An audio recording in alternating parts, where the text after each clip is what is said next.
Hey, everybody, welcome to Noirbar live from the Chase District in Noir City in the year of our Lord 1942. As we can all see from our brand new Vita-Ray technology powered hyper-accurate mantle clock, it's exactly 11:30 p.m. EST. And, well, wait a minute before I say who's here. I got my shit out of order. Grab a seat, put your drink orders in, get comfortable for a late night, laid back time with banter, booze, bras, and bullets. Now, in correct order, joining me at the bar are Midori and Sam. Midori, how are you? You're still doing this, huh? You're still doing this. I will have you know that if other people heard that nickname online, they'd be like, oh, damn, why can't someone give me a cool nickname like that? They wouldn't understand your opposition. Anybody who's ever been in the military, yes. Yeah. You never get a cool nickname. That's right. I mean, you're in the military and you're around a bunch of angry muscle dudes that have seen some shit. They're gonna call you Cupcake. Oh yeah. Oh yeah. Yeah. Princess. You announce. Just whatever. It's or talk and the defact drops sometime, unexpectedly, like how it sometimes does, and you're in the middle of a conversation with your, one of your battle buddies saying how much you love the fucking, croissants from this particular venue. Good luck, private pastry. It's sounds oddly specific. Sam, I like melon liqueur, and so they call you Midori. I mean, oh man, worse things have happened. Believe me, it's private midorable. Oh yeah. You can get hit with the fifth, twisted with the biscuit, blasted with the ratchet, jack with the mac, body with the shotty, dump with the pump, rock with the clock, sprayed with the K, dome with the chrome, down with the pound, tap with the strap, whack with the gat, duster with the musket, tag with the mag, wet with the Intratec, bled with the lead. Oh no, I've been hoisted on my own petard here. I can't find my fucking all my tabs. Hold on. There you go. Doesn't take that long. Bar. I live in digital filth and I'm proud of it. Got it, Dingle. Thank you very much for the $25. Greatly appreciated. Don't listen to my detractors. Look at Midori over there. It's fine. Polly, how's it going, buddy? Pretty good. Yep, you're right. 11:30 at night on the dot. Yep. Here, I'm painting some minis, listening to the bar, the best late night bar ever. Cheers, everyone. And cheers to you, sir. Thank you very much. Greatly appreciated. Yeah, who else just mentioned in chat they're working on their mini? Is that Misfit? Oh, sounds about right. Back here. But yes, also, hello everyone in the chat. I am also here. And also joining me is Sam. Sam, how are you? Yeah, private pastry.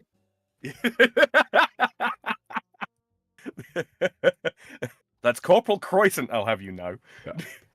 Nah, private pastry. Yeah. No. I don't know. I was You promoted. don't get to choose. You don't get to fucking choose. I didn't choose, I was promoted. My senior officers recommended You're choosing. me. You're fucking choosing. No one promoted you. You're promoting yourself.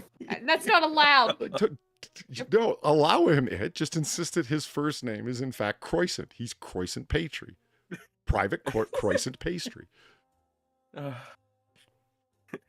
Don't make me send you to the Navy, Far. Ooh, the Navy. I'm so scared. Yeah, you'll be Seawoman Cheese Scroll. I'm so fucking scared.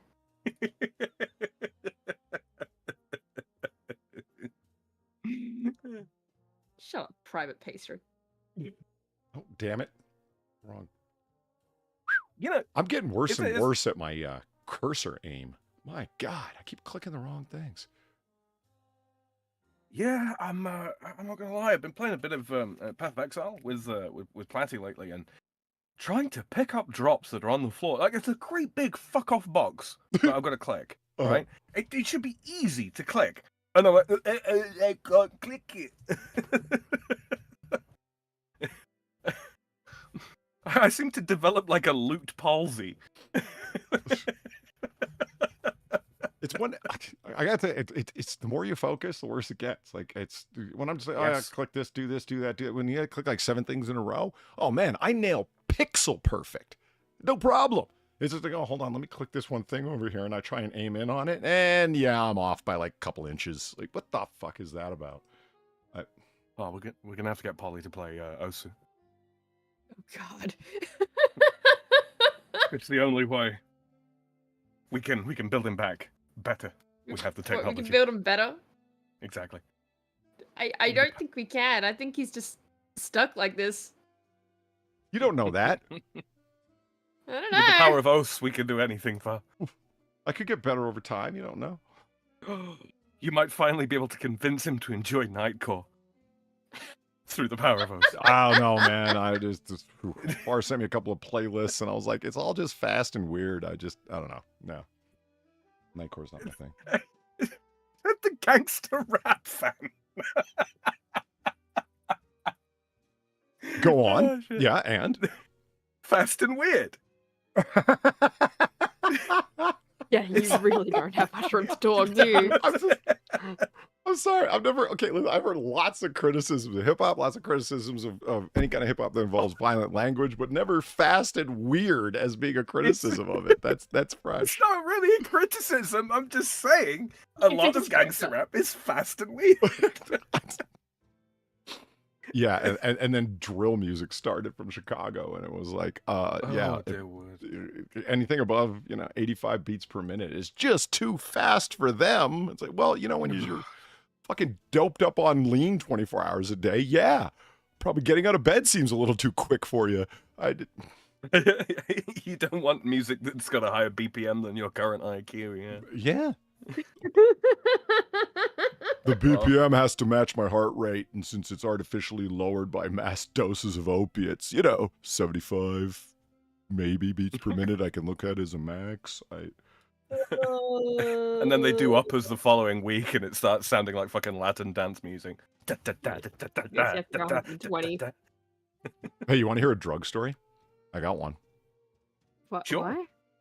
What? That was an odd segue, but okay. Well, we were just not really. We were just talking about drugs, Far. Okay. What's your drug story? Segue, it's a drug way. So my old phone, not my current one. My old one had because of the way the fingerprint deal was situated on the back of the phone, and where the light was for the video camera, it had this app where it was extremely reliable at doing heart rate detection. I thought it was super cool the way that it worked, because you would place your finger over top of the light and basically the camera lens at the same time, and the light would turn on. And because there is such a bright light shining through your fingertip, the camera's able to detect the differences in your skin tone. Shit. Because of, with every heartbeat, the blood floods into the small capillaries very close to the surface of your skin throughout your body, and it can detect that minute difference in coloration because of the rush of blood. You've got a fucking spectrometer in your phone. And I'm like, okay, as if that works. When I was reading the description of the app, I'm like, fuck off. You can't even get an app to work across a whole bunch of platforms. You're trying to tell me it can do it. No, it did it very, very reliably. It was weird. I had my fucking EMT heart monitor out, and I'm like, to test it at the same time. I'm going to run up and down this flight of stairs, and then to check it from non-resting to active to whatever. Yeah, it was invariably dead on with the heart rate monitor. So anyway, I had... Did that thing... Sorry, go ahead. Did you do that thing that all suburban dads do when they get a new gimmick or trick or toy from like Amazon or what have you, where they go to like extreme lengths to use it for about 2-3 weeks? Well, yes. Because yeah, there we go. Yeah. Yep. I mean, sort of, basically. You tell me if this fits that description. I was just so impressed with it because I thought it was really cool, because there's this thing inside of Star Trek lore, and I'm a big Trek fan, that Trek predicted half of the technologies that we now use, like tricorders and so forth, and the communicators and the communication screens from the late 60s television, like tablets are just now getting there, that kind of shit, right? And the one that's always fallen short is tricorders. All of these different scanning devices and abilities in this one small device, handheld device. And it's like, okay, phones are kind of there, and their communication tech and their storage tech is very, very impressive. But it's not like you have scanners. Do you know what I mean? As close as it gets would be like mapping functions, which aren't really scanners because they're relying on satellite technology. Really, it's just a communication tech that's being used for innovative purposes. You know what I mean? But this was one thing that kind of like, well, this is a little close to a medical tricorder. Okay, all right. One, vital function is able to be reliably used on this one phone. That's it. I'm like, okay, but it's something. So I was thrilled by it. I thought it was cool. So I was enjoying showing everybody that I knew. It's like, this actually really works. It's like bullshit. Everyone had the same reaction I did. To all my friends I would show to, go ahead, put your finger on that and see. And like, how do I know that's my actual heart rate? I'm like, I test it. Besides, put your finger on your on your pulse, be it on your wrist or your neck, and every time it detects a heartbeat, tell me you don't feel a heartbeat at the exact same time. You know what I mean? That kind of thing. So I'm showing everybody, and it's like, how many times do you check your heart rate? I'm like, now that I have an easy, reliable method at my fingertips, that's for you, Sam. I appreciated it. Okay. Sorry, I was sneezing. I think so. Now I know what my resting heart rate is, and so on and so forth, and all this jazz. Because you're supposed to check your resting heart rate after just when you wake up in the morning when you've been at rest for a good while. I'm like, okay, that's cool. I found out I have a remarkably low resting heart rate, even though I don't exercise at all, which is pretty cool. I guess athletes really work hard to get a low resting heart rate, and I naturally have one through no effort that I'm responsible for in any way. 54. Are you biting your tongue, Fa? 54 beats a minute. The athletes work for years to get it that low, which tells me that if I didn't have like a constant intake of caffeine and other stimulants, I'd probably be dead. I was about to say, chat, isn't he dead? Yeah, it's Not yet. Every Lent, he becomes closer and closer to death.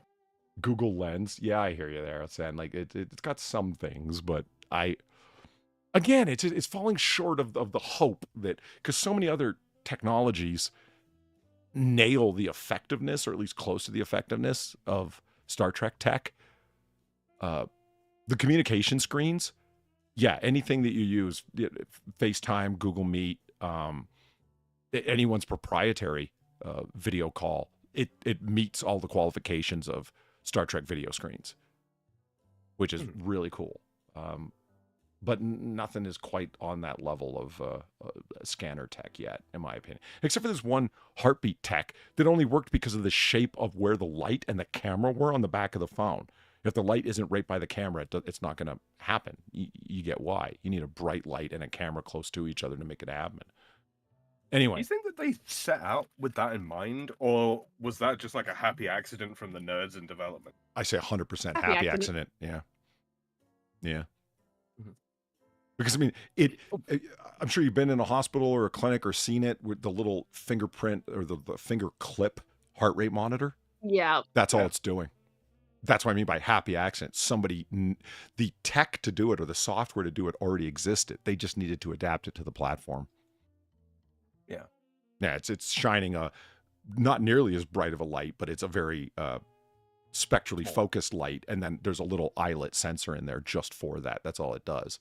But it's really cool and reliable, so why not? We don't need to pierce your skin. We don't need to put a really tight armband around you and slowly decrease it, even though those things are super cool.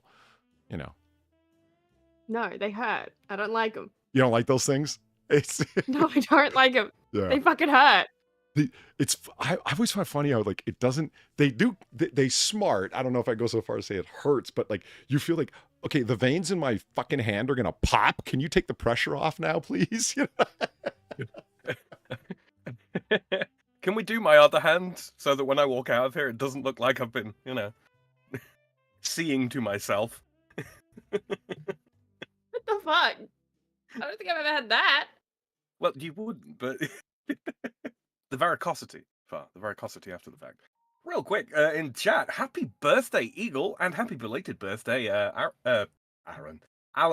I do apologize. Oh, Alan and Eagle. Yeah. That's cool. Yeah, happy birthday to both of you. We don't sing happy birthday here because our dignity and your embarrassment gets in our way, so we just don't do that. Happy birthday to you.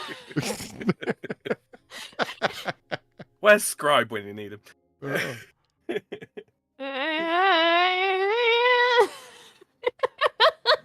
Nice. Yeah, Monkey has no fear. Monkey's saying happy birthday to me twice. He's got no fear of that, man. It's a good thing about him, but a lack of dignity I don't possess, you know.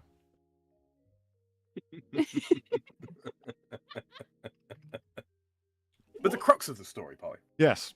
Oh, Mort says that they do O2 levels with that finger clip thing too. See? That's what I want in a phone. O2 levels as well. I am drunk, so drunk, I cannot get up. I'm working on it. Hold on, I'll get there in a minute. A is for absent. Thank you for the $2, absent. Speaking of absent, somebody mentioned earlier, I think it was waffles. I can't find comments I was looking for that I saw earlier.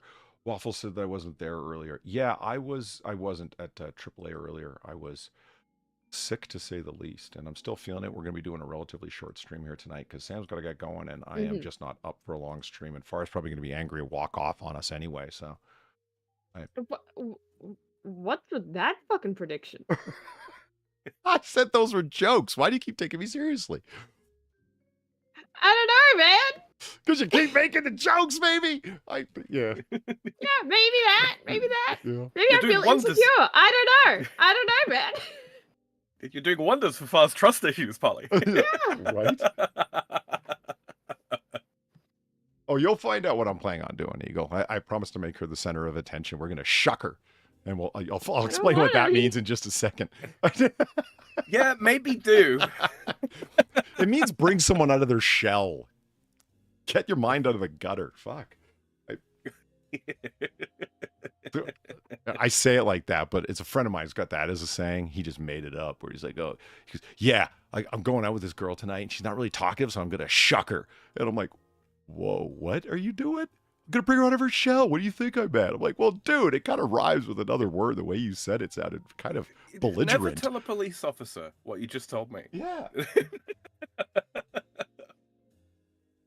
Yeah, so officer, then I went to Shucker. Yeah. I don't know what she told you, but I only had plans to shuck her. Like, it's like, whoa, dude, no, shit. No shucking before the third date. So the Oh, cocaine story. Or the drug story. It's a cocaine story. So Okay. We've gone from just drugs to cocaine. I see. well, that is, if one is a subset of the other. Quit judging my segues, Far. I am No. drunk, so drunk, I cannot get up. Don't Google shocker. Yeah, it's a little different. Cindy B, thank you for the $2. What the shuck is going on here? Yeah, I know. And to Sam's delight, it's going to relate to something that he's constantly peppering Far and myself with. So, you know, for once he's not going to be weird about something. He's going to be, you know, in the norm. So anyway, I showed my one friend that, you know, this is heart rate monitor, blah, blah, blah, that can't work. And here, check it. And he's like, oh man, that's cool. He goes, does that work on my model of phone? I said, only on this LG phone and the other phone that's got like the light and the camera situated on the back in this way, as I understand it. And so, yeah, I don't have that anymore because I got a new phone like 2 years ago. So anyway, he goes, okay, we'll test her. And she's like, no, I don't want to be tested. I'm like, it's just your heart rate. And my friend leans over and goes, she's high as fuck, man. And I'm like, no. Wow. And I'm like, no way, are you? And she's like, yeah. And I said, good. Let's see what those alkaloids are doing to your heart rate. Because, I mean, if she had done a rail, yeah, her heart rate's going to be well over 100. Just standing still. You know what I mean? That was my guess. Yeah. Over 100. Her fucking heart rate was 121. Just standing there. 121. She was positively vibrating. I mean, we can talk about like the details of that there's a certain, like, what is your maximum heart rate? When do you technically enter into fibrillation?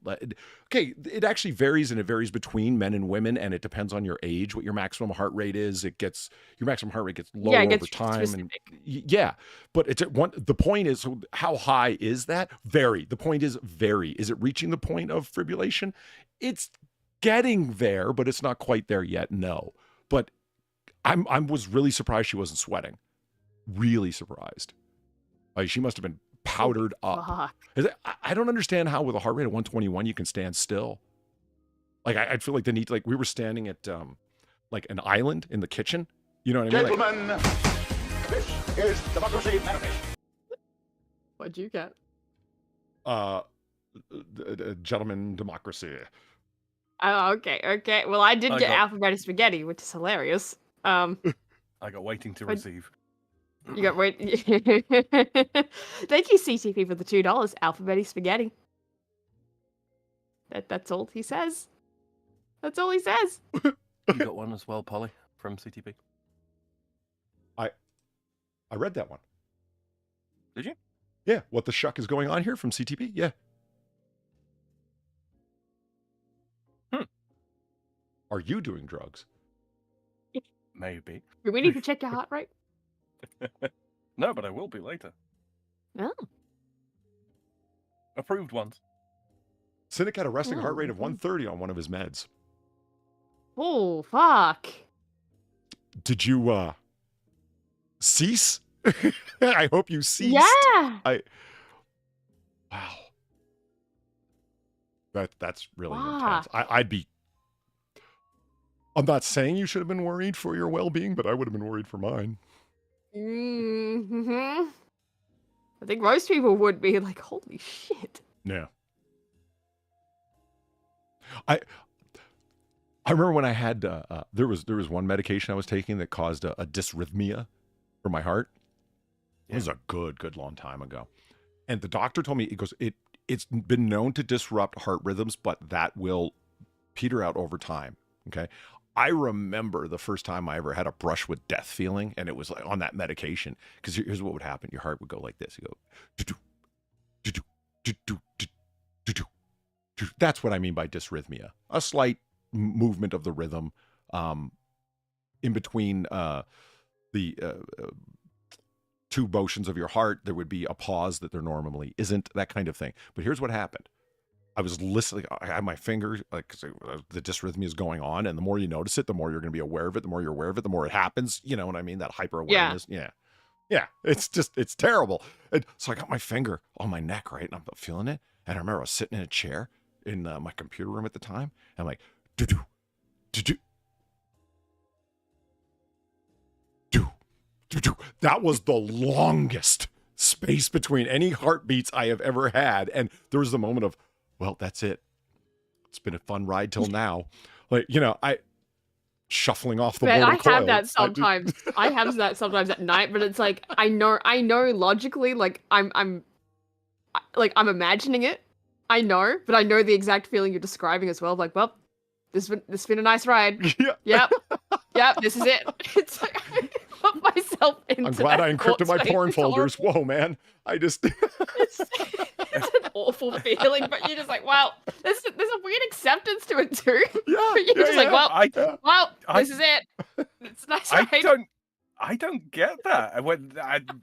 My immediate thing, if I don't feel my fucking heartbeat, if I don't feel my pulse, I start coughing. I know what the drill is. I don't accept it. No, I'll survive out of pure spite.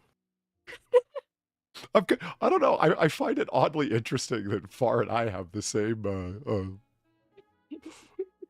unconscious, oddly Same manifested rejection. death wish. Like, it's just kind of like,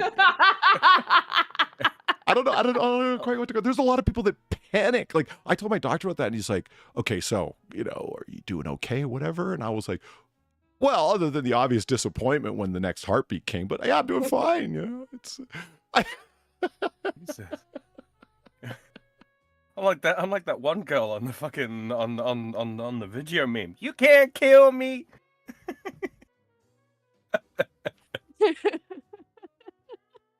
I'm terminal. We all are. Act accordingly. No, I think he's a little more serious about that. I'm trying to make light of it, okay? Fuck. Well, I'm sorry. Actually, I'm ripping off Jack Nicholson's line from The Departed. It comes out Far of... wouldn't know. What's that? Far wouldn't know. No, she wouldn't. Oh. He You're still planning on playing that at my funeral? one way That's or super another. I've left instructions if I go first. Oh, Jesus. You have no idea how far I'm willing to take my spite. You have no idea. No, I have a feeling I do. I don't like it. He comes out of Jack Nicholson. Comes out of the back of his bar, and he just points at some guy across the way. Who let this IRA motherfucker in my bar? And the guy's like, "Oh, what? I just because this is feared mobster Frank Costello. You know, if this guy yells at you from across the bar, you got trouble, right?" And then he cuts this smile and goes, "I'm just kidding. How's your mother?" And the guy's like, "Oh, well, thank you for asking, Frank. She's on her way out, actually. We all are. Act accordingly." Straightens his tie, walks out.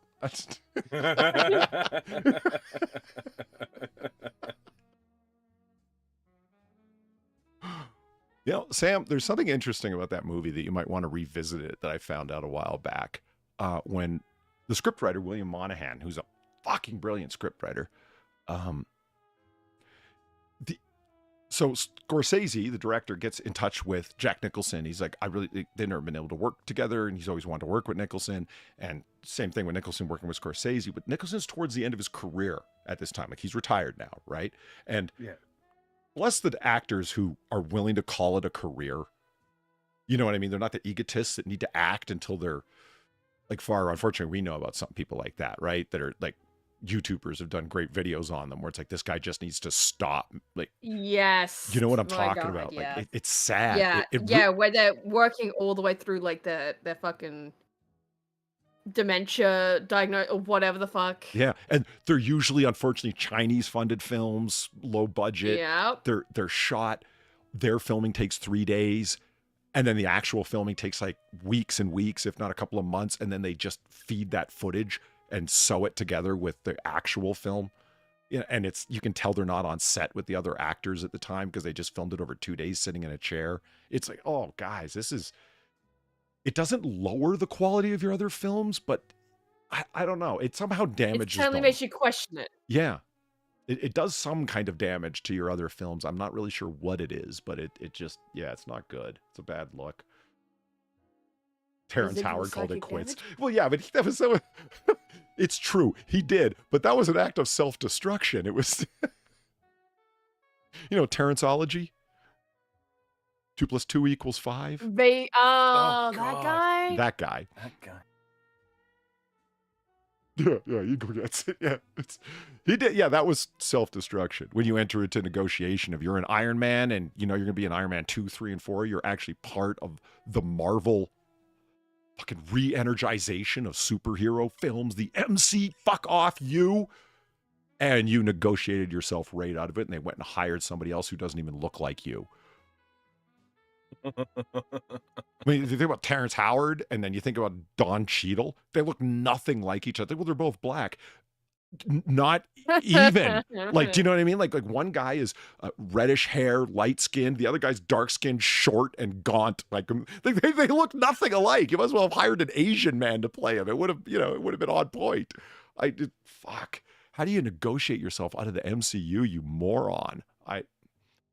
By claiming 2 + 2 = 5. Yeah. Hey, Kefki, we were talking about you before we started streaming. Kefkas. Hey, eating ass. Cool. I love the strangely named people. We've got some of the best things. We got Fucktard 5. We got Eating Ass. We got I Have Waffles. I love these names. I wish I was clever enough to come up with something like that.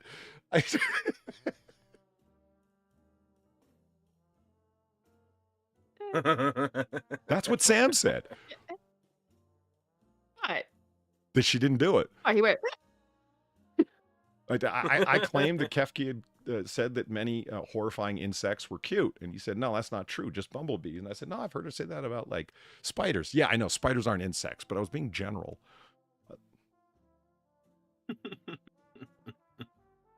And also, hi, Kefki. I am doing well. Thank you. For now. Yeah, for now. I guess asterisks on that. For now. Whiskey and a whiskey. Son of a bitch. I actually forget where I got that son of a bitch quote from. That's Ward Eye. What's his name? The English actor always plays Americans. He played Patrick Bateman in the film adaptation of American Psycho. What's his name? Played John Connor in Terminator Salvation. His last name's Bale. Can't remember. Christian Bale. Thank you. Fuck. Christian Bale. Yeah, I totally spaced on the guy. I can remember all of his characters' names, but not him. Yeah, that's him going, son of a bitch. It's like, where did At any rate, that is what we're going to try to do. Gamer Valine, thank you for the 450. Okay, in my defense, I was messing with TMAH when you started. However, I can't confirm my military nickname. So I get called Pookie. You know of him as Reaper.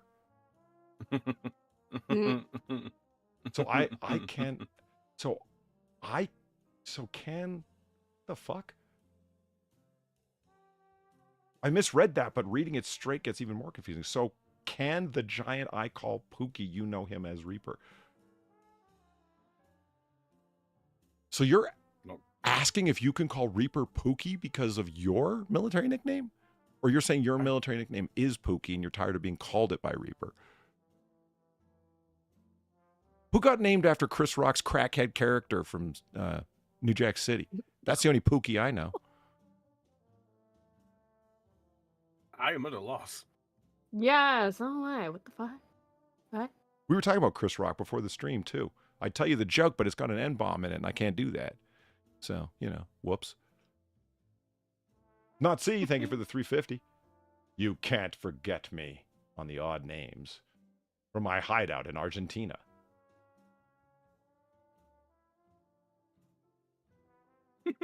You know what's really odd about that? I just watched a documentary about escaped Nazis to Argentina. Coincidence?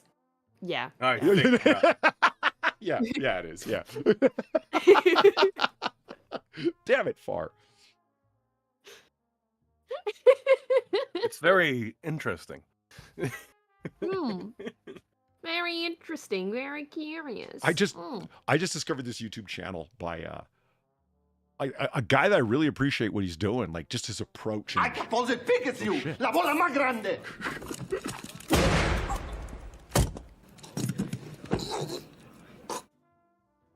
It scared me, man. I got balls as big as you.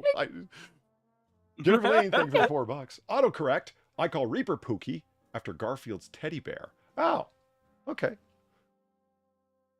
Now I will as well. Nice. Works. Holly, you're not short enough to dodge the shots. Good point. Valine is. Yeah. Yeah. Keep your head low. Run. Yeah, I can only get so low. When you learn to run on all fours. That's about all I got. But, you run on all fours and you get your butt up in the air, and that's just as bad to get shot sometimes. You don't want that. So you're inviting the Texas heart shot. Yeah. It's funny. I just watched a film with Tim Roth in it as well. What is with this night of coincidences? And you know what I discovered in watching that movie, Gridlocked? Tupac Shakur plays a very poor version of a heroin addict. I don't believe for a second he's a heroin addict. Tim Roth, on the other hand, I absolutely believe is a heroin addict. I think the difference is just like one can pull it off, the other one can't. Like, it's just a question of acting ability. You know what I mean? They're supposed to be like best friends and they're both heroin addicts. And I had no idea that's what that film was going to be about. No idea. But I wanted to see Tupac acting off of Tim Roth because I love Tim Roth. I'm like, this should be interesting. Like, I knew there were partners in this film in some sort or another, but that's all I knew about it. I'm like, I didn't know if they were. For some reason, I was expecting a detective movie. That they were going to be private detectives or that they were going to be cops or being chased by the cops or former cops. For some reason, I had in it that it was some way it was going to be a detective film, but it wasn't at all. They're both really likable heroin addicts that have things oddly together, considering they're strung out all the time. It's like, yeah, I'm not buying that either of you would be capable of this level of organization if you're both looking to needle your arm like most of the day. Functional smackheads. Never seen that before. Yeah. The movie's basically about them trying to get into rehab and running into government bureaucracy and not being able to. Everywhere they like it's like Harold and Kumar go to White Castle, except it's Tupac and Tim try and get into rehab. It's just like a tale of follies and mistakes and accidents. Huh. Gridlocked, you say? Yeah. Mm-hmm. Well, so long as it's not like fucking Train Spotting. Oh, I thought I would like that film because Hugh McGregor's in it, but no. That's what I've heard about it, that I would just find it depressing. Don't bother. It really is. It really is. Like, don't get me wrong, Hugh McGregor's a fantastic actor. He is. And, yeah, he is. I agree. But yeah. It was the subject of the film. Yeah, just not for me. And I think there's some people that are good at acting. Like,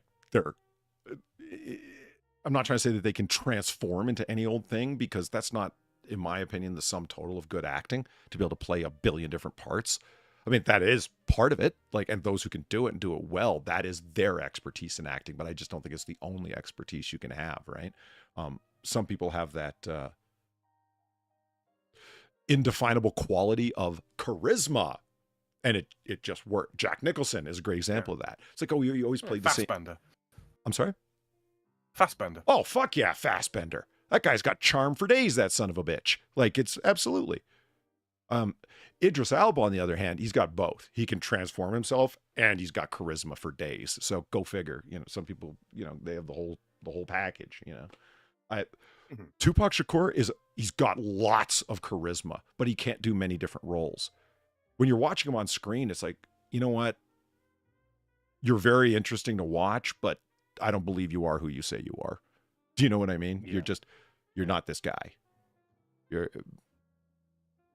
Tim Roth, the whole time he's doing business, like as actors call it, where they're busying themselves when they don't have lines. Do you know what I mean? He's nodding out. He's constantly itching the back of his neck. He's taking on the characteristics of a smackhead. Mm-hmm. Anytime he's on film, he's doing the business of a fucking smackhead. Tupac never twitches or itches or anything like that. He just has these lines where it's like, I got to get off this shit, man. And it's like, yeah, you seem like you're really on it. The best part of the film was him telling the story the first time he ever did smack. Because it was like a 2-minute story of a camera just trained on him. Well, he relates this story from being 16 years old the first time he ever tried smack. And Tim Roth just listening to him. And that's his best moment in the film. Because he doesn't need to act smacked out. He just needs to look like he's authentically telling a harrowing story. And it works. Which, yeah, I mean, the Tupac's natural fucking talents kind of come into play there, I suppose. Yeah, that's fair. That's kind of fair. Yeah. Yeah, that's playing to his strengths, yeah. Yeah. Yeah, Al Pacino Scarface was a remake. Yeah, it was. I thought you meant a remake for Al Pacino, who isn't remotely Cuban. But no, the film itself was a remake. Yeah, it was it was a 40s film. I'm trying to remember the studio that made it. It wasn't a Ford film, was it? The director, not the car manufacturer. Anyway. Boom.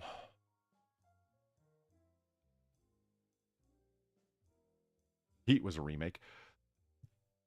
Yeah, technically it was, but you guys tell me, if a director comes out with a made-for-TV movie, and then the movie is made again, but as a feature film for theater release, same script, same director, same writer, because the director wrote it, is it a remake? Soft reboot. Well, no, actually, no, not soft reboot. That would just be a straight reboot. Because a soft reboot is sort of a, pseudo sequel, usually. Yeah. Yeah. I love Mike Stoklas's line. It wasn't really a remake as much as it was a soft You're reboot, so or as I drunk call it, a you C can't hit boot. nothing. You're probably seeing double. I have 2 guns. One for each of you. Is any film about the shootout at the OK Corral or the events leading up to it a remake of My Darling Clementine? Is any what? Sorry. Is any film about the shootout at the OK Corral a remake of one of the dozen or other films about the shootout at the OK Corral that happened prior to it? Like one of the most well-known originals being a film called My Darling Clementine, which, despite the name, is actually about the shootout at the OK Corral. The Shadow Claw says, retelling. Yeah, I suppose that's probably a good way of putting it. I mean, like, Wired Up, how many times has that story been retold? Yeah. From every angle. There's more than enough. When you have a story with a whole bunch of people involved in it necessarily, you could tell the same story over and over again because from whose perspective is the story? Mm-hmm. You know what I mean? Like Wyatt Earp and Tombstone came out in the same year or 1 year apart. They're about the same incident, the same characters, same people, but they're wildly different films. Mm-hmm. That says a lot right there. Yeah. You know what sort of struck me as a little bit odd, actually? Is that I don't think Braveheart's ever been remade, has it? Fuck, why would you curse us like that? Now it's going to be. I didn't think about it. You're right, and I'm sure Hollywood didn't notice either. It's a matter of time. Yeah. It's just a matter of time. Let's just wait it out. You know, they've done so many of the other classics. You know, fucking Troy. How many times has that been done? The Odyssey. How many times has that fucking been done? The Trials of Hercules. And I mean, if you think about it, Braveheart is so ripe to be remade too. The story just fits to a narrative Hollywood's going to want to tell. I mean, think about all the black Scotsmen fighting the evil white Englishmen. Mm-hmm. You don't think William Wallace would be black in the remake? Are you crazy? Of course he is. He's fighting the English. What else are they going to make him? Oh, they'll reset it, right? They'll reset it. It will be Braveheart, right? But it'll be in South Africa. Yeah. Gear Valine, thank you for the 550. Nick Cage is good in some movies. By the way, I forgot about the headbanging priest part in Face Off, and it made me giggle. Yeah, that was. Is it bad that my immediate thought is hearing that is just him running around screaming, "I'm a vampire! I'm a vampire!" Is it bad? It's funny, like when he was planting the bomb at the LA Convention Center at the beginning of Face Off. Yeah, he's dressed as a priest in the full cassock and everything, and to avoid suspicion and to continue to avoid being suspicious, he comes out to a choir singing and starts dancing. And you know, John Woo, the director, looked at him and said, "Okay, I want you to do some Nick Cage dancing. Go," because it's nonsensical that like he didn't tell him something to do. He just said, "Dance like we all know you can." Combine 5 forms of dancing that have nothing to do with each other and are completely in conflict with the music you're listening to. And action, you know, that just what picture happened. Yeah, it ain't exactly crip walking, is it? No. It'd be amazing if it just started playing. Wouldn't it? Yeah. 300. Like right then, it'd be like perfect timing. Well, no. You tell me. 300 is a remake of a 1960s classic, 300 Spartans, if I'm not mistaken, starring, what's his name? Kirk Douglas, wasn't it? I think. I don't know. Jesus Christ, Cheshire Smurf. Tupac shot himself to get away from Jada. No, his gun just did that. Yeah. That was one of the darkest memes I've ever seen. Picture of Tupac, and it was the text at the top, like it was picture of Tupac with Jada Smith or Jada Pinkett at the time, and because they did date. He did see her when they were still alive, right? When she was much younger. And it's a picture of Tupac and Jada Pinkett out on a date. And then at the bottom, I guess he could dodge some bullets. Whoa. Like, that's dark, but damn, funny as hell. You know what's funny is that he started dating what's his name's daughter? Fuck, his name slipped my mind. Famous musician. He's been at it forever. He even did arrangements for the Count Basie Orchestra playing for Frank Sinatra when he did his legendary run at the Sands in the early 1960s. That's how long he's been. Quincy Jones. Quincy Jones. Tupac started dating Quincy Jones' daughter. And this is how short-sighted Tupac is, okay? And how quick to enthusiasm he can be. Let me see if I get this right. 2 weeks after you gave an interview insulting the shit out of Quincy Jones, you started dating his daughter? And you didn't think when you run into Quincy Jones that he might say something to you. And he did. Quincy Jones grabbed him from behind in a restaurant, scared the shit out of him. It was a legendary moment. And it was funny because he said this line in a later interview Quincy Jones did that, what did you think of Tupac? And it's because Quincy Jones legendarily hates hip hop. He thought it was a passing trend and it wasn't going to go anywhere. He did like all the production for Michael Jackson's early albums. And one of the things that they had a split over was Jackson wanted to have some hip hop producers to work with. And he wanted some artists like that on his albums. And Quincy Jones was like, no, this music form is just not going to, it's temporary. It's going to go away. I don't want to do that. That's what led to their split where he didn't really do the production for him anymore. One of the things that led to the split. Michael Jackson wanted to do a bunch of different things, including hip hop. But anyway, so it's wondering what kind of impact do you think Tupac had on the culture on you personally? He goes, well, I can tell you on me personally because he dated my daughter, Kajada, I think was her name. He said, I don't have to look yeah. I'm sorry? Yeah, Kadada. Yeah. Kadada. He said, I don't have to look very far to see him because she's got a big tattoo of him on like his face on her arm, like a photorealistic tattoo. What? After he got shot dead, they were engaged. Mm-hmm. And it was an interesting line from Quincy. Like he's just kind of like, and then he went on to talk about him, and it's like I had my beef with him, and like he was one of the guys that changed my opinion about this, and I got to admit that I was wrong. Like I misunderstood this, and I misunderstood that, and I had adopted some of the criticism of new art forms that had been leveled at some of my own earlier on, and I didn't realize it was an honest moment for him. You know, like he didn't say I was 1,000% wrong, but you could tell he was admitting he was wrong. You know what I mean about certain things, and he's like. Here was an interesting point. Like he said, I may not have agreed with him on everything, but when I think of some of the mistakes I made earlier in life, if I had had my life cut short and wouldn't have been able to move on to maturity and have an understanding of how I was wrong in my younger life, how would I be remembered? Because I'd hate to think I'd be remembered by some of the things I did in my early 20s. Because I would love to see where Tupac would be at now. Because who stays the same as they were when they were in their early 20s? I'm like, that's actually a deep point there, Quincy. That's interesting. Apart from Eminem. Touche. Too fucking shay. There you go. There's some hip hop fucking fact bombs for you. Yeah.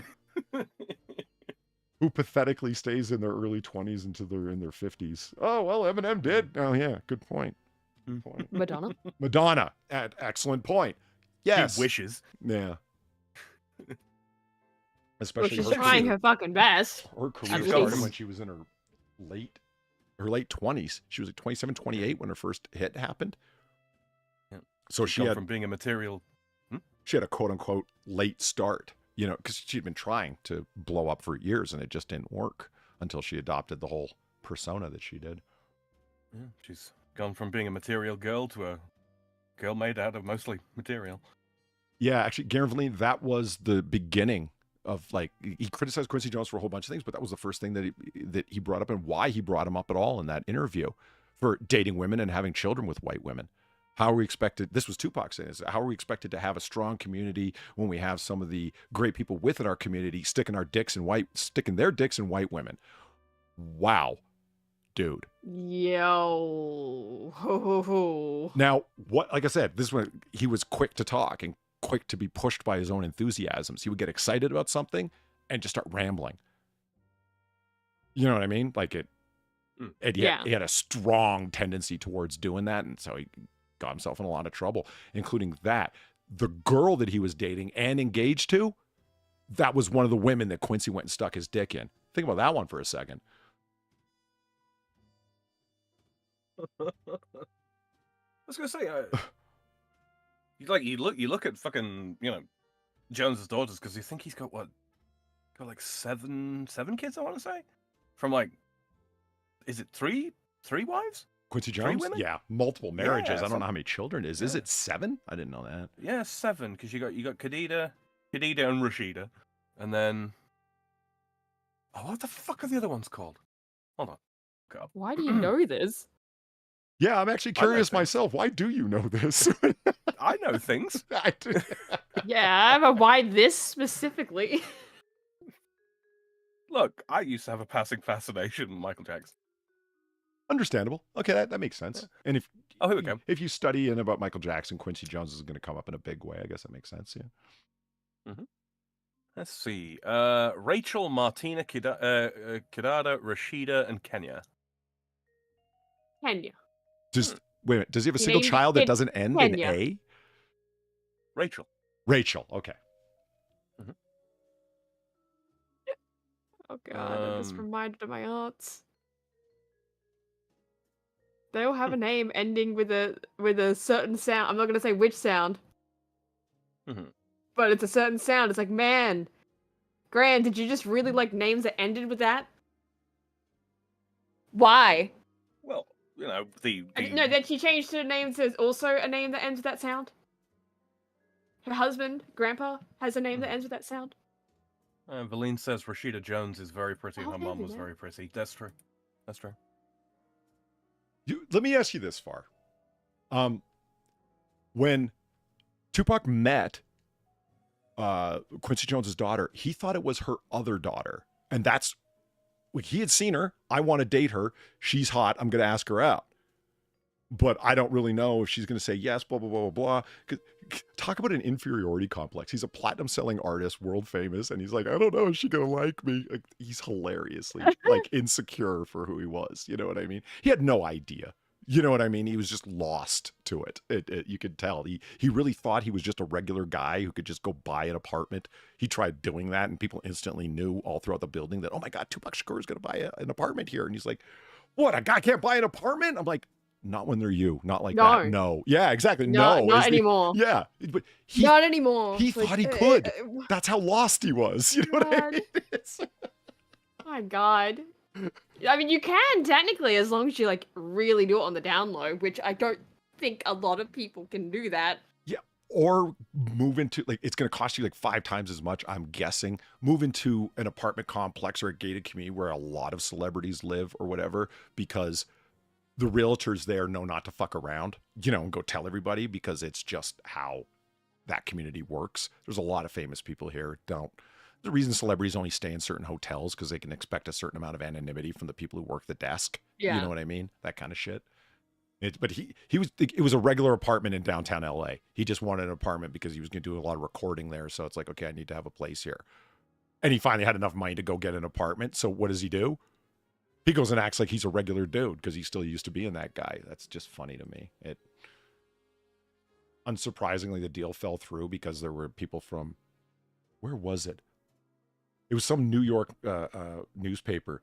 It was the New York Times or the New York Post or whatever the fuck. They were waiting there for him when he came there. Journalists ruin it yet again. Yeah. Thank you, journalists. Very cool. They're not real people. We don't hate them enough. No, not really.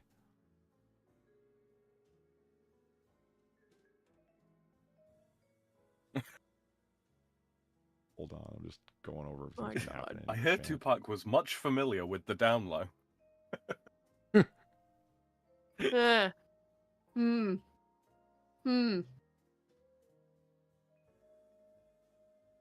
Oh man, I can't believe I missed this discussion in chat. I haven't gotten this update that you guys had for Discord with the square avatar icons yet. But really, not yet. No. But Discord is done the changes for me, man. Everything operates slower. The screen now looks wildly different in its layout, the interface. Huh. Like when you go to screen share, you just want to share a screen. It's like share it to where? I can actually choose multiple rooms to share the same screen to, but I'm only in one. Really? Yeah. Like I've got it up right now. It's just about to share my screen with you guys, and it's like, which room do you want to share it with? And it names the last room I was in, like Platy server. Yeah, no, I don't have any of that. Odd, huh? I mean, screen share has been a bit slower for me, don't get me wrong, but like I was kind of assuming that it was like 50% Discord update, 50% Australian internet. You know what? I don't think you can blame it on that. I'm running fiber and the shit is crazy slow now. I don't know what changed. They universally throttled people. The new features are just a drain on their own in terms of the demand of bandwidth. I don't know. Man, remember when Discord used to be stable? And lightning quick, so man. Drunk, you can't hit nothing. Yeah. You're probably seeing double. I have 2 guns. One for each of you. Hold on there, Sam. 2 guns, one for each of you. Thank you, Gamer Valine, for the 550. Quincy had better taste in blonde white women than OJ. As a result, they will not mock OJ at least once in the new Naked Gun movie. No, they won't. No, she said they will. Wait a minute.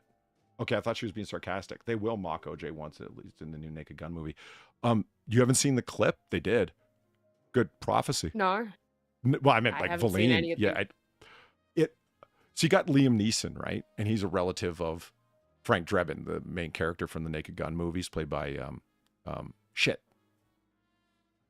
main character from Airplane. He played the doctor, and he was Frank Drebin in the Naked Gun movies. He played Swamp Fox from the 60s television show about the American Revolution. Leslie Nielsen. Thank you, Leslie Nielsen. His son is like Liam Neeson, and then his partner, who's also passed away, is, I forget who's playing him, and it's like a whole lineup of cops in front of pictures of their deceased relative who they're trying to live up to the example of. They're all like, it's just Liam Neeson on one knee, and he's like, "I promise to do you good. I'm gonna make you proud of me." And he's got like the handkerchief, right? It cuts to the guy right beside who's looking at a photo of his relative on the wall, and the camera pulls back, and there's like a whole lineup of cops on one knee in front of different frame photographs of their police relatives. And the zoom goes over to the black cop, and he looks up at the picture of OJ, and he just kind of looks down and looks at everyone else and just shakes his head. No.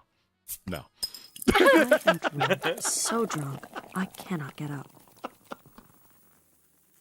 I'm not going to try and do you proud at all. Not C, thank you for the $2. There's no sufficient amount of which you can distrust and hate journalists. Those corpo retard rats will never be people. Yes. I want to... I think it's most important to be clear, because people get too quick to say they make it sound as if it's like certain people only that are these soulless bastards that become journalists, and there's somehow a gatekeeping entity to stop people who aren't that way from getting in. No, it's not that simple. Yeah, it does.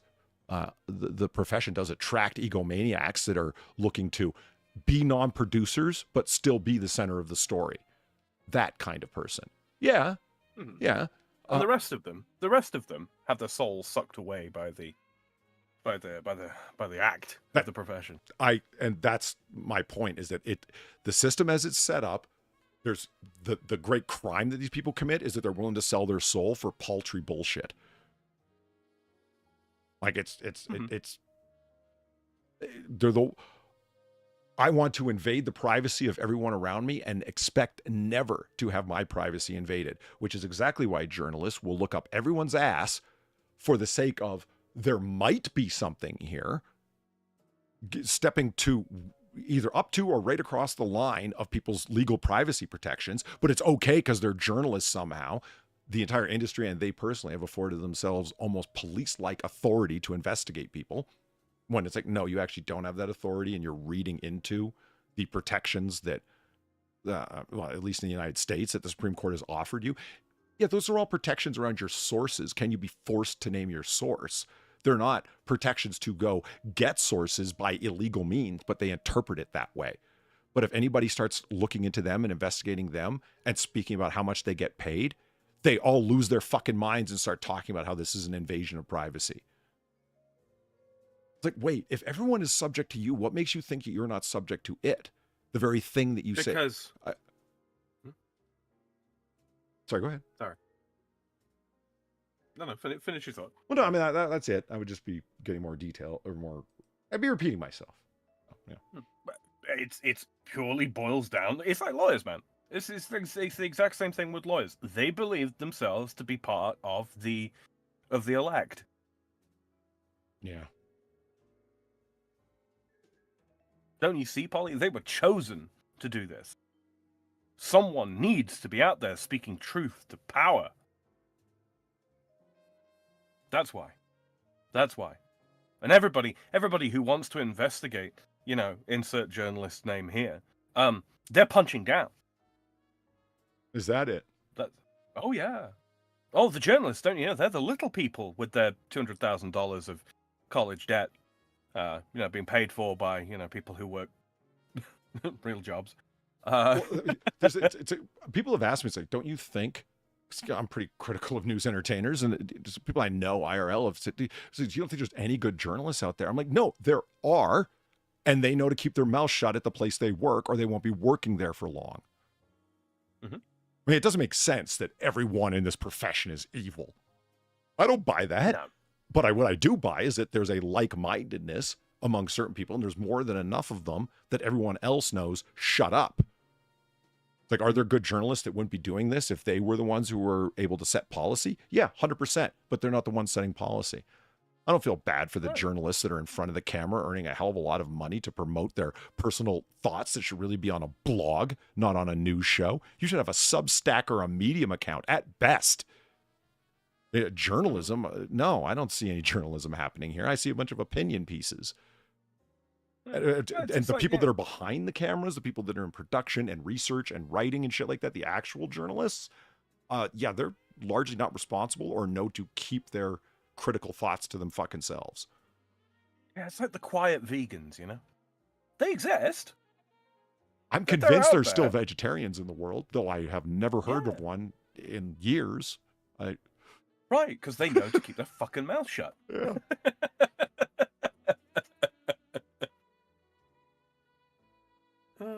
And the other thing was normal people. The other thing is, like, they're not a member of the press. That's one of the things that there's the gatekeeping, right? So unless you're hired by a major corporation, which, you know, Nazi said there with, you know, corporate fuckos, that, yeah, absolutely.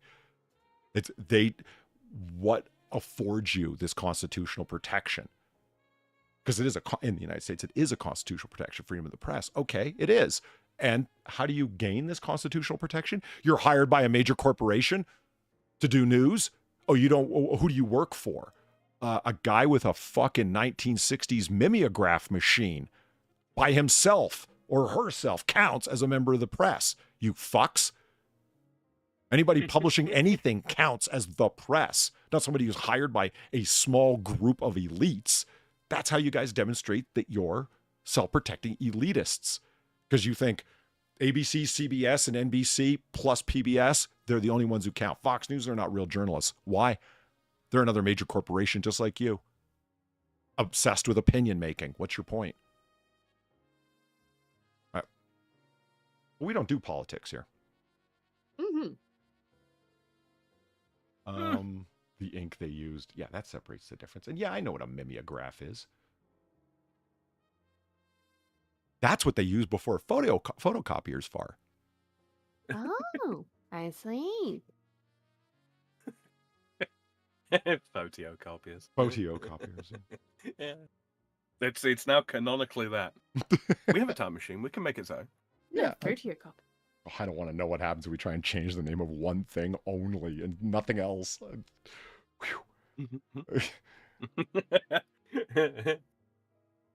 Eagle brings up microfiche. Ah, dude, I love microfiche. Yeah, microfiche is cool, man.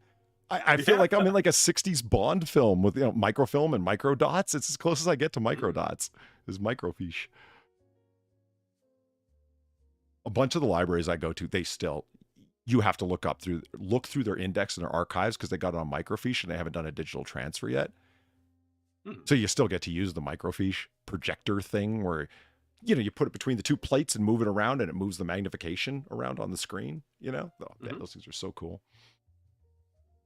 I don't think I've ever actually used one. Really? Oh, they're fun, man. I don't think I've ever actually been in a place where they really either have them or I've really needed to access it. So I don't think I've ever really accessed one of those. Oh, I've got shitloads of fucking workshop manuals that I've inherited from my dad. And I will be taking the microfiche reader with me as well. Yeah. Absolutely, I will. They were talking in chat earlier about that I like SIG, and somebody else said I ended up with an FN, and that reminded me about the FN 45 Tactical. This particular pistol right here. I mean, gee, you got enough stuff on that? No is the answer. The answer is no. I mean, there's the base model, right? Needs more shit. Yeah, of the FN 45 Tactical. It doesn't have a red dot on it or a weapon light on the bottom. But the point is that it can. This is the one non-SIG gun that I truly pine after. Other than a Nighthawk Custom, of course. But 1911s are a different beast. Man, I want one of these. Oh, man. I don't know about that color, Polly. It'll clash with your eyes, mate. You don't like flat dark earth? It's okay. It comes in black. Hey! We'll have it in black. We like it in black. Black goes with everything. Yeah. Yeah, it does. You see, what I did there, Far, and why that's funny is I just made a comparison between the purchasing of firearms and firearm culture with the fashion industry. Yeah. I get it. I get it, Sam. I get it. Okay, good. Just making sure you're still with us. Yeah. See, Far, here, look, there's more crap on it. Reason why the extended barrel is that in the full kit as it came, it also came with a suppressor. That's not actually the suppressor it comes with. That's a different one. But yeah, you can go ahead and suppress the shit out of it. Because the 45 and in addition to being amazing in a bunch of other ways, most loadings of it are naturally subsonic. So, totally useful. Can you put a loudener on it? Yes. Yes, you can. Yes, you can. Yep. Most people don't realize it, but most muzzle brakes are technically loudeners. And if you don't believe me, stand in a lane next to somebody shooting a rifle that's got a fucking muzzle brake on it. Yeah, you'll agree it's a loudener, all right. Yeah, leave your hearing aid at home. You know what's funny, Sam, is there was a time before the most recent pistol competition to decide on the modular handgun competition that ultimately ended up going with the SIG 320. There was one before that. It ended a lot of, hey, let's test, see what the industry's got. Here's our specifications, what we need. Here's the spec sheet. Must meet these things and these production, this many pistols by such and such a date, that kind of thing. And then this kind of maintenance afterwards and all that shit, the spec requirement sheet. And then they don't go through with it because they're like, nah, we decided against it. I mean, it's the military. It's what they do, One of the requirements, believe it or not, was that it be in 45. Really? Yeah. You know how excited I got? I was like, fuck yeah. Back to 45. And it's like, well, what do you care that the military uses 45 or not? I'm like, okay, well, I'd like them to have the most effective. Cheaper ammo. Well, thank you. It was of personal interest. Don't think it was altruistic. Because anything the U.S. military goes for is going to end up being, in terms of surplus, it's going to result in a hell of a lot more 45 stuff, a hell of a lot cheaper 45s, and surplus 45 ammo. Fuck yeah. Mm-hmm. So that would be the coolest thing. Yeah, the 45 is God's caliber. Damn right.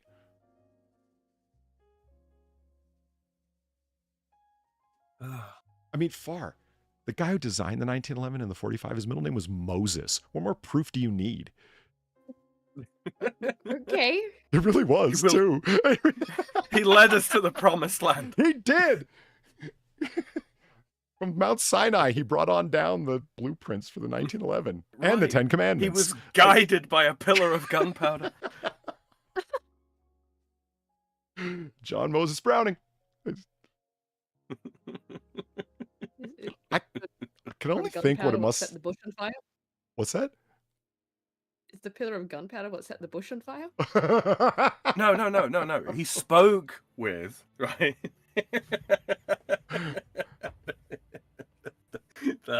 Fucking hell. He spoke with... Jesus! Okay, let's get it together, Sam. Right. God spoke to him through a burning artillery dump, right? Okay. And then guided John Moses Browning and the rest of us to the promised land with a pillar of gunpowder, you see. And during the day, it was just, it was just a black pillar of powder, yeah? Well, greyish, really. Right. And then at night, it caught fire and led them through the dark. That happened. It's all in the book. Sure, yeah. Mm-hmm. Why is it every time I find out about a cool gun from, before like the very, very modern era, John Browning designed it? It's the amount of guns he designed is truly amazing. Talk about like a prolific design imagination from one guy. It's mind blowing. But I mean, I got all into Michael Mann's film Public Enemies, basically about John Dillinger. And Dillinger's crew, their main two weapons of choice were Tommy guns and a certain rifle called a Model 8. And I got really interested in like looking into this. I've never seen a gun that quite looks like that and so on. And so I started looking into the background of it. Sure enough, John Browning. Well, yeah. Any gun of any relative interest designed between 1900 and 1940 was basically John Browning's point, his design. It's fucking amazing. Very weird. That leads me, though, Polly, to ask I think, a very, very important question. What was the better contribution to the world of firearms? The 1911 or the M2?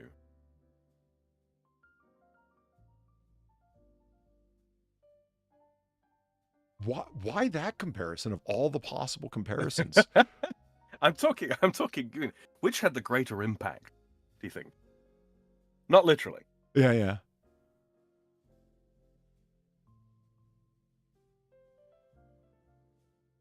I don't know. It's a good question, isn't it?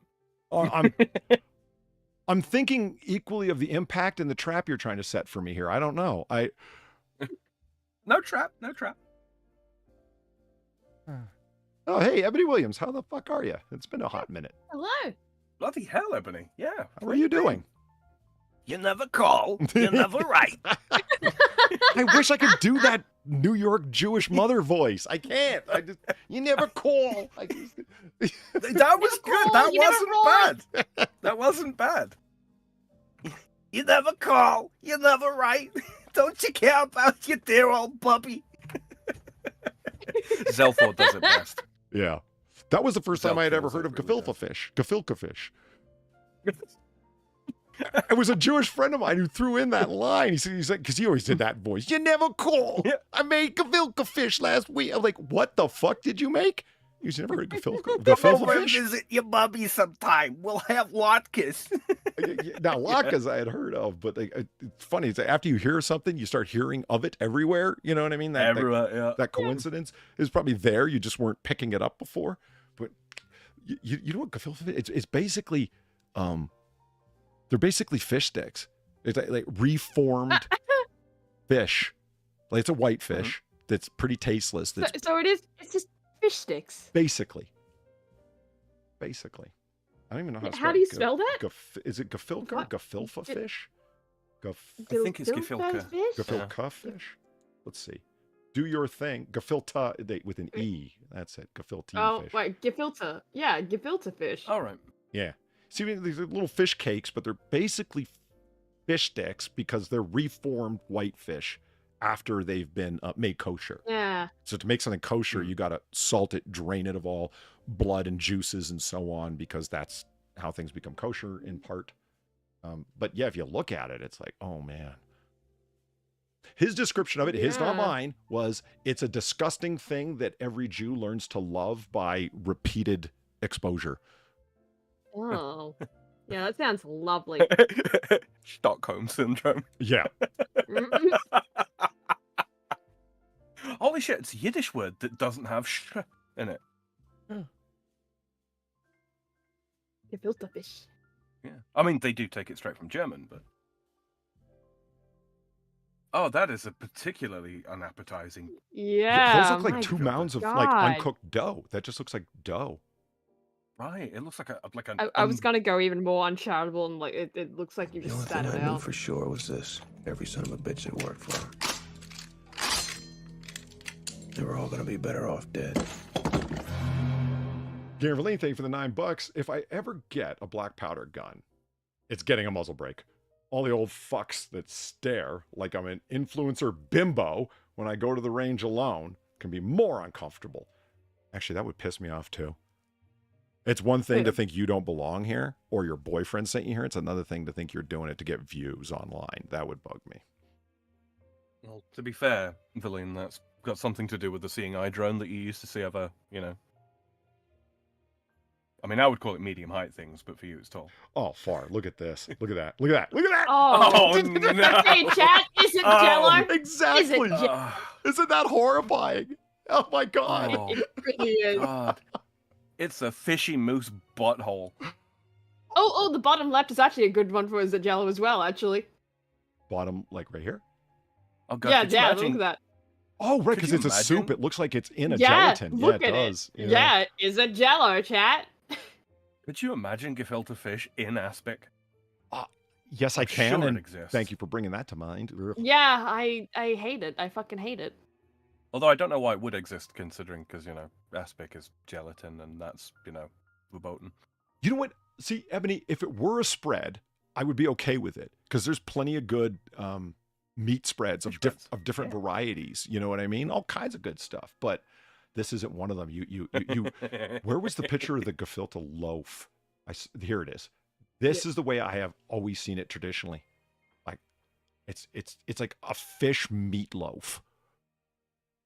And Fish loaf. yeah, I have tried it since, and they're not kidding. The flavor is absolutely drained right out of it. It tastes like even though it's been salted, you like you do with any salted meat, you soak it to desalt it. You know what I mean? Repeatedly through different baths over. Not this, you don't. Yeah, I wish they didn't so far because you know it doesn't. Well, so it must taste pretty salty. Nope. Then it would have some kind of flavor. The fact that it doesn't really have a flavor to it is just... I think that's the worst part. Yeah. I genuinely think that is the worst, most traumatizing part of it all. That there's no flavor. And let it be known, not every kosher recipe is gross. No, not at all. Matzo ball soup, No. when made well, it is amazing. It's chicken broth. What's not with giant dumplings in it? What's not to like? You know what I mean? Right. Latkes, Fucking... pan-fried little cakes. What's wrong with that? They're delicious. Oh, dude, speaking of, I was talking with Zelthor and a handful of others over in Eve server there the day before yesterday, I think it was. And I found this premium goods site, and they had latkes on there, mini latkes, and I was Polly, I was very upset by the price. I was so upset I couldn't read out what the price was, so I passed it to Zelthor, and after about 5 minutes of laughing in dismay, 12 mini latkes for $42. I'm like, no Jew is buying these. No shit. Well, what the hell is in them? What premium? Nothing. Fucking nothing. Not a damn thing. There was nothing important. They had cocktail or French cocktail style mini blinis, right? You know what a blini is, I'm sure. Do you know what a blini is, Far? Not really. It's a buckwheat pancake. Okay. It's toasted. Okay. Well, that you toast, and you put. It's also a shit on it, lame caviar blended or rum something. drink that sorority chicks are into. But anyway, Yeah, but they're wrong. they are. Yeah, 16 of those for like $32. I was like, what? What the fuck? This is not the caviar. This is the thing that we put the caviar on. What was the explanation for all this overpriced premium shit? I, for the life of me, could not find it. They had a 250-gram tin of fucking beluga caviar for, I think, Platty found it was like $5,800.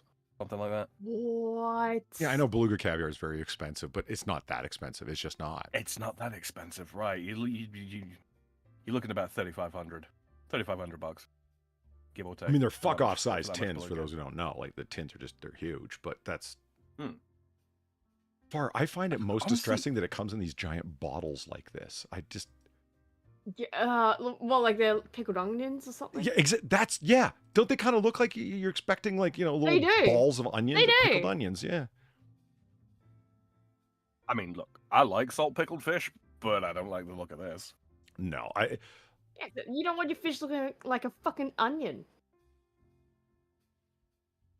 It's like they tried to do it well here, and it's like, but you're working with nothing. Like it.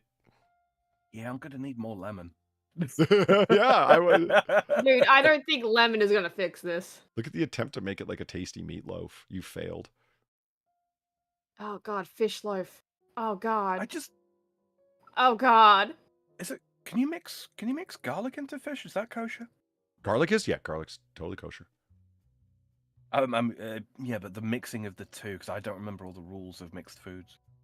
Because some things you can, and some things you absolutely can't, like meat and dairy Sure. shouldn't touch, that sort of thing. Yeah. Well, it depends on how far you're going and whether or not it's Passover time, because then the rules are more stringent. True. And it depends on True. like the just how orthodox you are, if you know what I mean. Like if you well, I mean, Sorry, there's the people who have the separate kitchen. They have the two kitchens in their Yeah. house, right? And it's like, why would you Yeah, need two like- kitchens? Because you cannot afford the possibility of even one bit of bacteria or fungus rather making it in, and thus your bread is no longer unleavened. It's like you didn't put any of the rising elements in it, but they're in the air. So you yeah, need to I think, like, cash I root think- all of your utensils, like meaning wash to kosher standards, all of your utensils. So that because once a utensil, if you're really orthodox about it, once a utensil's been used for dairy, you can no longer use it for meat until it's been made kashrut, like until it's been made kosher for that purpose. So they have thusly entirely separate kitchens where never the twain shall meet, it's kind of funny that kashrut is used as a slang term here for basically scrubbing the skin off or something. Yeah, like you know when someone they're really enjoying a meal and like in English it roughly would be like you would say to someone, "Oh, leave the pattern on the plate," Yeah, we would say that something has been kashrute. What is that? Oh god. You see what this person has done here? It's the world's largest gefilte fish. So it's the actual Mhm. fish, Wild. but somebody has put a loaf of fish over it in the fake picture. See? Oh, like the wild haggises. Yeah. Right. Yeah, pretty much. So they took one of think, these and impressed it over the photo of the world's largest gefilte fish, that this is what the guy caught. Like that's a pretty bad joke. See, Justin Wilson, I think, nails it. Not fish sticks, but fish bricks. Yeah. Great. See, not only onions, Far, you can get them in squeeze tubes. Oh god, Oh, that no. makes it even worse. How does that make it even worse? Look, the only thing that should come in little baggies like that, right, is fucking mini mozzarellas. You ever seen those, Polly? Mini mozzarella. Oh, they're floating in the brine, the liquid. Yeah, I have. Yeah.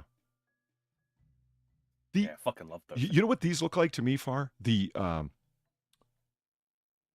emojis whenever they need to symbolize or signify Japanese food. It's always like a little white something with like a dot and a stripe Yeah. across it. They're supposed to look like little sushi or whatever. That's what I see there. To me, it looks like it looks like a reverse Kiev. Like that's all the crumbing in the middle, and then like all the fucking meat that's on the outside.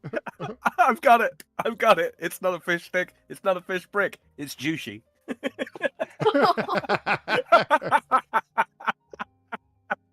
There you go, internet. Have fun with that one. Fuck.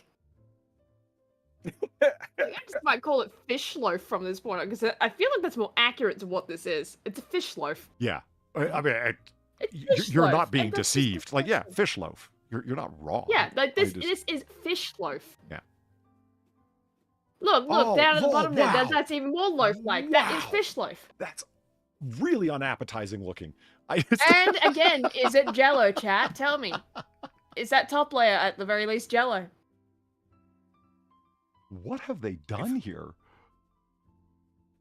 They Oh, sauced it. that's a saucy fish loaf. Are these Yeah, olives? so we've got sliced Yeah. green olives. That looks to be I'm not quite sure that on top. Maybe a large maybe pepper a roasted or whatever? shallot.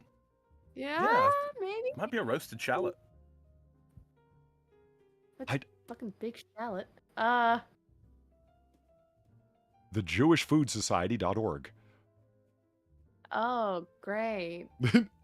A la Bera Cruzana. Poached in spicy smart sauce and fuck is that? I mean parsley, presumably. The parsley Gefilte with fish tomato? a la Vella Cruzana. So you've combined Yiddish, English, French, and Italian in one name.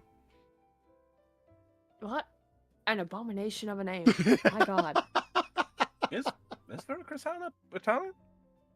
I was assuming. That was Well, you an guess so, assumption. wouldn't you? I mean, With the maters. Oh, look. Gefilte, unconstructed. Great. Balls. Fish bowls. Now, fishball What a soup load can of- be good. There. that What a load of I don't- bollocks. what a lot of fish bollocks. yeah. Yeah. I wonder if you like salted the shit out of it first as you're like forming it, and then boiled it. If it would make sort of like a fish, what's it called? Okay, now you're Dumpling. getting close to something appetizing here. This is. Yeah, but it's still just fish loaf. I can't get over the fish loaf. I agree. Yeah, I agree. If it was flaky white fish texture, did it just be sort of like crumbled and then reassembled? But it's could not perhaps going to get- be that. Yeah. It's not going to they've be pureed that. it, basically. It's fallen apart completely. Oh. I mean, I hear you about a delicate white fish that's like fork tender. Yeah. Very nice, and it's. Yeah, and that's fish. That's what fish should be. Yeah. But this is not that. This is fish loaf. We're in fish loaf territory, Sam. I'm sorry. Ooh, it's one the of course reasons of why I can't- hors d'oeuvre. Ooh, hors d'oeuvre. That's what it says. I love hors d'oeuvre. Yeah, hors d'oeuvre. Or yeah, hors d'oeuvre. Hors d'oeuvre. Yeah. See, Sam, this, Oh, d'oeuvre, you uncultured swine! this is one of those French words or phrases that throw us. We've all heard of hors d'oeuvre. We've all heard of hors d'oeuvre. Yeah, okay, fine, we have, but we don't see it written, and when we see it written, it's like, wait a minute, that's how you spell that shit? I just, Yeah. Yeah, it's like, what the fuck? It's one of those. It's one of those as well. Like it's become anglicized in so much as the O and the E should be fused, but they typically no longer are. But yeah, oeuvre. Oh, yeah, that's a whole thing. Holy shit. My God. My God. Chat, What? yet again. Is it Jello? Is it Jello? Have you? They've stuffed a fish with gefilte. Yeah, this is a reformed fish. What sort of evil is this? Oh God. The like the kind that fucking- may or may not involve Jello. Yeah. Like you Like a could convince suckling me that pig this made is out of that turkey. they are these eggs and carrots and whatnot are in a solid jello mass. You could convince me. I was not expecting to see something this horrifying tonight. Those Drop it eggs on the deserved a floor and better it fate. bounces. Okay, here we go. To make modernized gefilte fish balls, fish fillets are ground and mixed with eggs. Some recipes exclude eggs, breadcrumbs or matzo crumbs, spices, onions, salt, carrots, and sometimes potatoes to produce a paste or dough, which is then simmered in fish stock. Carp, pike, mullet, and whitefish are commonly used to make gefilte fish. More recently, Nile perch and salmon are also used with gefilte. Oh God. I'm sorry. Just I hear like fish dough, and I'm just like, fuck. No. And I mean, this is a sad part of kosherism. Like, there's many sad parts, but like catfish, no dice, not kosher in any form. For it has to have both scales and fins to be kosher, which means like Which catfish does not. no, it doesn't have scales. Oh, okay. Oh god, I remember reading on that particular part of kosher. It's like it's like it's like the whole chair versus table thing, right? Like gator is considered fish for the purposes of kosher rules. Yes. Yeah. You get. I mean, I remember hearing that. I'm like, wait, but like lobster and shellfish don't count, right? Like, no, they totally do. Oh, wow. You guys don't get to eat clams, oysters, lobster, crab, none of that? Squid, octopus? Because those are all seafood that don't have either skins, scales, or both. Fin, scales, or both. And yep. Oh, rough. What would you even begin to use to sort of replace calamari? Because, like, most eels are out. Hopefully not this.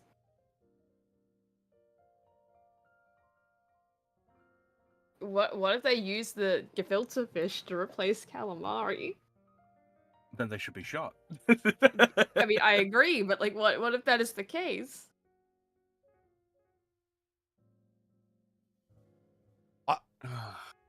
Oh man, that is one of the worst names of a ground meat, force meat. Oh god. Used to be very commonplace. 100% it did. Them old-timey colonial cookbooks that I love getting. So I can see, force meat is super common phrase. But I just keep thinking back to those memes that Zelthor loves so much about like gripping food with force. And for those you don't know, they're just a bunch of pictures of some dude with like a big meaty paw crushing some food with his hands, a steak, a shake, a fish. Ugh.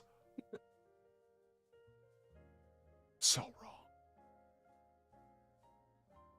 wrong.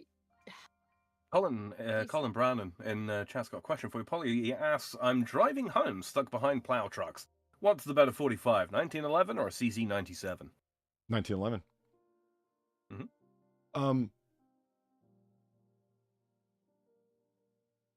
Yes, I mean that's nothing even remotely against CZs. Yeah, they're I was about to put the asterisk there myself. They're not bad, and well, far from it. Highly reliable, widely respected. A whole bunch of people I know do competition, shoot CZ shadows, like Shadow 2s actually, like as almost like a religion for them because it's so effective. It's almost like cheating. And it's like, well, the Shadow 2 was specifically designed for competition use, or to really excel there, and it does. It's an incredible pistol. I'm impressed with them. And the 97 is a famous, well-designed, often mimicked and copied gun. Yeah, they're great, but I still say a 1911. It had more impact. There's more parts available. There's more variations of it. You can go from super expensive custom all the way to cheap enough to meet any budget. You know what I mean? It has its own mystique around it. 100 reasons why a 1911's better than 45. But if somebody that gives you a CZ or you get like a cheap deal on one, you've won. Be happy, Yeah. One of the really nice parts about the CZ97 actually is they are readily available in Europe and Northern Ireland if you have your state's permission to possess. Is there another example that either you can think of this happening with another kind of food where they've broken the animal down and reformed it? Yeah. Yeah. My great-grandmother's venison. Oh. She reformed it to the shape of a deer? Yeah. Why? Yeah. She lost her teeth. But she really likes the flavor of venison, especially very gamey venison. Right. So I took her some years ago now. Passed away, 12-ish years ago? Yeah, and she basically shredded it, and then reformed it, and then like double baked it to keep the gaminess in, because otherwise she would have had to have boiled it. Okay. And that would have, boiled the gaminess out. Yeah, I was look, my great grandmother, right? So I'm not about to say this to her, but I did think it like, Jesus, A deer died for that. Oh. Like, you know, I ain't about to go. I don't know. This I might lose some people here, but I'm one of those hunters of an opinion whereby if you kill something, unless you are doing, you know, pest control, if you kill something, you should be prepared to eat it and eat as much of it as you can. If not, it's a little bit disrespectful. I would add the exception of selling it to a place where they're going to break it down and sell it to people for meat. Is fine. Yeah. You know, It must be eaten. Yeah, like you're selling it to a game food emporium. That's fine. It's yeah. I do deals with my butcher. Nice. He gets me cow. He gets to keep some, and as long as you get some processed meat afterwards. Exactly. Very nice. Exactly. Yeah. Yep. We divvy up my. See, this is. There's been a lot of concern about certain countries and their foreign import policies and such lately. You know, I won't go into too much of that because, of course, we don't do politics here. But it just got me thinking. Like the deals and such that I do here with bakeries and my butcher and my fishmonger and all that kind of thing. I really hope that culture, if you will, makes a return over in the US, because you all would benefit from it so much. You've got such a rich hunting culture and fishing culture and so on and so on and so forth. All of you should get into it. All of you should get into it and get to know people. If you're not good at cutting up animals, preparing them for eating or whatever, find someone who is, and make them your best friends. You'll save a ton of money. You'll get great food. It'll be easy to prepare. What's not to love? And they will Can't give you preach it to pigskin. this choir, but Yeah, they will. And they'll give you pigskin. Yeah. Well, one of my friends told me, he's like, you know what? I shop at a supermarket. There isn't really a butcher there, and he's like, no, there is. You just didn't know. Yeah. He was the first one to mention that, and I like. It's one of those things that seems obvious after somebody tells you. You know what I mean? Yeah, of course they do, don't they? Yeah, they've got a fishmonger there too. Like they have a person who knows fish back and forth, and they're the ones who are doing the purchasing and so on. At one level or another, they've all got one. It's just people don't go there to, like you said, the culture of it. I think that's a great way to describe it. The culture of the expectation of going and speaking to this person. You know your butcher by his first name, and you know, hey Larry, can we, you know, what's going on? What do you got in that's good? That kind of thing. You know. Oh, we know each other's first names, but we always refer to each other rather formally. Yep. Good morning, Mr. Robert. I have a deer to carve. This was the only example I could think of a reformed animal, lobster thermidor. I mean, oh, that's kind of cheating. It's a very old recipe from what? It's a restaurant and a hotel called the Thermidor, I think, something like that. But it's the lobster's been, you know, deshelled, right, and then it's been mashed, cooked, and then put back in to the shell to be served. I thought it was just the tail, like such, that it's generally done in. Oh no, that's the whole body right there. Yeah, I thought it was just the tails, like here. But no, apparently they go. I mean, I don't want to look at that. It looks like a cross section. Well, it's literally cross sectioned on my plate. Yeah. That's disgusting. Cross section. Yeah. But what about chicken nuggets? Would that count as reformed? Only if they're dino nuggets. Yes. If they're reformed in the shape of little chickens, perhaps, but... Yeah, I mean, there's also, like, the reformed, like the reformed strips, where it's, like, just giant nugget, basically. A mega nugget? Yeah, but, like, it's in the shape of, like, a breast fillet. Oh, really? Oh. Yeah. Like, kind of, anyway. It's like, why do it like this? This is a little weird. Kind of like the really cheap cordon bleu that you can get, whereas reformed chicken, but without the cheese and ham in it. Huh. Yeah, pretty much, yeah. I mean, I'd try it, because it's basically just a chicken nugget, right? Yeah. It certainly is. I always think back to that Jamie Oliver clip where he's like, I think Jamie Oliver. Oh, yeah, with the kids? Yeah. I think he's absolutely right in his position. And the thing he's pushed forever is that people are eating low quality food and the companies are getting away with it. They've managed through marketing to convince them that it's something other than what they're actually eating. And the lobbying organizations are powerful enough that they've paid enough to be able to get away with selling one thing as something else, and it's legal. And so his criticism is of government and massive food production services, that they've fooled people, and people need to be better educated, and they wouldn't be buying this shit. And like, yeah, Far, with the kids. He's like, this is the pink slime, the pink paste of chicken nuggets. He goes, here, let me blend up this chicken of just disgusting chicken parts that nobody would eat otherwise. I've turned into pink slime. There's all these kids around him in the kitchen watching him do this on purpose. And he's like, and then we're going to season it, and we're going to dip it in some, making the little patties, like little nuggets, and then we're going to dip it some breadcrumbs here, and now we're going to just fry it in a little oil. And he says to the kids, now, do you want to eat that? And all the kids in unison go, yeah! It's like, man, you made it look appetizing. You failed. Jamie, damn it. When it comes to kids, like I get what you're doing, but like kids are dumb. Kids are dumb when it comes to that. Of course they're gonna look at that, ignore everything else, and be like, yeah, I want to eat that. Yeah, when he was done, those looked like good homemade nuggets, man. Because you especially when you put them in like seasoned breading before you put them in the oil. Yeah, once you flip them over and they had that golden brown look to them, you're not thinking about the pink slime anymore. You're thinking about a delicious, crunchy nugget. You know what I mean? Yeah. What a fail. He should have stopped right at the slime. He should have poured it in front of them and said, now, do you want to eat this? The kids would have said no, because it's disgusting pink slime. Like, well, apart from little Timmy, who'd have been just like, yeah! Yeah, but Timmy's a weirdo, so, you don't really take weirdo, much stock in what Timmy says. Yeah, he pulls the legs off of flies. Yeah, Not the wings. That would be too cliche. Look at this. It's just like... It somehow becomes more horrifying. They've got melty cheese over the top. Tastes good, though. It looks like it's split open under being, exposed under too much sunlight for too long. I just don't like the look of it. It just bursts. Yeah. It was stewing in its own juices and then exploded with pressure,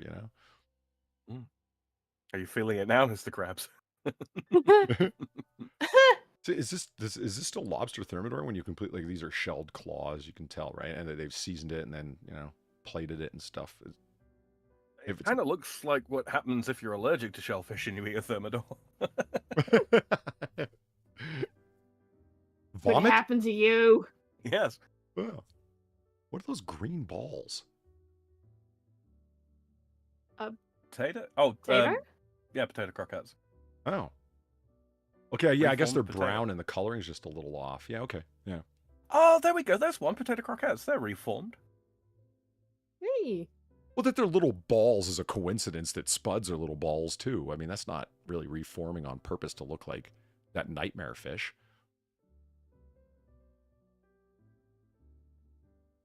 Does thermidor translate to carcass horror? Nice.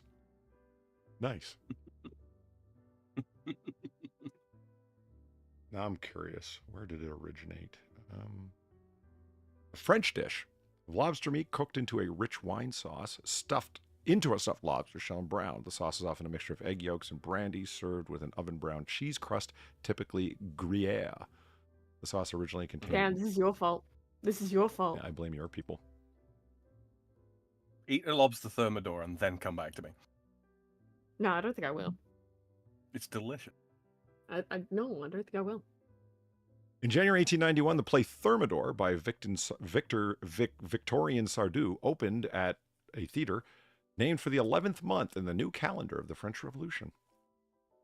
What do you mean, Why didn't you tell us that? Well, I don't know. You didn't ask. You don't use this calendar? No. Oh, yeah, there you go. Okay. They've been through 7 revolutions since then, Far. It told the story of a young French clerk, Charles Hippolyte Labussière.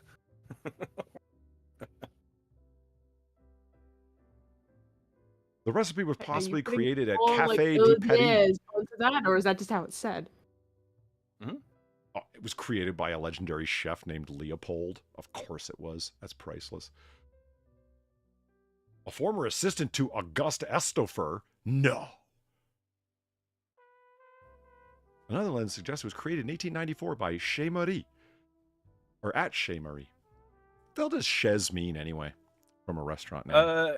It doesn't directly translate to a singular word, but like if I would say chez moi, it means my place, my home. So in here, Chez Marie, it would mean Marie's place. Okay. Okay. That kind of makes sense with all the names of restaurants. It's always Chez, proper noun, so it's like this thing's place. Yeah, it makes sense. It's sort of, I suppose, the closest thing you'd get to a literal translation would mean like the seat of some person, like the seat of a king, where one sits. Okay, this legend makes no sense. I just read it. Supposedly, the play tells the story of a young French clerk with a long French name, an employee of Robespierre's committees of public safety who saved over 1,200 lives during the Reign of Terror by destroying documents condemning them to the guillotine. For those saved were actors of that theater, thus inspiring a dish reminiscent of a play about a hero. Was a restuffed lobster shell reminiscent of a hero? It's as much as the tale has been told many, many times and has completely changed form as time's gone by. I don't know. Kind of spitballing here.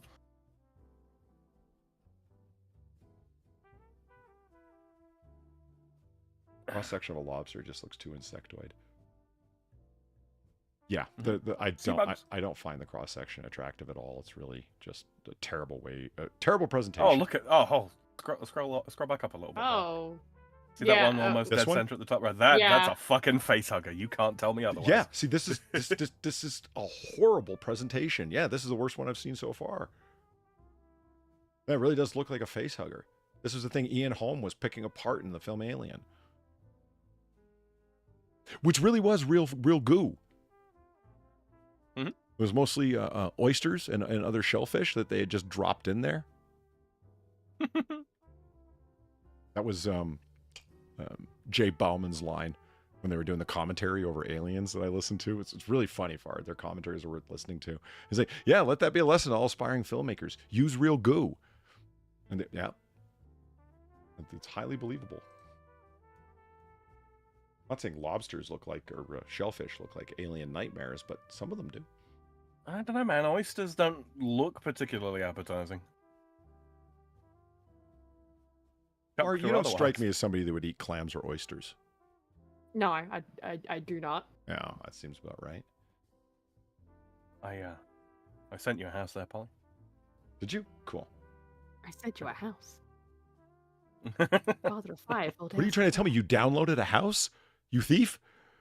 Would you download a house? Yeah. Real estate piracy is a crime.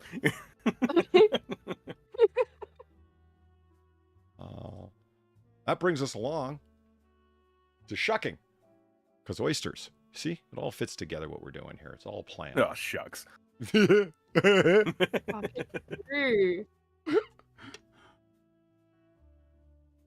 I was talking about shucking oysters before we went live. Because we're going to shuck far tonight. It means bring her out of her shell, you sickos. And it doesn't mean shank her from behind with a short knife. But it could. It's the season to shuck a bitch. They are. Have you ever shucked an oyster, Far? No. No? So you use a nice short knife like this. They tend to have like short blade, really long guard on them, and an extended handle. The handle's bigger than the blade is. So they're kind of like unbalanced in that way. On purpose, because you don't need a very far reaching knife to shuck an oyster. You just need to like, be able to get into its, you're basically breaking and entering, and you need to purloin the tasty treat therein. Yeah. Straight to the point. My favorite oyster knives are almost all the New Haven style with upturned pointed tips. The overall winner was the wooden-handled R. Murphy / Ramelson New Haven oyster knife shucker, a classic. I also like the straight-bladed Mercer Culinary Boston style oyster knife. If you're into that style. Okay, this person's a little gay. So, Sam, you were going to tell us, do you have a set of oyster shuckers? I don't have a set, but I do have a shucking knife. I use it for mussels. Oh, okay, cool. Yeah. I can tell you this. The whatever shucking knife it is you pick, have the male glove. Yes. Because however safe they claim that their knife is to use, it's not. It's a lie. Mm-hmm. And Yeah. you're handling a bunch of wet-shelled oysters because they're, unless you're an idiot, you've got them floating in water. Well, not necessarily an idiot, maybe you just don't know, but you should absolutely keep them in water. And even if you dab them off with a rag beforehand, your hands are going to get wet shucking oysters. Because as soon as you open them up, even if they're completely dry on the outside because you bought them in a net bag or whatever, after you open up the forced oyster, your hands are going to be wet. Yeah, guess what? You're going to slip and you're going to stab yourself. And, even if you don't use the male glove for shucking oysters, if you like that free shavocado toast, it's good for that too. But you're going to make some kind of reference to like a Ren fair or something. Really? I demand satisfaction! Knocks him the fuck out. I had always considered having a classic linen-style glove for my dueling pistols, but I might get a chainmail glove just for the slapping. Mm-hmm. Because you can't have a set of dueling pistols without a slapping glove. I see. Well, how else are you going to demand satisfaction? Okay.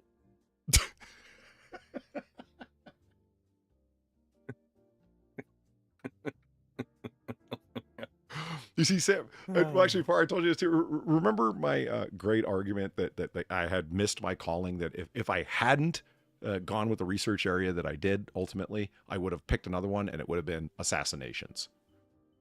No, but continue. No, I've told you this, haven't I? I don't know. I don't know. You talk. I don't listen. It's how it works. If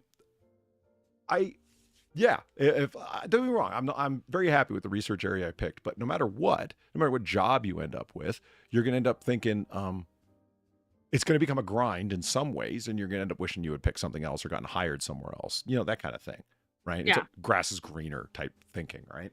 And I've encountered that, when I've gotten frustrated with stuff or whatever, stuff becomes a grind. It's like, man, I could be writing on people getting whacked out right now, assassinations. And it's a broad thing, because it's like, I figured out 100 different ways of describing various aspects of the research I do. And, you just want to repeat it in one way. It's because it just becomes inaccurate after a while. Assassinations is like a broad description. What it would basically be is extrajudicial killings in one way or another, which generally speaking, that's assassinations, but it also fits drone strikes outside of a theater of war or outside declared hostilities. So imagine the windfall of gifts that would have been, because I was making that choice before Obama's drone strike program got launched. I would have been like, I was like, man, I could have been the guy. I could have been at the center of this thing, man. Like, after it happens, right? I would have been, oh man. And it would have been, I could have written all kinds of papers on dueling culture. It would have been all about that. Dueling is fascinating. If you'd have chosen that career path, you'd have been excited every time there was a news story coming out of the Obama administration. Yeah. It's like, oh, who'd you kill now? Great. It was an American citizen, you nut. I'm going to get years off of this. I should be excited about the killing of American citizens, but... Looks like meat's back on the menu, boys. Well, that's the saying went around that. It's like, it's not like the guy that was killed was the U.S. citizen was an angel or a saint of some sort. No, he certainly wasn't somebody who, all outward signs, should have been charged with a crime. Definitely should have been in Guantanamo, if not somewhere else. Absolutely a criminal of the highest order. The point is, nobody looked into it, and it was two guys that made the decision to do it, and they did it in absolute secrecy, and then went out of their way to use presidential authority to cover up what they did afterwards. When I say cover it up, I mean make it impossible to look into any of the details of their decision-making leading up to it. It's like that all just screams fishy. And that's not the way killing is supposed to happen in a military context in the United States. It's just not. Especially from a president who pretends to absolutely not be that guy. So what are you doing? And then the reminder, again, not to get political, just to point out the obvious fact. Imagine if a less popular president with the news media had done something like that. Oh, he'd been crucified. Yeah, let's say Donald Trump had an American citizen killed in an extrajudicial manner overseas. Oh, we'd never hear the end of it. Well, that's what I mean. That's the difference, and that's why it's this. Like I said, you don't need to argue that the guy was a saint to argue that the way it happened was extremely bad, and what happened afterwards was arguably even worse. Don't you think the world's a better place for him having been gone? Oh, really? How seriously would you take those arguments in a different context? Fuck off. Arguments of convenience are annoying no matter who's making them. So far, which shucking knife do you like the look of the best? I don't really care. They're knives. No? The otter is probably scoffing at these knives. Yes. Yeah. The correct way to shuck an oyster is on your belly, floating in the water.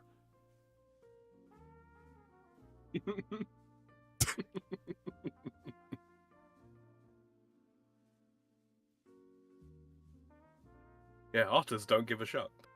No. I'm just That was low effort. I apologize. Is it with the turned up blade? I was looking for that. I don't see it. That's the New Haven style. It looks like a straight blade to me. Is the sort of the blade itself bowed in some which way for extra leverage points? I can only assume. Which was the one? Hold on, I lost track. The Boston style. They have upturned pointed tips. The New Haven style. Doesn't look like that to me. The Murphy Oyster Shucker Fucker. Let's take a look. The item's not found. Item not found. Yeah. Well, I guess it didn't last very long. Yeah, I don't see an upturned blade, but what do I know?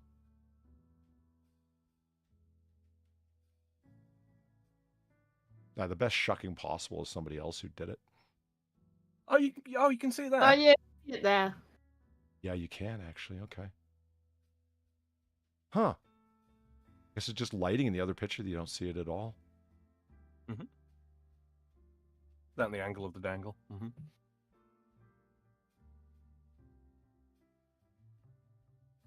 Yeah, you can kind of see it there. Yeah. The care is hand wash only.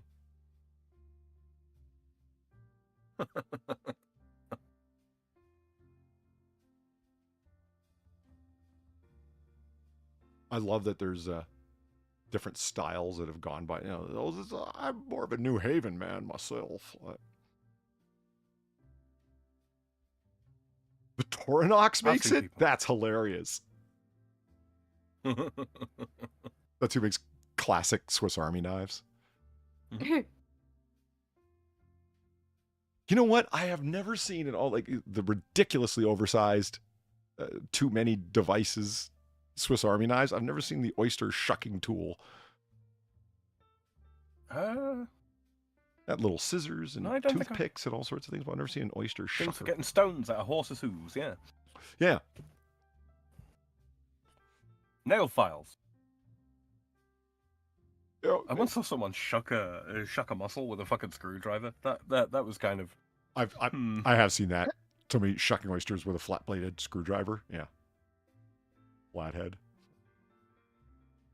Oh shucks! Yeah. This is the available joke, so we're all gonna go with it. Shucker and Shuppertash. There was damn. Oh man, this looks just like the knife that one guy had. This thing. Oh, that's extra. Yeah, that's fucking extra. Come on. So we had we were getting together over at a friend's house in Maryland, and they were doing we had fresh oysters. It was going to be an oyster party, and it's just everyone was buying in because oysters can be quite expensive, and everyone showing up there was going to be a cookout. And he showed up with his own leather holstered oyster shucker on his belt. It was pretty funny. Dude. It was like when he unsnapped it and he pulled out. He goes, "I'm ready." I was like, okay. In some contexts, that would be cool, but you and the way you did it, no, it was pretty gay. It was just. Yeah, your weapon's not big enough to pull off that line. Yeah, it would have been. Slice. I actually thought after the fact it would have been a lot cooler if he got out a pair of male gloves and put them on, taking the time to push them down around his fingers. You know what I mean? The way somebody would. Like delicately almost. Yeah, like you know what I mean? Like, yeah, if you're getting ready to like strangle somebody, you might see someone pulling on some leather gloves going, all right, I've been waiting for this. You know what I mean? Like, dude, that would be great. I'm ready. I think you're pulling on a couple of chainmail gloves. That would have looked a lot better than whipping out your little short peener knife here. It's like, that's the only weapon you own, isn't it? Isn't it? Yeah, it just oh, look at that thing. Yo, what the fuck? That looks like somebody's... That looks like a fucked up screwdriver. Really? I was going to say it looks like somebody's improvised prison tool. They stole this grip from No. No. The grip looks like they fucking... It's melted, right? And then they've, like, done something fucky with this the screwdriver end. Like, they've carved it into a shim. Yeah. Yeah, like, it's a fucked up screwdriver. Sorry, did you just refer to the cope? I don't know part names, okay? No, that's right. That's exactly right. Yeah, a cope. Well done, Far. 10 points. Holy shit! Far knows words, people.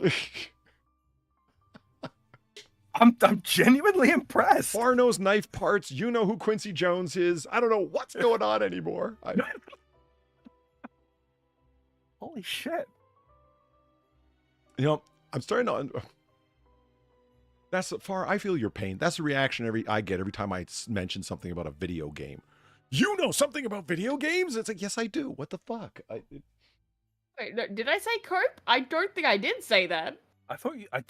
I thought I heard cope. I said screwdriver and then shiv. Yeah, but before that. No, I don't think I did. I thought you said that it looked like someone had like the cope had melted. No, the handle. Oh, okay. I misheard. I don't know. Maybe I don't know. wishful thinking. Yeah, I don't know words. You should not be impressed with me. See, I thought this one was more extra than extra. Damascus steel. Yeah, Oyster no, Shucker. that is absolutely extra. Look at the quality care put into the handle. It's just carefully chosen wood grain. It has its own brass pins through it. What is this? Inlaid ivory? It's a fucking oyster shucker. Does look like ivory. Could be whalebone. I had no idea, though. After finding out, it seemed obvious how commonplace the market is for reclaimed ivory. Because illegal to import new ivory, so old ivory that's been, you know what I mean, for like piano keys or whatever the fuck, huge market for it. Yeah. Because so it could be remade into something else for knife handles, pens, stuff like that. That was ebony and ivory from piano keys. Any fancy hardwood store I've ever been in, they've got an entire bucket up front of repurposed piano keys for people who are making pens. Mm-hmm. Like, Dice makes is sense. the other one as well, isn't it? Yeah. Because they're cheap as hell, and why not? You know, a destroyed piano. Well, the keys are still used for what? Another piano? No, for things smaller than the key themselves. You know. Oh, I guess you could use it for another piano. I wonder if what's his face's fucking whale foreskin leather seat covers ever get reused for anything. Oh God. I have to imagine. It's probably illegal. Aristotle Onassis. I have to imagine that ship is still together in one piece. Once somebody spends that much money on a ship, doesn't it just keep getting resold as so and so's ship? Yeah. A ship probably. of Theseus, if you will. Mm.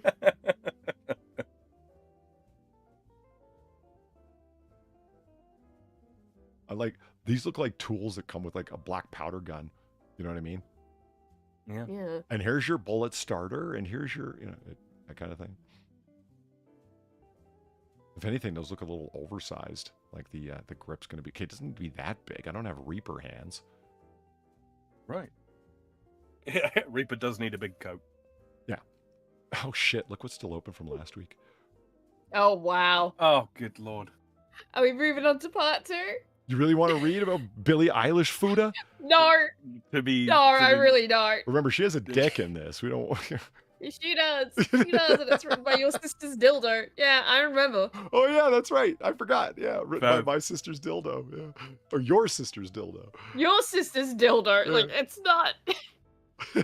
Fair warning, 20 minutes, guys, for me. Oh, I'm gonna have to go. okay. You got to leave in 20 minutes? It hasn't been 4 hours. Yeah. Yeah. Yeah, what? I have to be there. Oh, be there. Yeah. Well, that's still Well, on about your well. hands. It's just a go-to reference. What do you mean? Let's, We have 20 minutes, Polly. I know. You guys can keep going on as long as you like. I'm not putting any. I had a lobster. I'm putting claws on nothing. I'm not putting any restraints nor constraints on, actually, let me just, boom, and take here our face hugger lobster thermidor there. Okay. Oh, What the going hell? straight to it? Wait. If we want to do What? it while Sam's still here, we're going to have to. Okay. House in 20 minutes. All right. Yeah. This is another one that comes from special correspondent Mitzi. Oh, really? Nice, Mitzi. Yeah. Yeah, we're to be able to do a house when Sam's still here, we're going to do this house. And then a couple of stories of Far had that both looked interesting, plus one that I had. And then on to the making fun of Far thing. And then Right. I'm kidding. It's not that bad. We have trivia, but you're the one that chat and myself are going to have to do better than. We're putting you on the spot to be our question answerer, and it's supposedly your area of expertise, so you're on the hot seat. And Yay. so it's Fucking yay. It's me and the guests at the bar versus you.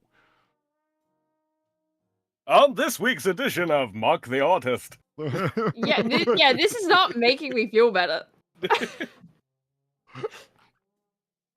Let's see. Why is it one of the tags in the what special thing metal shop? Because it looks like a former prison, and they have those at prisons. A metal shop. And what we're looking at is a mere $600,000 abode in Ozark, Arizona, featuring 3 beds, 2 baths, 2,500 square spacious feet, being built in 1914. Ladies and gentlemen, this can be yours for a mere $600,000. Let's take a look. And let me just go onto the right screen so you guys can see it in all of its quote-unquote glory. Boom. Wides.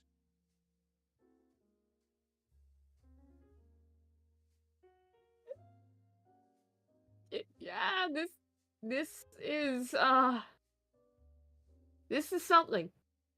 This is something.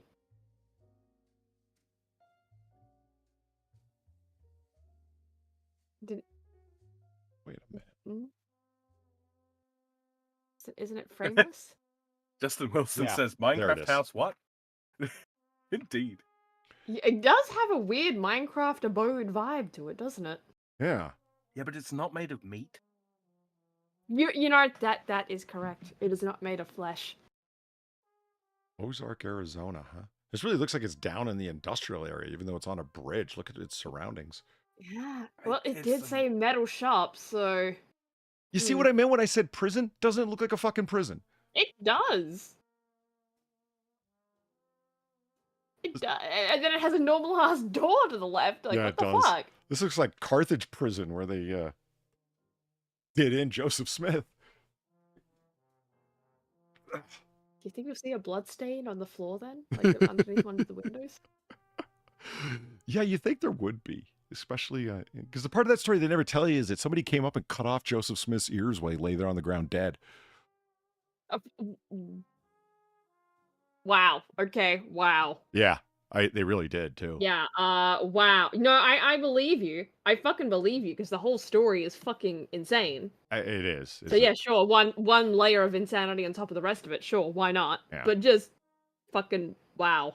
Yeah, it's like sort of like as a trophy, also proof, and old timey notion of like, yeah, we pinned his ears back. You know what I mean? That kind of like, I mean, it was a mob of guys who showed up with their face cork blackened to murder him. So I mean, yeah, is it really so surprising one of them cut his ears off? I don't think so.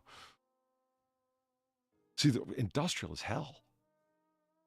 Yeah. Yeah, it's at least Arizonan looking picture of Arizona I think I've ever seen.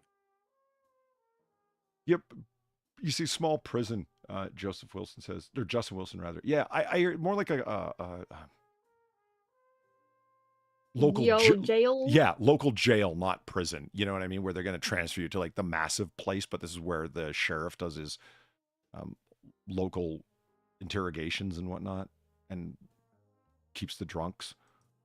You're like something that's from the 1800s, and they just never upgraded. Yeah, it seems a little pre-1914 for something of 1914 manufacture or construction. Hold on to that thought.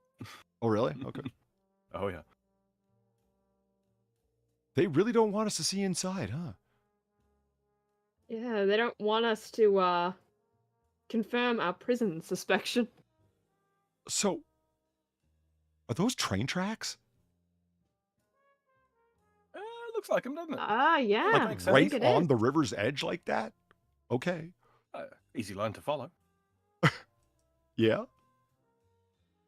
Yeah. I don't think I've ever seen train tracks that close to a river. Oh, the place about 3/4 of an hour away from where I used to live in the UK, where it was a canal, railway tracks, and a road that they were just following one another, parallel for about 6 miles. Great. Absolutely great. You still holding on to that thought? Yeah, I don't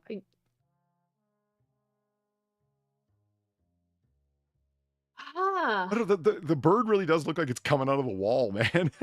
That's what I'm looking at right now is the bird. I'm looking at what looks like the webcam. Why is that there? The piping down here caught my eye. What is that? Like polished bronze? Like... Oh, Could be. I think that might be an intrusion cam for. Yeah, but why is it pointing away from the front door? To the back door. Oh. It's not a very big place. Well, They're not that far from each other. Yeah, all right. I like how you have the pipes that aren't the bronze pipes. They're actually covered with cladding.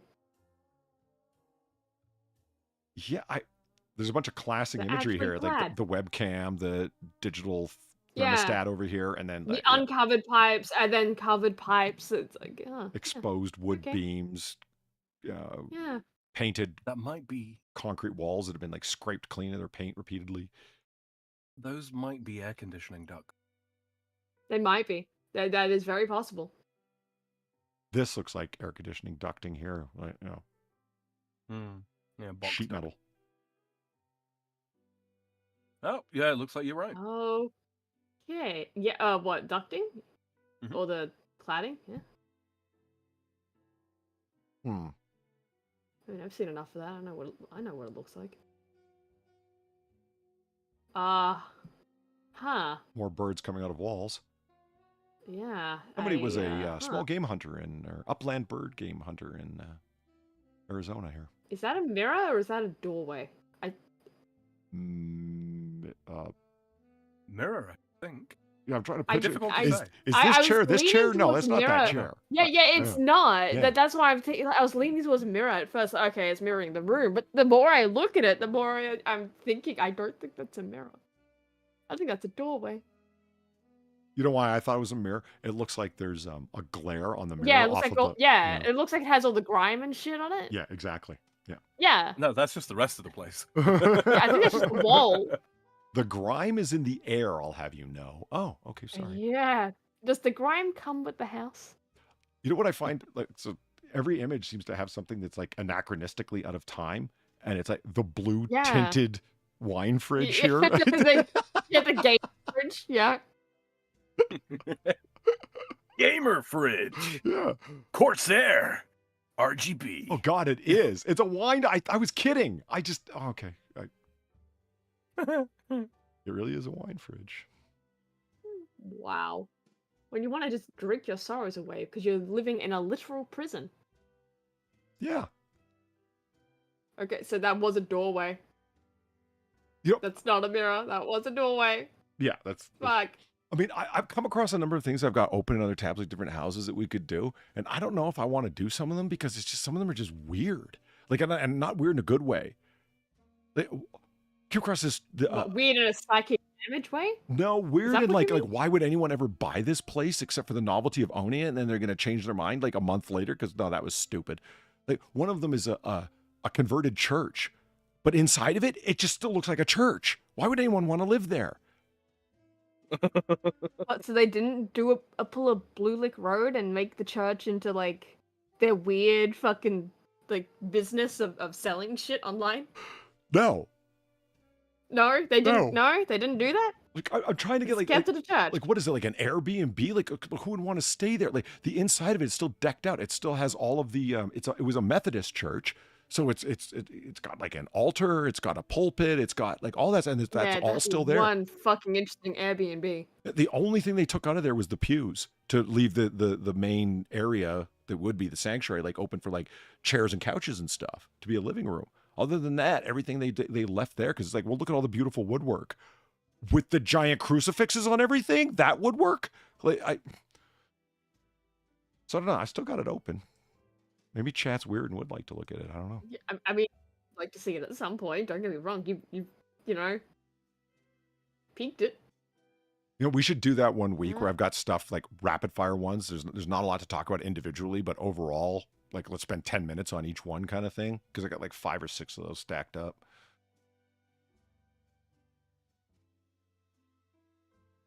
Again, stuff that's out of time. The fucking washer and dryer. Yeah. I'm assuming that's what that is. I got like, very confused. What else could it fucking be? It doesn't look like a shower area at all, but it is. It looks like this is just a bath mat on the floor. And it's like, I don't understand. God, that looks disgusting. What is that white paper on the ground? Is that paper or is that a carpet? What is that? I think that's the carpet, and this is a different color of concrete. concrete. Is that the bath mat? Oh. Yeah, when you're stepping out of the square that you shower on here, this is your bath mat. You remember the toilet with the marker tiles? The toilet with the what? The toilet with the marker tiles. The stance indicators. Yeah. Yeah. It's like that, but for a shower. It's like, this is the shower zone.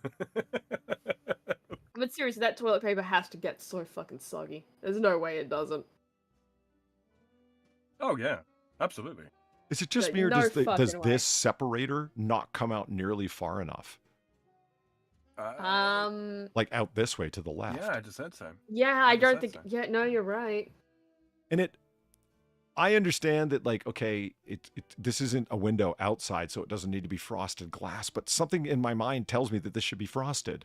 You know, Yeah, no, we have the same thing here with the shower. Here, it's not frosted.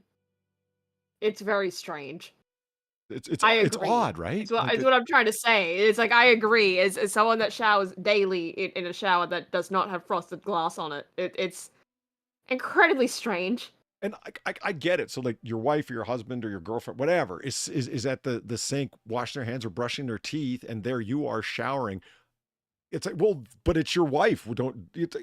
That's not the point. No, that you lock the door. You lock the door. Let me in. I got the stuff in the dryer. Sure. Well, you should. I make sure every time I lock the door because I'm not doing that. I'm not dealing with that. If it was my wife or girlfriend, I wouldn't be locking the door. I'd be stood there washing their hands. I'd be windmilling. Think about this for a second. People are like, oh, I don't want my significant other using the toilet while I'm in the shower. Imagine them using the toilet here when you're in the shower. Yeah, right. The thought did cross my mind. It's like, what happens when, like, is this the only toilet in the house? Yeah. What happens when, like, that situation happens? Because that does happen. Oh, it's a two bathroom, so it's not. Okay, well, 2 bathroom, but does the other one have a toilet though? True. Sometimes just a sink gets called a half bath, and I don't really think it should. Exactly. But, yeah. So yeah, that's why I question: is this the only toilet? Well, it doesn't matter to me, and then nobody's using that toilet when I'm taking a shower. I'm going for my distance record, yeah. I would consider Every man that knows too. what I'm I hadn't thought talking about that, but it would occur to me once I was in that shower. Yeah. I wonder if I can hit the bowl from here. Yeah. I wonder if I can hit the water from here. No bowl. Ooh, it looks extra grimy once you get around to this angle. Yeah, it does. God, it's horrid, isn't it? There's no indication of this level of grime from here. I mean, there is, but it's harder to spot. It's only like this if you look wall, at the ground. really. If you look at the ground, there's some grime. You can kind of see the grime around But I'm assuming it goes to the drain. See, what I'm trying to work out is is it actually grime or is it just damp because it's a stone building and they don't have what do you call it, a airspace between outer wall and inner wall? Have they just slapped plaster on stone? It does look like it, doesn't it? Because if that's right next to a river, that's gonna be damp as fuck. Oh, yeah. Irrespective of how good drainage is. You know, I've just noticed this. I've never seen a washer with a clear top like that. Mine has that. Yeah? Yeah. I don't really know the point of it, but it has it. It's so your cat's got something to watch. Yeah, my cat was not watching that shit.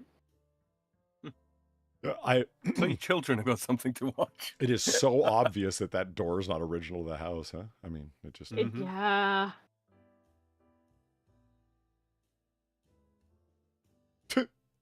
Ah, yes, go through the bedroom hole. God. Yeah, exactly. I mean, those walls are pretty thick. Place bomb-proof? I mean, soundproof at the very fucking least. That's interesting. And a very tall bed. So that says to me that old people live here. Tall Yeah, beds? no, that is an old indicator. Yeah. Tall Why? bed. Yeah. I That's easier for them don't to know. get in and out of. Yeah, okay. Yeah, that makes sense, actually. Oh. Like I when actually they wasn't want to get out of bed, they just, rotate themselves and put their feet on the floor. They don't have to, climb out of bed and then stand up as such. Oh. With bending of the knees. Yeah, but think about, like, poor Far and Valine. You got to get them, like, little ladders and shit. I fail to see the problem there. Yeah. I just... That would be Literally climbing into bed, know these two. beds. I just know these beds because that's what my nana had, right? And I just remember being a child, and it's like, man, this bed reaches up to my shoulder. What the fuck? Oh, and your nan having to give you like a leg up so that you sit on the bed. Yeah, pretty much. Yeah, it'd just be like, like I'm climbing up a bed. This is fucking weird. It's like the Princess and the Pea. She's got like a step ladder out. The asbestos princess and the pea. Oh, yes, the asbestos princess and the pea. Yeah, exactly. Don't mind me. Eagles is Don't mind me, Nana. I am climbing the bed to test it. If there's a paint pea chips falling in your between mouth while you're sleeping. Yeah. Paint chips keep falling on my head. Yeah. Some of those fuckers got into my bed. I'd like to think that the deer head was put there from the husband hunter who really wanted to stick it to his wife who was like really against hunting. So like there's this deer just staring at her. He doesn't even talk to her when she's complaining in bed anymore. He just points at the picture behind the headboard. Yes, It's okay, honey. I put a chandelier over the bed. It's fine. That seems like a horrible idea. Yeah, it does. It does. Yeah. Just makes me think like, honey, I had the designers put the chandelier over the bed. I'd be like, what are you trying to do? Phantom of the Opera me? Are you trying to murder me? Yeah. Also, I love that cock chair. Nice. Far. I have to every time I see one. Every time I see it. That's so that old people can put their socks on far. No, it's a cock chair. It's a cock chair. Who wants a That's cock to be able to that. put their feet up? Come on. I did. Old people? I don't know. Maybe they're very accommodating. The Arizona Swinger Society. Mm-hmm. Wow. So that bedroom has 2 door holes. Huh. Yeah, it Wait, certainly 3? does. 3. Yeah, wait, 3. There's 3 door holes. Look on the far wall there. Oh, that one actually has a door on it. So 2 door holes and so a it does. door. Oh. Yeah. Does it have a door? Yeah. Looks like it. Yeah, it does, yeah. Yeah, something tells me this wasn't originally meant as a bedroom. No, I don't think it was. There must be not much else to show in this house. Look, Far. It's a cuck chair. Yeah, and I have 2 cock chairs. The wooden one and the For cushion. him and her. Yeah, him and her cock chairs. The This is the other modern bottle. perfume diffuser here. That's the out of Jeez. anachronism. Okay, so a woman or effeminate homosexual lives here. Yeah, they use an I old think Chanel when- number 5 supersized bottle that they only have in advertisements to put a little Mhm. perfume into. It smells And- like and in sandalwood. I I'm sure it does. think someone's pissed on your sandalwood, love. That's the thing with natural perfume. It always smells vaguely of urine somewhere down the line. Look, This is it's a essence of ptarmigan. jacaranda. Oh, You spell that with a good P. for it. Why? So people like me can say ptarmigan and piss people off. Is it Greek? I don't know. They're tasty though. I hate it. I hate it. Is it- Okay, so this is another room. Yeah, this is the second Another bedroom. tall bed. Oh, we're looking at a house. It's pretty much all just rooms. That we're Shut the fuck up. You know what I mean, motherfucker. It's 20 minutes up. Has it been 20 minutes? now she's in a rush. Oh shit! They really made use of these central light fixtures for chandeliers in every room. Yeah. Those drapes leave something to be desired.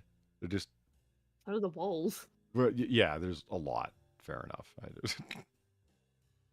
You see a lot of these. It's like, what are those pot marks? Were people shooting guns in this room? I wonder if that's like where That's- they had signs. I think that's probably where. I don't know about that one. I was going to say maybe where the drape ties go. Oh, You know, the bits of rope or what have you, fancy rope that you use to hold the drapes back. yeah, but I don't picture this place ever being fancy enough for that. Yeah, I'm picturing this place as like an old prison. Sam, Hence, like, why maybe there's signs on the walls, you know? have you ever looked around the bar? We have drape ties. Look. Mhm. This is a classy someone- establishment. What? Yeah, but someone in chat might not know what the fuck I'm talking about. I designed this room behind the grandfather clock very carefully. I knew only select clientele would be here. That's you, Chad. So Well, I'm just trying to be inclusive. I understand. God, that fucking hurt to say. What? Ooh. So about your theory yeah. there, Far. Well, that was Polly's theory first, but I think. But What yeah. Prison. Oh, that's a. I didn't even know what I was looking at. I couldn't get it. It was like, oh, these are holes we're seeing through. It's a lattice Yeah, door. leave it to the Yeah. person from the prison colony to spot the prison door first. My And God. it's greatly speckled with paint. I. Greatly. You know what? Help himself. You know what I thought I was looking at? Somebody's shitty art, that this was a mirror that had been painted with stripes across it and then speckled, like that these were squares that were covered in like masking tape and then it was painted over top of it and then the masking tape removed. I thought these were reflection points. I didn't know what the fuck I was looking at. I just, Nah, it's a jail door. it's a jail door. It's a jail door. Is there handcuffs on the A jail distant- door as well? A distant relation of the Thermidor. Nice. Handcuffs. Oh, right there. Yeah, look. Yeah, look. You're Are not those for a prison handcuffs culture. as You're well? sure. Spotting all these things. You're okay. No, I'm saying I am from a prison colony. I'm just saying, like, it's funny. I'm the one noticing this shit. Yeah. I mean, you know, I'm not from a prison colony, and I noticed the handcuffs in the bedroom, but for entirely different reasons. Yeah, but you notice it for different reasons. There we go. Oh, it opens. Yeah. Very. So what? It's a door, Far. They tend to do that. Wow. I didn't expect it to actually open up into That something ain't no else. regular door, bro. I mean, it's Oh, you're expecting it to like slide up into the roof like a portcullis or something, right? expecting it to slide into both No. opposing walls, like in Star Trek. What? I was expecting it to be stuck or something, or like it just didn't lead to a normal ass looking room on the other side. What the fuck? I don't. Those stairs look to be quite deep. And concrete. Yeah. Rises, they're quite high. Yeah. And uneven. And uneven. Like in too. castles. Yeah. I'm also just reeling from the fact of this is a bedroom. Well, a repurposed one. Well, yeah, they. Yeah, but this is a bedroom and it has a jail door on it. Yeah, see, it's not for cucks, it's for gimps. They occasionally let the gimp out, which they keep in this. Now, you've been a very bad girl. Ugh. I feel bad I invited that joke. Jesus. Yeah, fucking Christ. Get the suit on and go into the gimp tower. Why did somebody draw a but clock look, on there's the a piece. Yeah, no, it's a peace symbol. wall? Oh, okay. I thought They put this a is the peace time symbol they on the let me prison out of wall. this place. Like I just did. A peace symbol. That's ominous. God, it is, isn't it? I hate it. Oh my god. Hokey is the word that comes to mind. What is the graffiti on the walls? Is it? Did you say hokey or pokey? Hokey. You know the term pokey for a jail? Well, I meant it looks something pokey as an adjective. Texas?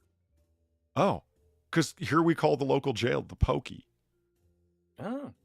Well, not we. Oh, We well, don't. that's We. Taylor. They do in some places, but it's just yeah. Yeah.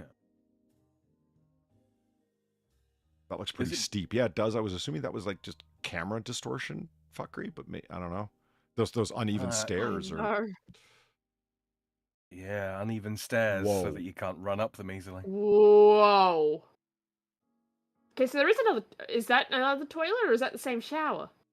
No, Because this. there's a shower I head think there. this is going upstairs, but I thought that the second bedroom Yeah. that we saw was already upstairs, but it looks like we're going There's here for the- the first time. There's the very end of the handrail on the right-hand side of the image there, Oh, so yeah. we are upstairs. Yeah.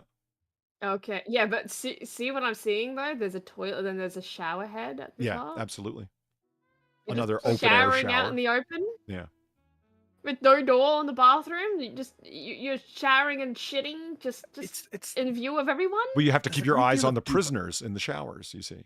there's a But great it's deal no of longer a duality. prison. There's a great deal of duality going on here. Okay, we have in front of us no door, and then to either side, very door. You see what I'm saying? Yeah, I'm struggling to imagine how you live here. You know, Carefully. like I'm struggling to imagine. At least like before, I Oh! could kind of get it, but like now, it's like, oh god, the prison shit That- is just in full motion.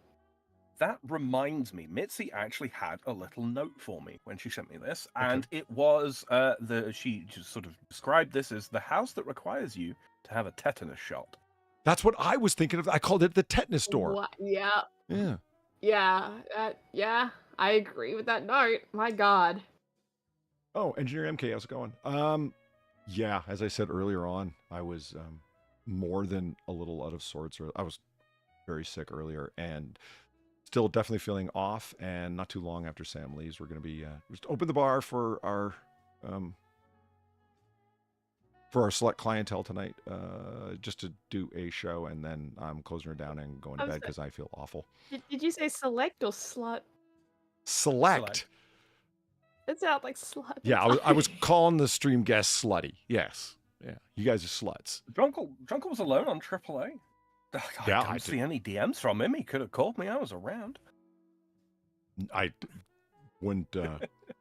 No, I didn't know that he was alone. Were I in any? I'd have backed him up. I wasn't at home actually, but even if I were, it would have been. Oh God, I would have been of no fucking help at all, man. Damn.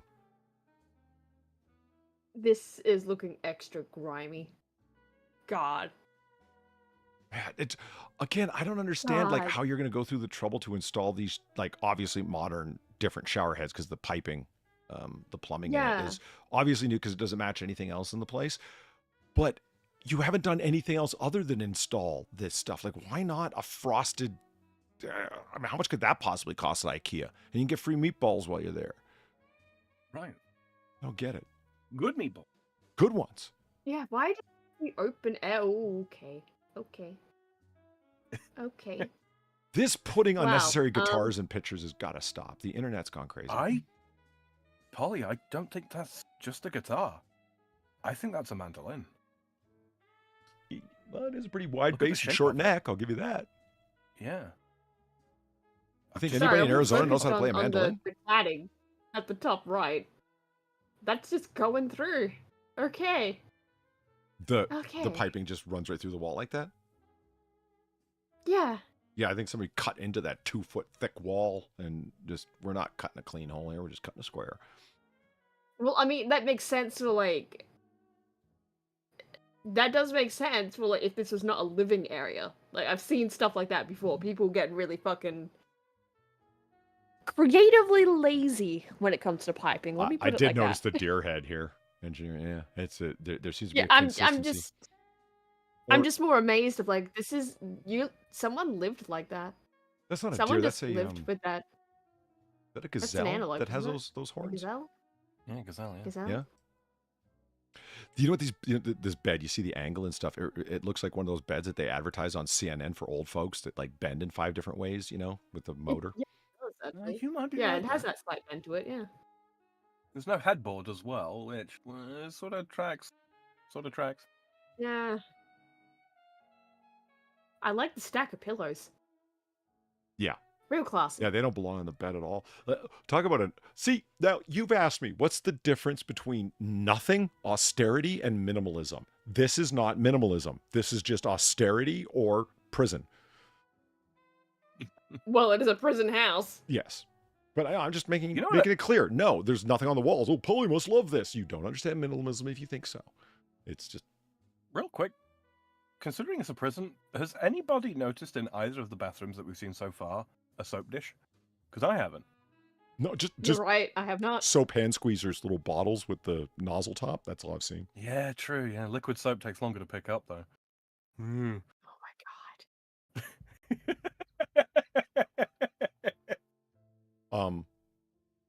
What am I looking at? 2 director's Is this chairs that in front of a auditorium? glass counter to sell stuff. Like, what am I? Yeah, are those guns in the drawers? This is their auditorium, Polly. Is it? Why would you have Look a at that glass back desk. Look at the glass. Look what's in there. I think those are guns. Are those guns? I can't. Like random parts drawers. If it's Yeah, a, if, look at it's a- look at the Oh, there's a- look at the right. oh, there's a big old fucking Tommy gun here, a model of one. I totally missed that. Fucking blind. My God, Sam, this looks. You might be right. Somebody's loaded turn. What is this oceanic seafaring thing on the wall? Fishing tackle. Laboratorium plus fishing station. I What- don't know. you know what I thought it was? A fly fishing making setup. Ah, yeah, that would track. And then, of course, you know, the wild tusked boar on the wall. Like, all right. Oh, yeah, I do see the black powder pistol pictures on the wall. And ledgers from the 1700s stacked here. I think those are original with the house. Yeah. Those, I don't get the director's chairs. Those are not comfortable to sit in for any kind of time. Just give us a picture of the door. Sure. Fuck it.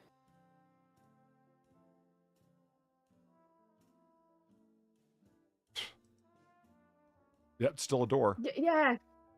And with the TV screen in the back. Oh, yeah. Yeah. Oh, my God. Here's where they slid in the food.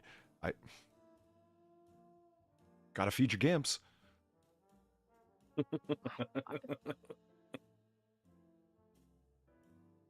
Well, this is a pretty ornate cell. What crime did these people commit? Tax evasion. This reminds me of the story of the storming of the Bastille and all that. Oh, yeah. And like how many of the prisoners elected to go back after they were freed. Really? Yeah, I think it was they rescued the quote unquote liberated, like, was it like 8 and 6 chose to go back, or 6 and 4, something like that. Oh my god. Wait a minute. Bastille Day Bastille storming? Yep. You're trying to tell me that you have a national 4th of July Yep. style patriotic celebration over liberating 8 people? Yep. It's a good thing that story What, isn't widely 6 to 4 known. of You them should went keep it back? that way. Holy shit. No, I'm delighted. Y'all have your Independence Day kind of thing. Oh, liberation from the British. Thousands of people dead and blah, blah, blah, blah, blah. But we secured our freedom. And so we're going to celebrate for one day. Meanwhile, we're over here like, we liberated 8 people and 6 of them chose to go back, so we're going to take the day off. Why? Because fuck you. But my point is, like, isn't there, like, I don't know. The day the king got his head separated from his shoulders, you know what I mean? Like, what? There's got to be some other day we're celebrating, like the end of tyranny, we killed the tyrant, something. Like storming the Bastille. Okay, I assumed that there was a whole bunch of political prisoners in there, and that was the whole point. That's exactly it, yeah. But the problem is during the various revolutions and all that kind of, during the revolution leading up to the storming of the Bastille, a lot of their properties were burned down, so they didn't really have anywhere to go. Yeah, so the prison cells that they were in were often lavish and paid for by the state. Right. So yeah, that's hilarious. The choice was already kind of made for them. Yeah, pretty well. Champagne revolutionaries, anyone? Yeah. What is this crap around the hole in the wall? Draft insulation. Is it like spray on liquid, paint on insulation? You know what I mean? To stop moisture and so on? Don't know. It kind of looks like something's been taken out of there and it's just... Oh, this is the remainder? Something that was stripped off all the walls? Yeah. Okay. Then... Oh, at least the green bit. That looks like something was there and it's just been taken away. I don't know what it would be, but that's what it looks like to me anyway. Yeah, somebody's right. Again, another deer head, and this is easily the most impressive one so far. Look at that rack. But why is it up here in the middle of nowhere? This must be the... Well, there's the kitchen. I mean, it's a nice room overall. Too bad it's behind a fucking giant prison door. Well, maybe that's for the best. The thing that gets me, they got these internal prison, these doors inside that are prison doors, right? Fucking made of presumably, wrought iron and all that kind of thing. And then all of the doors that lead into the house, glass. Yeah. Yeah. There are plenty of, it's actually, you make an interesting point. There's plenty of doors that are like solid metal, gray, like they're more, they just don't look like a normal like French door, French window door. But that's exactly what they have on this place, and yet they're so proud of the prison aspects of it, or the lockdown aspects of it. See, I was thinking for a while that this might be, well, it's got some of the features of an old-timey bank, secure this and that, lots of concrete, thick walls, so it's not easily busted into. And I'm like, oh, well, wait, here, upstairs. I'm like, wait, nobody would ever put the safe on the top floor of a building. You build the safe on the bottom and then construct around it. Right. Anchor it to the ground. Yeah. So I don't understand this prison I'm still on. I like this kitchen though. Nice kitchen. Yeah. Sorry guys, I've stretched out as long as I can, but I gotta hit the road. Okay. All right, Sam. Go. Yeah. Real quick, pleasure as always. Thank you to everybody that shot donations our way. Far has dropped links in the chat if you are interested in pelting us with pennies. If anything does come my way while I'm out, I will be sure to read it on the next Noirbar. Which will be, of course, next week. So yes, don't worry if you do send something my way. I will definitely still read it out. Make sure that you tune in next week to hear that. All right. I will catch you all next time. Oh, and don't forget to like, share, and subscribe. Thank you for being here, Sam. Good luck in your travels. Yeah, Don't rush. Pleasure as always. Have fun. Laters. Okay, so more prison. More prison. Again, I really like this kitchen because we've just seen so many like the kitchen looks nice. Yeah, there's too many overly built up kitchens that don't, I mean, it's got nice stainless steel stuff. They got gas here, large marble area to work on the island. Yes. Yeah, like it's like overly worked or just shit that's like, absolutely trashed. It's neither of those things. It's just a kitchen. Yeah. Although Eric in chat is right. There is no long house, so ooh, yeah. That's always a short. Yeah, so that that is points deducted because there is no long cow. So yeah. All kitchens are improved by the addition of long cow. Yeah. So I can't believe that somebody found that Far Side comic with the farmer had long cows. I was unbelievable. What are the odds? I just oh man. Yeah, that's some serious pots as well. My God. Come on. This room is unexpectedly long.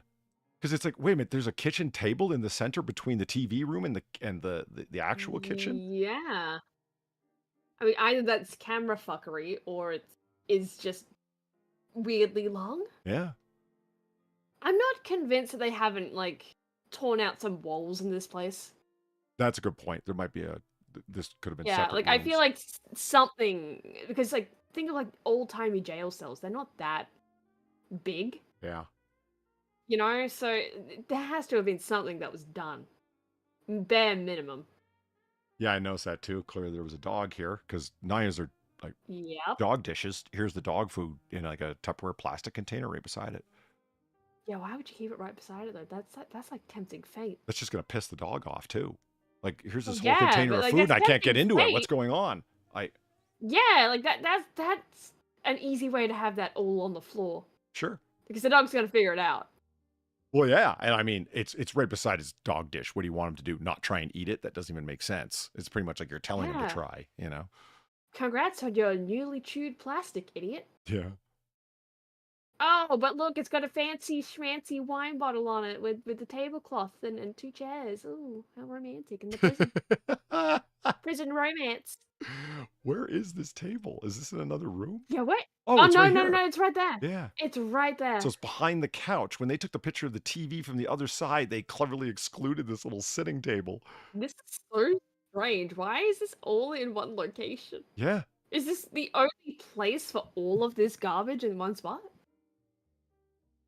2 dinner tables. Actually, somebody I knew had this setup. Apparently, that's the breakfast table is what they call it when it's a small seater compared to the full dinner table. I have to ask, does anyone ever use them for like the separate purposes? I got to tell you the truth. I think I would be eating mostly at the breakfast table because just. No, I think I'd be eating on the couch. Genuinely. If I had to choose, I'd be eating on the fucking couch. But I mean, why? But Look at that. The couch is right here. Is it really so hard to sit right Yeah. here? It's comfier on the couch. Oh, look. And I can watch TV easily. But you can watch TV just as easily from the table. No, I have to turn my head. This way I can just look up.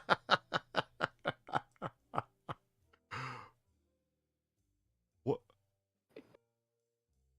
It makes it look like you're looking at like distorted glass because of the bends and the. Yeah, oh my god. So at least these prisoners had a balcony? This is an open window, and I think that this is an extended grate that sticks Okay. outside the window. I don't think there's a walking area. I don't know. It kind of looks walkable to me. Yeah, maybe. You're right. I can't tell. I mean, I probably can. I probably am wrong. But No, it has to be. They're there. They've stepped out onto it. yeah. You can see the trains in the morning. I mean, who wouldn't want to step out of their prison Wait, to look at the the trains train? in the murky water? Devil's Train just starts playing. Waiting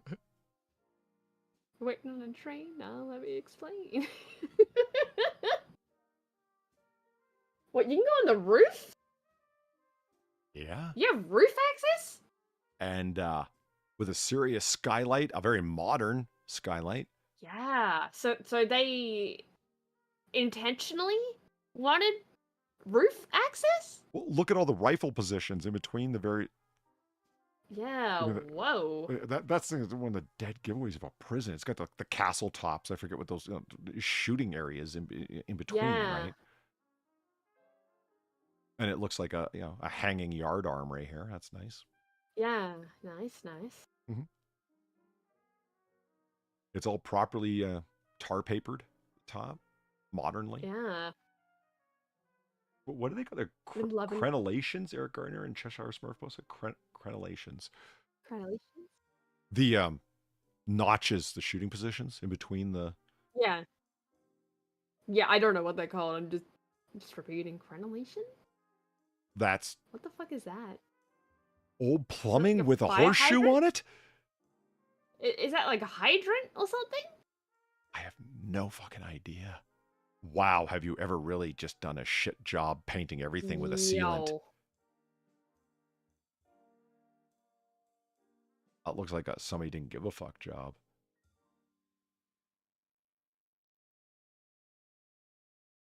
America. Ah, America. Yeah. I think it says America, like train tracks, murky water, and a prison. And a flag. And a flag. You gotta always have the flag. Nice. You gotta have one on every house.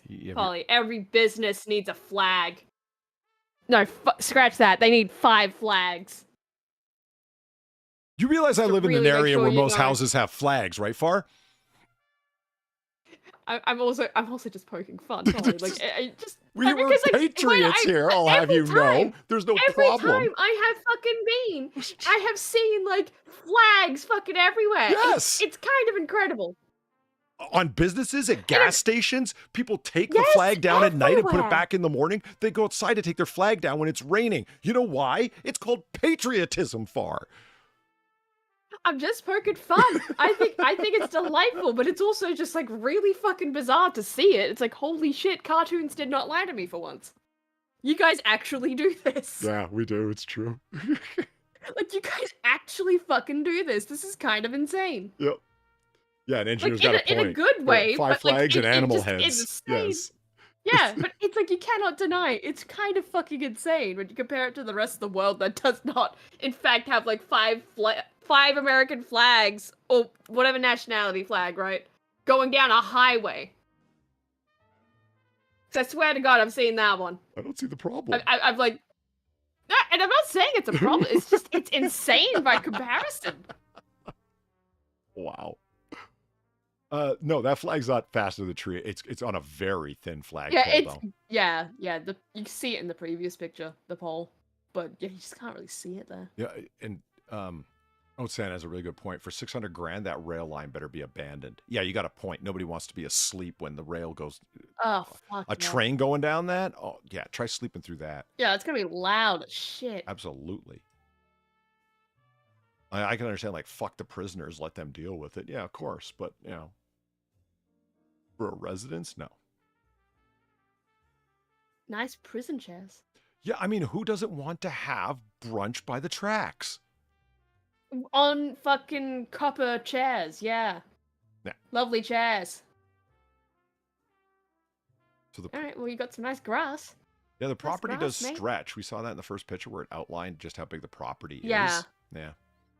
Yeah, it's this whole area here, y'all. It's I do have to wonder, what are those, like, so this looks like a residence. It's just like a nondescript industrial fabrication facility, you know. It kind of looks like it. But they said metal shop. Is that the metal shop? That's right. I forgot about the metal shop. That's the thing. Like, it's stuck in my mind because I'm so confused by it still. Like, metal shop. Where is it? It really does look like it's attached to the tree in this picture, but it's not. Yeah, it's not. You can kind of see the pole there a little bit, Yeah. but yeah, it's just really thin.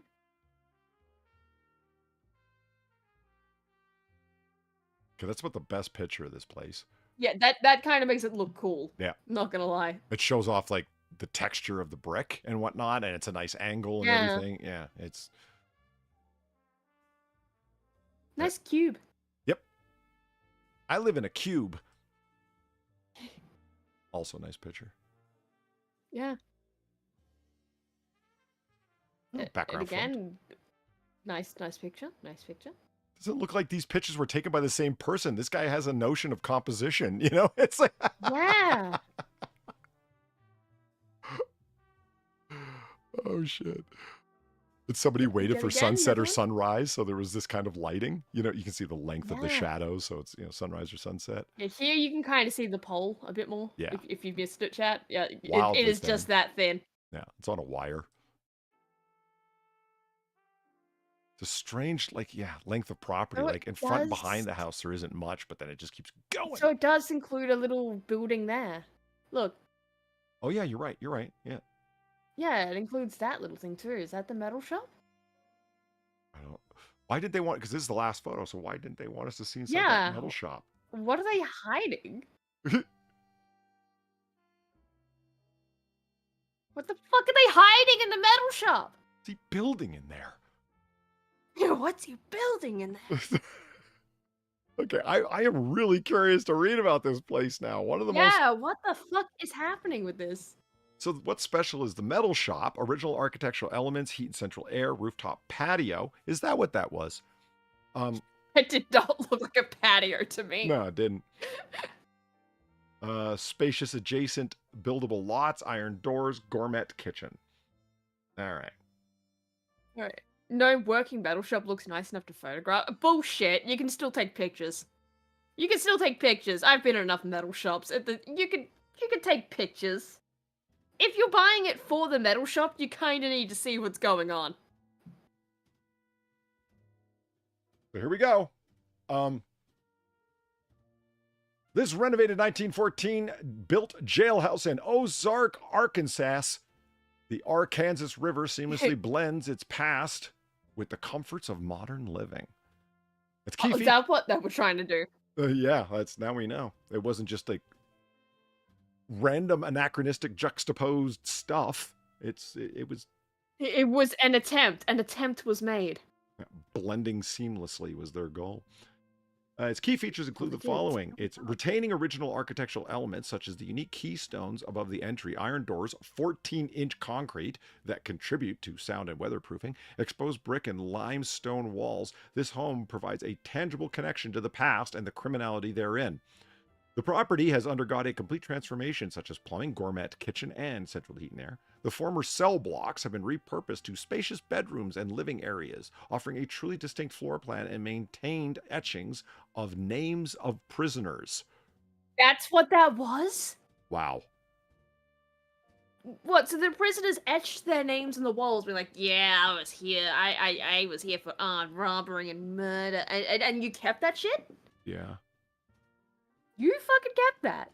Incredible views of the Arkansas River rooftop patio, metal shop, and spacious adjacent building lots, close to everything, and incredible views of the river make this unique jail/home you may ever have the opportunity to own. Call for private showing for qualified buyers. Okay, it's not opportunity, Polly. It's opti. Oh, it is. You're right. Opti to own. It is the opti to own. There was another one before with bedrooms. Was it bedrooms?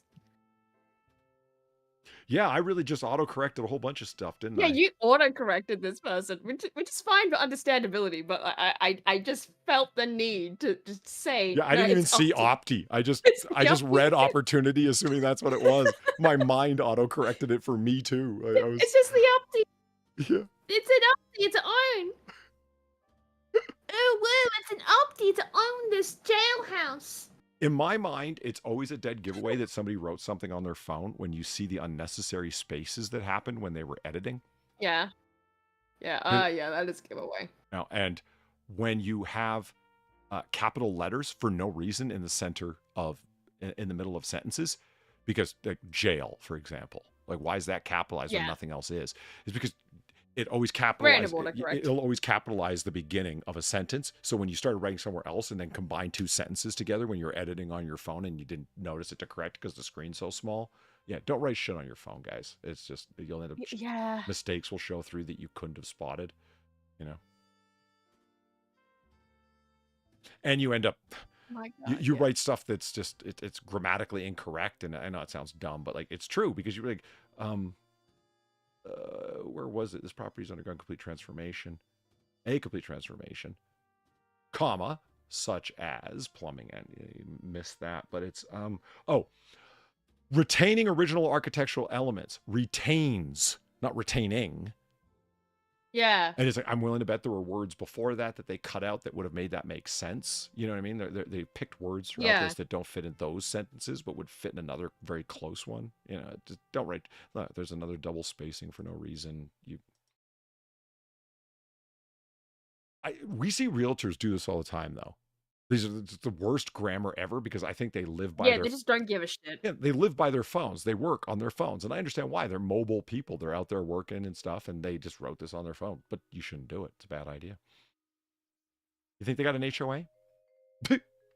Oh God, I'd be shocked. It already said no, HOA blank. But all right, no HOA. All right, good. Just good. The prison HOA.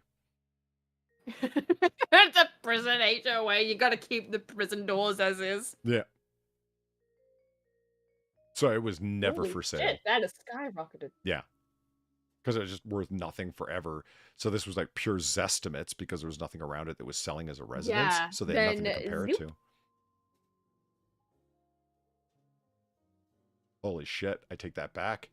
It was for sale in 21 was the first time. And it jumped from 200 grand to 600 grand. Fuck. Do you think this is where the renovations happened? Possibly, yeah. Where the plumbing and everything was put in and the Yeah, rooftop was tar yeah. papered Like and some kind of upgrade happened. Like I think this place could actually be nice.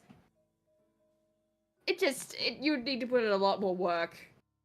A lot more work to yeah. Just Jesus. I get the idea that Jesus. like it's like, do we really want to pull out the prison doors and have to put in a, like, what kind of door are you going to fit into a space that was meant for a prison door when you got 2 foot thick walls? Do you know what I mean? You're gonna have a door that like is on one side or the other of those 2 foot thick doors. So you either have to like walk into an inlet to get to the door, or you open the door and then there's an inlet there, one way or the other. It's like, wow, fuck it. Let's just leave you're kind of fucked. Yeah, let's just leave the prison door there and we'll call it historical color. You know what I mean? Yeah. I don't know. I feel like there's a way to do it, but yeah. Honestly, if it were me, I'd put the door on the outside of the room. So would I. That would be my choice. Yeah. Yeah, that would be the choice to make. Because then the additional space, as little as it is on the inside of the bedroom, the smaller room, which is the better idea. You know? Yeah. Or you could do the I double think that'd be doors. the only Doors way- on both sides. You could. Just for You fun. could do that. Yeah, just for shits and giggles, sure, but like I think the door on the outside would be the only sane way of getting around that, really. Yeah. I've got a 2 foot vestibule. Do you?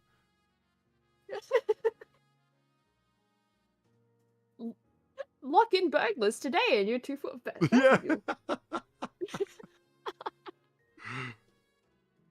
Fucking Christ. Yeah, at least paint the walls. You know, like what's up with that? I All thought the about that and it's like, unpainted walls. yeah, the walls had clearly been painted and repainted, and that's going to happen over concrete, right? And you get that thing where you've got like flaking paint coming off, and when you put new paint on it, you can see it under the texture that it magnifies what's underneath. So they just stripped it down as far as they could, and it left a whole bunch of paint there. And they thought, oh, it looks like historical color. We're just gonna. Yeah, but it looks like grime and gross shit. Like just paint over it. Like it looks worse without it. It's not historical. It's bad. It's just bad. Yeah.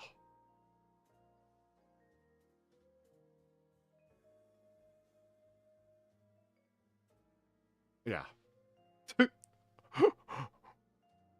Like paint the walls. Put glass around your fucking showers. Oh God, yeah. That's because you're doing renovations in there anyway. I don't understand why you wouldn't. That's not a big thing. Yeah, why you wouldn't add that? Yeah. It's such a basic bitch thing. Like, sure, you don't want to put frosted glass. Okay, fine. Weird choice, but fine. People do that. Just put something, though. Like, something. Just looking at all the And don't places put toilet around paper it. right in front of your shower. What is wrong with you?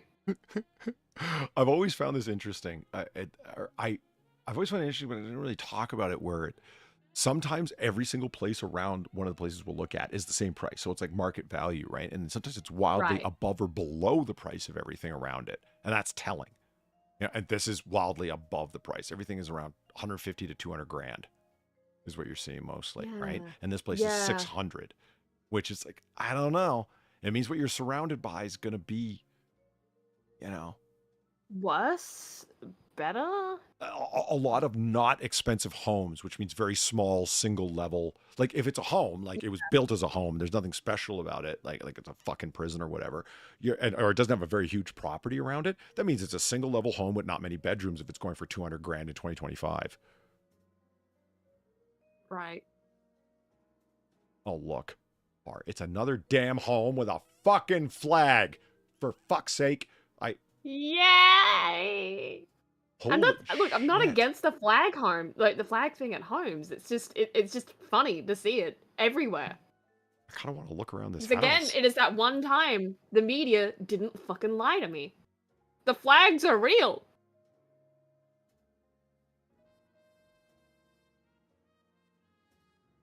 It's an odd house. It's an odd house because it's only 29,000. I'm like, what's wrong with it? Well, it's only 2 beds and 1 bath. I'm like, Okay. is this a temporary home? Like, is it like it has no basement?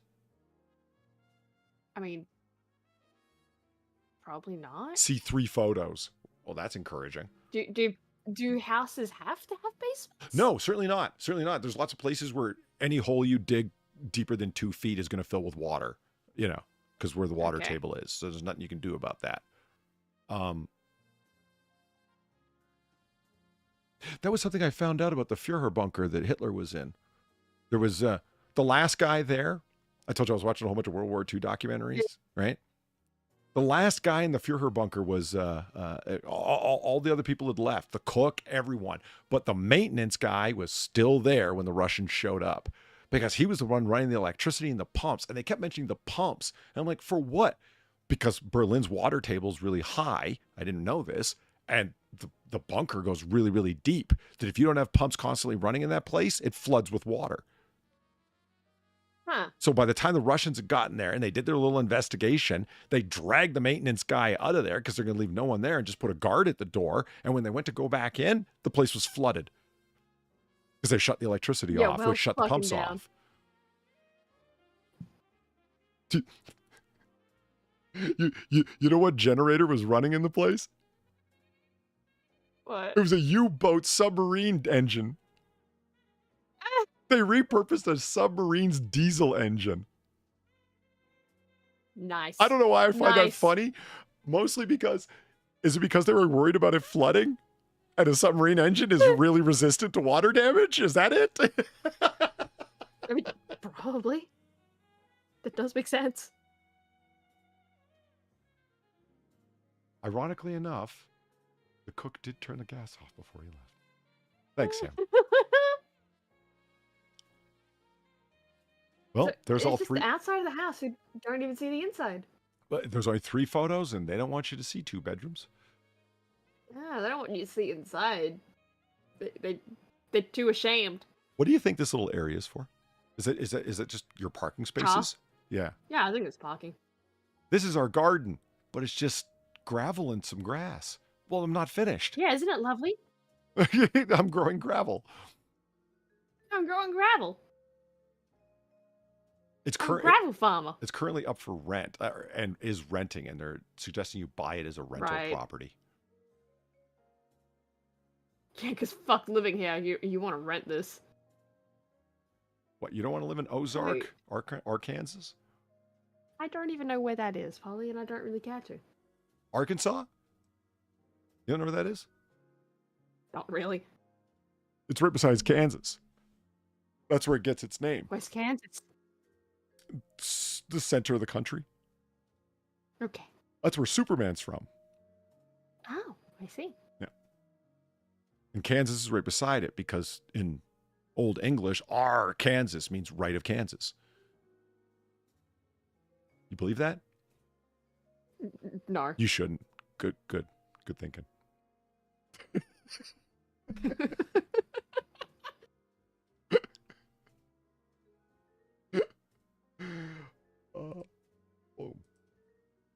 Oh, man. Mobile home on same lot that can be rented. Yeah, that's what it says about this house. House of 201 Williams is currently rented. Mobile homes on the same lot that can be rented. Great investment to be sold as is. Oh. What's wrong with the inside of it that you didn't take at least 2 pictures? Yeah. And What's wrong? You're deliberately, intentionally saying, as is. Yeah. What did you do? This is a meth house, isn't it? Meth heads were What did renting you it. do?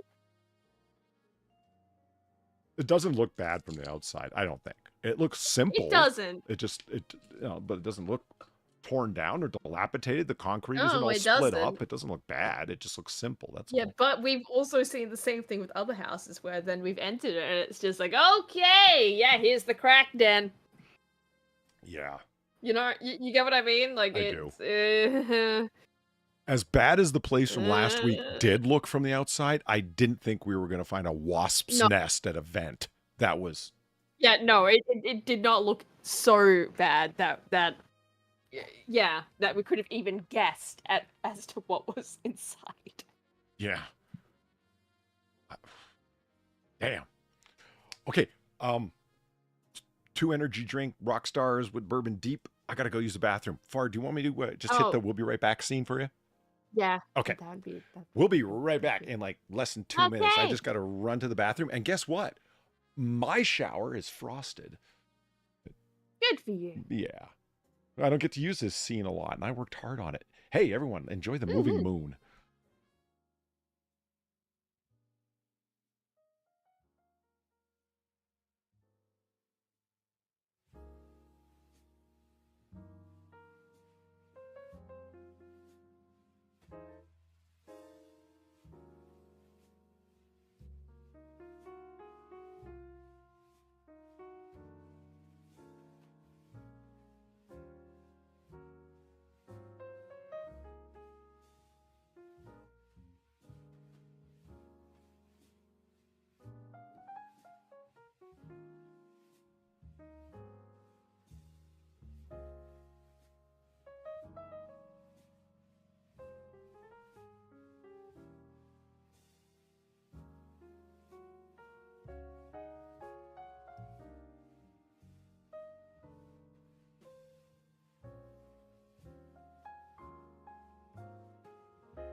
Hello, everybody. We are Hello, hello. back in the bar. Mm-hmm. In the room behind the grandfather clock. That's right. Want to see the fire hasn't gone out while I was away, and then nobody used it to torch the place. Thank you very much for that. Was that an actual fucking concern? You never know. Drinks start getting passed around. Someone thinks, hey, we could light this place up. You say drinks and you click on your tab that says lean. Well done. Well, yeah. I know chat can't see it, but just... Well, here, this is what we were looking at. I had mentioned lean earlier, and then you said, when you said, why are we talking about it? I said, we were just talking about drugs. Why would you try and segue off of nothing? I'm like, but we were talking about drugs, and that's when I opened up lean. I'm like, you never heard of lean? It's a drug, Far. Like, it's cough syrup, Jolly Ranchers, and Sprite. Yay. Yay. I think also a flavor of gamer subs. Lean? Yeah, I think they actually called one of their flavors lean. I have no doubt of it. I totally believe that. Yeah.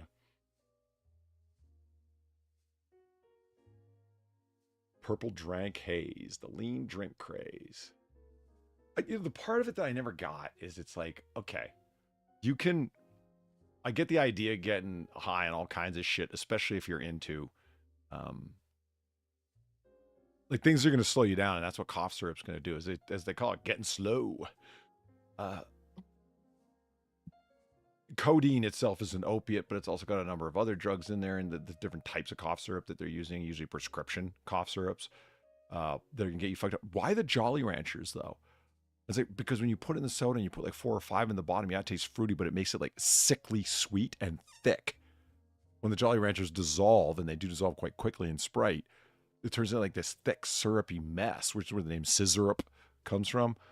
And that just sounds disgusting to me. Way to take something that's already kind of over the top and make it, ugh. I guess the syrupiness is part of the charm. I don't fucking know. I don't do this shit. Yeah. And the thing I understand is that, like, foam cups. Everyone loves their foam cups with it. And it's like, why? So it stays cold. Yeah, why? So it stays cold. But no. Yeah, but no. And the reason I don't get that is like, it's not like you've got beer cozies. It's not like you guys are always into cold drinks where you're willing to put up with your drink being warmed the whole time it's in your hand because you guys don't fuck with beer cozies. Yeah. Stubby holders, man. Just get fucking stubby holders. Just drink NyQuil mixed with vodka like a man. Yeah, Cheshire's Smurf, right? That's how men do it. I remember the one episode of South Park where... So there had been this line they've been coming at the writers, Matt Stone, Trey Parker, and their writing team for a long time, that you guys write such crazy shit, you're probably high all the time. And they're like, no, we're not. Because you can't be high and do writing. It just doesn't work. If you've ever tried to be high or get high and then do art, you're going to find out, like, no, you don't get anything done because you're high. And they kept getting that suggestion over and over again. You guys should write a whole episode. You're high as fuck. So they wrote an episode that was basically based on that pressure or that stupid suggestion they kept getting from people, where they have the 4 boys, the South Park kids, start working for the school newspaper, and their competition starts getting better than they do. So they're like, hey, I got this idea. We always hear about the 6th graders getting high and getting crazy ideas. Maybe we should get high and we'd get some crazy ideas like they do. So they go to the pharmacy to get like cough syrup and shit. And they run into, who is it? One of the townsfolk who's there buying cough syrup for the same reason to get high. I forget. I think it was one of their teachers. But the pharmacist is just like, oh, you kids sure seem to be buying a lot of cough syrup. Like he's all suspicious of them, right? You know what I mean? It's like, well, he's just got a really bad cold. And then the pharmacist goes, oh, well, that's okay. Then if the matter is just got a cold.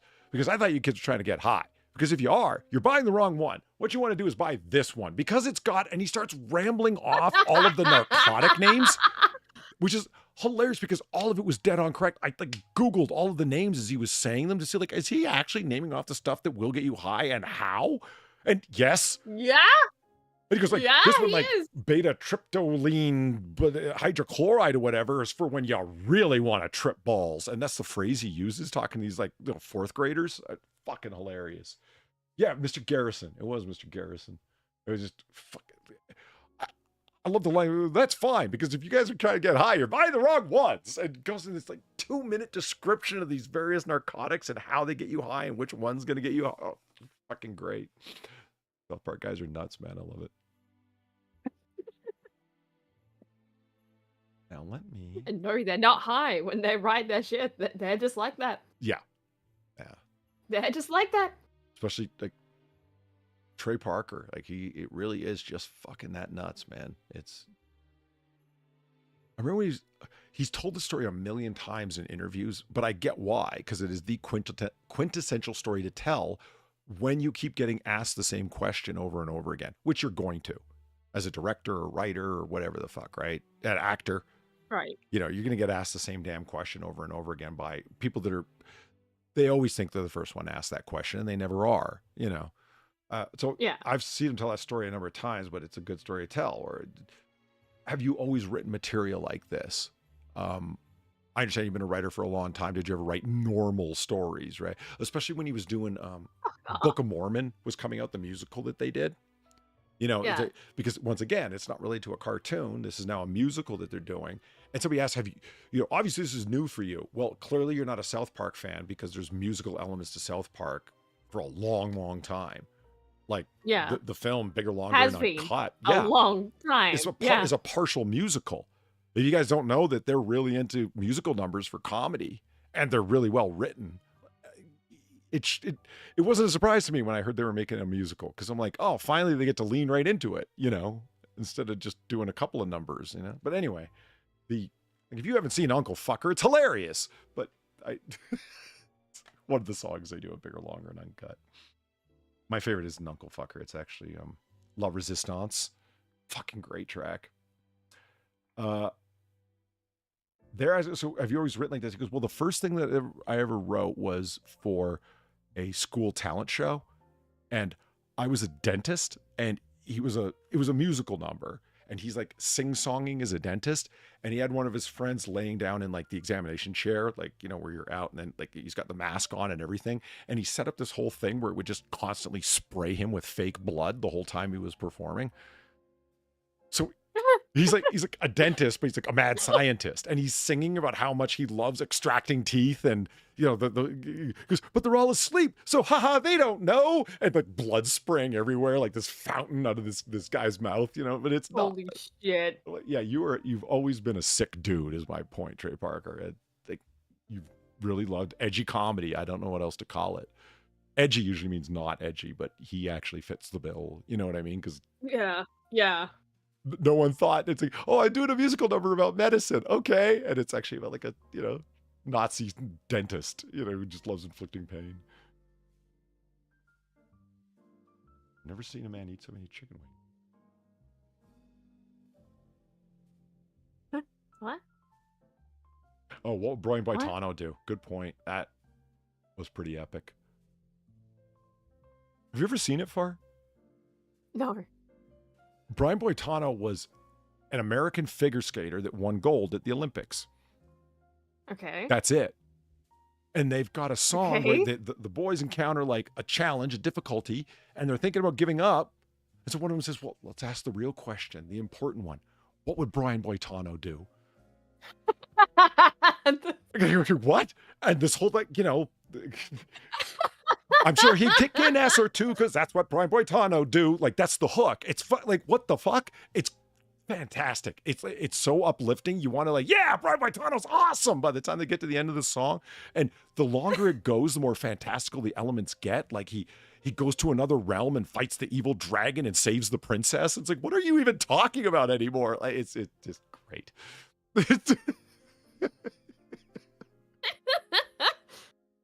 Fucking Christ. Yeah.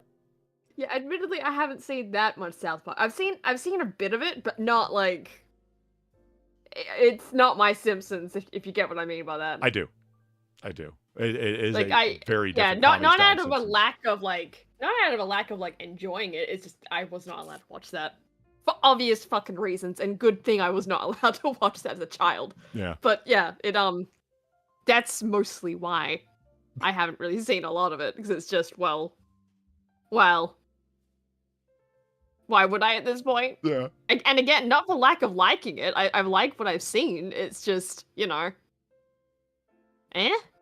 Mort's right on the so they released as a soundtrack because it's got so many musical numbers on it that it's like to have those.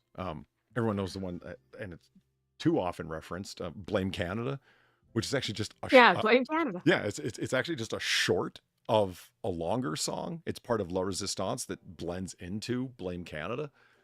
So it's not really a standalone track, but it's funny because it's Kyle's mom leading it because she's the one who wants to blame Canada originally because the Terrence and Howard show from Canada is corrupting her children, she thinks. Yeah.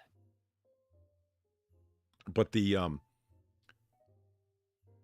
so they did a second version of what Brian Boitano do, but because both of them are really into different musical styles and they love experimenting, they did it as a punk song.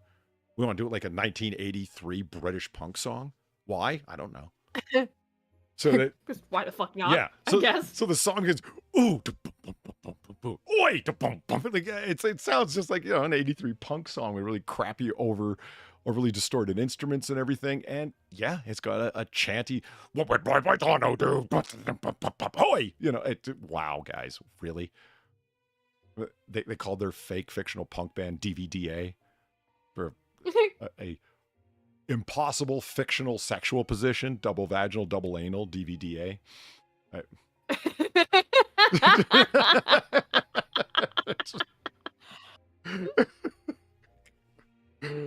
love those guys. Holy shit. They're so twisted. It's just... So what is this on the screen, Polly? What's this on the screen? Yeah, what's this on the screen? It looks like a red dot made it into these guys' hard-won photograph. What is that red dot? Huh? The small red dot at the center of the image is a galaxy that existed 330 million years ago after the Big Bang. Oh. Huh. So let's ancient galaxy marks the start of a cosmic dawn 330 million years after the Big Bang. That's it? Just a dot. It was just a dot. I mean, there were galaxies starting only 330 million years after the Big Bang. I thought it would have taken much longer than that for hydrogen dust clouds to coalesce into matter. Well, I mean, it is just a red dot, so... Oh, Sam's got cops on his back. That's what happens when you're texting while you're driving, Sam. Well, he did say he has, voice text. So... But still. Yeah, I don't want to hear about 5 people attempting DVDA, man. What the hell?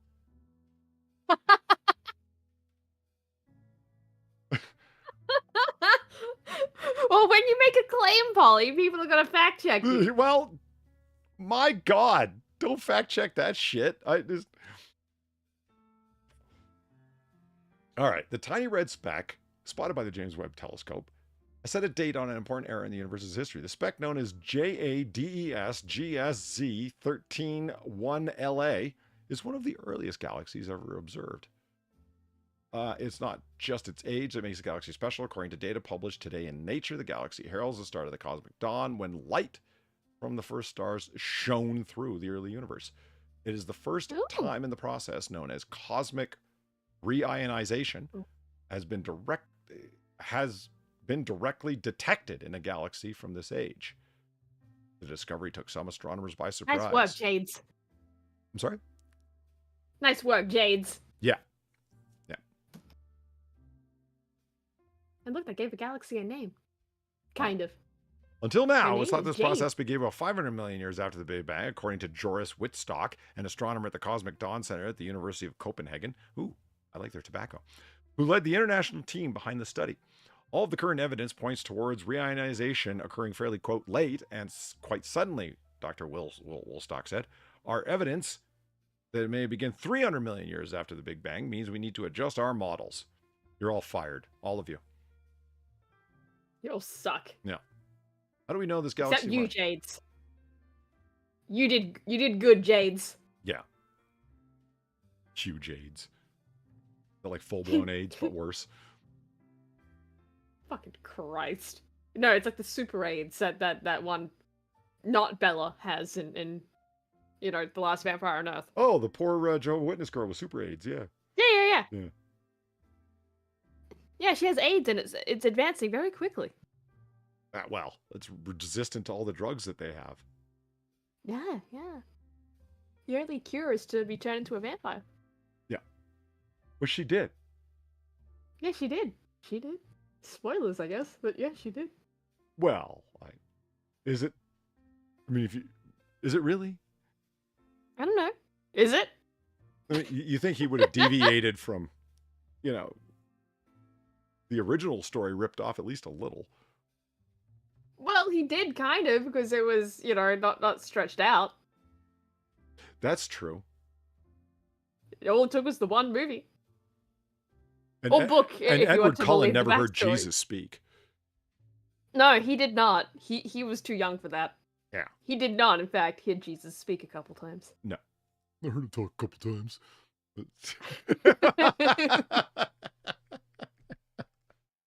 That is still my favorite exchange in the entire fucking movie. It's just, oh my god, you're so old. Did you see Jesus? My favorite exchange, yes. Like that's like my favorite exchange, just because of like how fucking out of nowhere it is and how bizarre it is. It's like the moment, Jesus. It's just so weird. The moment that it takes where it's like, how old are you? I'm 17. Yes, but how long have you been 17? That's a good line. I don't care what anybody says. Like, you may laugh at that is a good line. The actors can be Shitty laughed movie. at, the scene can be laughed at, but that good line line. is good. You know what I mean? Because it gets the haunting notion of what she's... Bella's not nearly Trying scared to get enough at. in that scene. You know what I mean? She should be like horrified Yeah. beyond all belief, not because of some random book that she picked up from the fucking library at... Oh my god, or yeah. no, the occult bookstore. That's right. She went when her friends were looking for prom dresses, she was researching vampires. Are you sure you don't want to watch those movies again? I'm sure I don't want to watch those movies again, Polly. I am very fucking sure. I'll watch The Last Vampire on Earth again. I won't watch Twilight. Yeah, I would watch The Last Vampire on Earth. It's been long enough ago. It has been long enough. Like, yeah, I'd be down for that. Yeah, and I mean, it's incredibly short. It's not even 90 minutes, that movie. No. Vitaly Versace. Yeah, if you haven't seen The Last Vitaly. Vampire on Earth, you should check it out. It's up on YouTube. It's It is. It actually is. It is Don't watch Born into Mafia though. just about My to God. say. It is interesting because, like, for a terrible movie that's an obvious ripoff of somebody's more successful movie, Twilight, it's amazing that the man who made the worst film I've ever seen, it's the same guy. Yeah, exact same guy. It's so much more competent. And if you watch Last Vampire on Earth, you're going to think, oh my God, Polly, you thought this guy was a competent director? You haven't seen Born into Mafia No. yet. That's... No, I did not think he was a competent director, but I didn't think he was going to be on that level. Yeah. Nothing prepares you for Born into Mafia. Nothing can prepare you for Born into Mafia. No, if you think that if I had seen Born into Mafia first, there's no way you could have convinced me that that guy could have made a reasonably competent movie that functioned, that had a No. beginning, middle, and end. It's like, that's all you require? Yes, and Or he that failed. he could even I he could even retain actors. True. You wouldn't have to hire different actors during your own filming because you're constantly Yeah, having to 'cause, stop to go collect more funding to keep your film going. Yeah, because remember, that was one of the things he really liked about his actors in The Last Vampire on Earth. The fact that they turned up. Like, that was his favorite thing. Just, yeah, they showed up. Like, holy fuck, man. All right. I believe we're talking about Galaxies Abroad. Yeah, we'll talk about Jades. Yeah. Okay, they're talking about how do they know it's this old. As the universe expands, light from distant objects shifts towards the red end of the light spectrum, making very distant objects and very old objects appear red. Jades has a redshift of 13, which correlates to 30 million years ago. I'd be interested to know how the redshift of 13 on what? Like a spectrum, obviously, but just where are they pulling that number from? Kind of curious about that. Redshift. 13. It'll be like one of the cameras or whatever they're using to detect light. Like they do similar things for other objects as well, like reflections and stuff like that.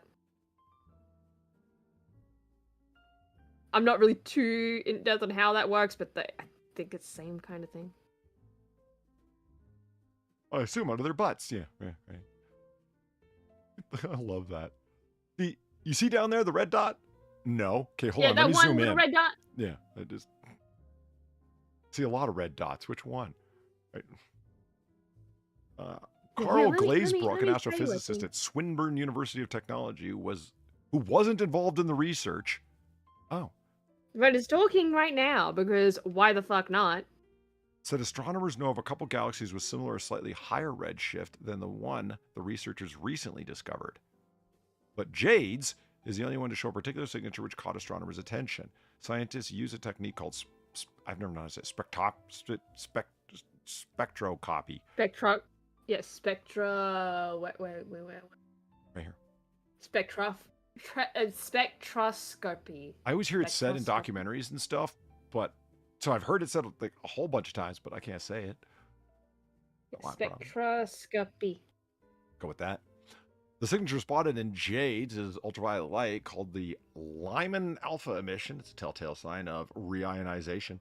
The line is normally absorbed by neutral hydrogen gas, said Professor Glazebrook, who wasn't involved with the research. It means that photons from the galaxy change the nature of the hydrogen and helium surrounding it, turning it into an impenetrable gas fog to a bubble that light could pass through. Oh. Michael Trenti, an astrophysicist at the University of Melbourne who wasn't involved in the research, said the discovery of the Lyman alpha emission was unexpected. Why are you continuously getting people that were not involved to talk about this? Could you not get people that were actually involved? No. No one wanted to talk to you, huh? It's their fault.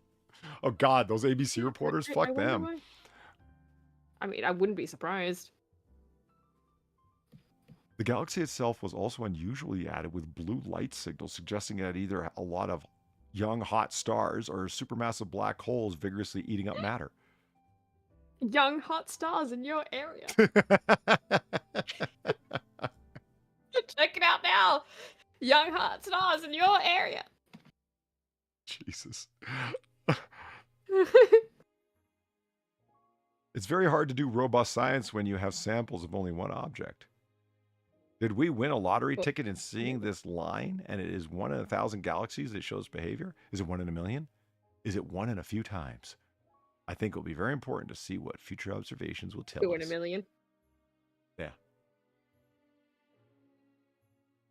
Have you ever talked to a scientist? I'm pretty sure they don't have great social skills. Yeah, no, they don't.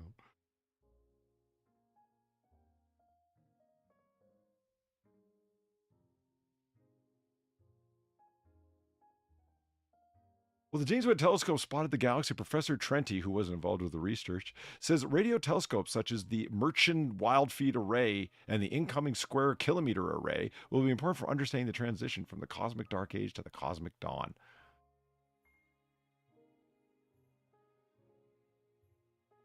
Says you. The Square Kilometer Array?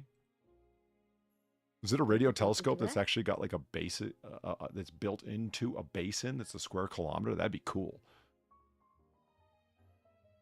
Maybe. The first space image by the Scalo telescope exceeds expectations. Man, if you've never been outside the city to see the stars, you've never seen the Milky Way like this, it really is something to see. It's just, we're really robbed of the night sky in the city, man. That's the edge of the galaxy farm. Yeah, I see. I can see. Holy shit, it is. and it's Western Australia. Hey! The world-leading radio telescope has captured its first images, and scientists say it's a crucial step towards seeing the origins of the known universe. I'll bet it's fucking... The image was taken on an early version of the Square Kilometre Array telescope known as the Eva Hello, being built in the Murchison region of Perth. Murchison. The first image was taken using 1,000 Christmas tree-like antennas, less than 1% of the total 131,000 planned, and shows us 85% of the brightest galaxies in the region. Okay. That's pretty fucking cool. Oh, this is a simulated image on the right of how much more resolved the image will be with 131,000. Okay. Yeah, that's going to be a lot richer of an image, if accurate. Oh, it's a bunch of tiny dishes that combine together. I see. Gotcha. Set to be the largest low-frequency radio telescope in the world, the SCA-LO is expected to be fully operational by the end of the decade. Good things you guys have awesome funding. Apparently.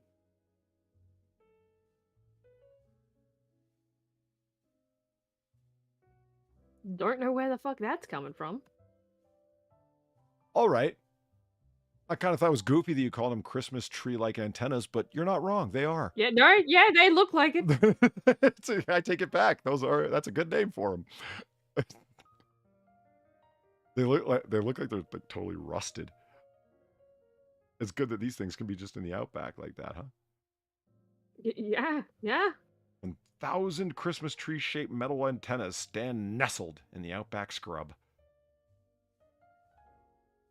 Is that the way that they are, or are they just standing there for storage? I don't know. I guess that's just the way they are.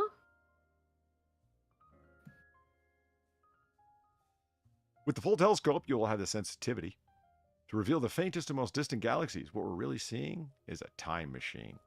Well, it's too bad you got to spend a whole bunch of taxpayer money to do this shit. We've got an actual time machine. Just go look for ourselves. We don't, because we're simply not interested. Are we though? I'm more interested in coming back to 1942. I don't know if you're interested in going back to a time before humanity existed. I mean, why not? I mean, you know. Because be nice. The night sky then looks the same to us as it does now. We're not going back with telescope technology far. It's not helping us. And the further we go back, the more likely it is. I've tried explaining this to you. If we go back, we don't go back. Okay, we can only transport around on Earth. And we don't know what's open lava 500,000 years ago. You want to open up before a fucking magma pit? I mean, it'd be a neat way to go. No, it wouldn't. No one will know how we died. They just stepped into that fucking TARDIS-like machine and disappeared. They wouldn't know that we died in magma.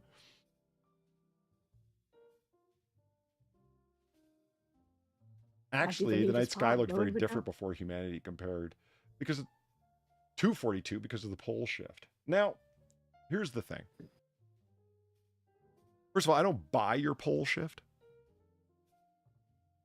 And secondly, but we could go check it out. FAR has told me repeatedly that the southern sky on the other side of the planet does not look any different than the northern sky does. I told her I was excited to see the southern sky, and she said there's nothing to see. Remember? I didn't say that. Yes, you did. I said, no. It said it still looks like a night sky. See, I said I thought it'd be really cool to look up and see the Southern Cross because I've never actually seen it. I've seen it in pictures, but of course I've never seen it with my own eyes. I said it'd be very cool to look up and see a different sky every night. That'd be fucking sick, man. That'd be really interesting. Because if there's anything that's consistent for me is the way that the sky looks. Because it's pretty constant throughout my whole life. I'm like, that'd be really cool to look up and see it different. You're like, nah, it doesn't matter. It's not cool. Because you've seen both hemisphere skies. I haven't. Yeah, that's what you base on. You said, I have seen the hemisphere in the north, you know. And I'm like, I know. You're like, yeah, and you didn't care. And you're an astronomy girl. So, you know, I took you seriously.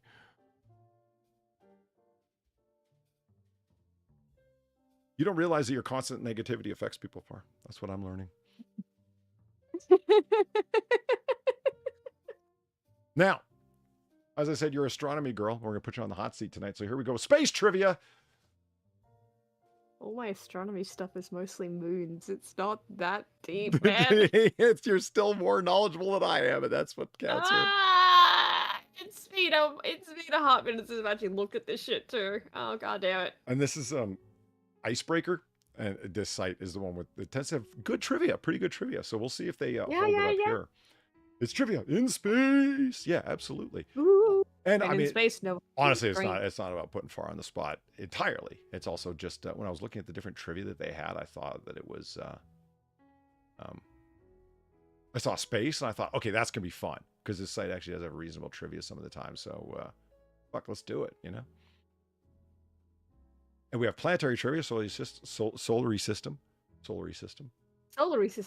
astronomy, trivia questions about space, and out of this world space trivia facts.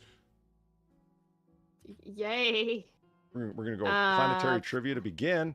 Oh, look, they actually do the show answer thing. Yeah, Good. I noticed that, and I'm happy with that. So read ahead as much as you want. It won't help ya. Let me reorient this so chat can actually see. I'm going to have to pull that out. Pop out? No. Damn what? Frames. Okay, there we are. What? What? I like how lean is just in the background. Yeah, now we got lean. Well, but yeah. Chat can't see it, but we can. We're leaned out. Well, they saw it for a second when they're moving shit around, but yeah, lean. I can minimize it if you want. No, it's fine. It's just a funny background image, is all. In space, no one can hear you scream lean. It's true, they can't. In space, no one can tell you're high as fuck. Mm-hmm. Which is the smallest planet within our solar system? Are we talking like planets? Like, or like, you know, are we including Ceres in this? I'm guessing not. Mercury. You're not counting Pluto? Poor Pluto? No? It's a planetoid by your definition? Well, no. It's just... I love how it sounds. I'm just Pluto, saying... Mercury if you're wrong. Yeah, well, it'd be Ceres still. I'm pretty sure Ceres is still smaller than Pluto, so, Yeah, I hear you. Everyone forgets about Ceres. They do. They do. Everyone fucking forgets about Ceres. It's right there in the asteroid belt, guys. It's right there. And I say if it's got its own planetary symbol, it's a planet. I don't care if they changed their mind since they first assigned it one. Ceres is an asteroid, not a planet. No, it has a weird category for it. Like, yeah, it's an it's technically an asteroid, but it is also in the same category as Pluto. It's a dwarf planet at the same time. It's really fucking weird.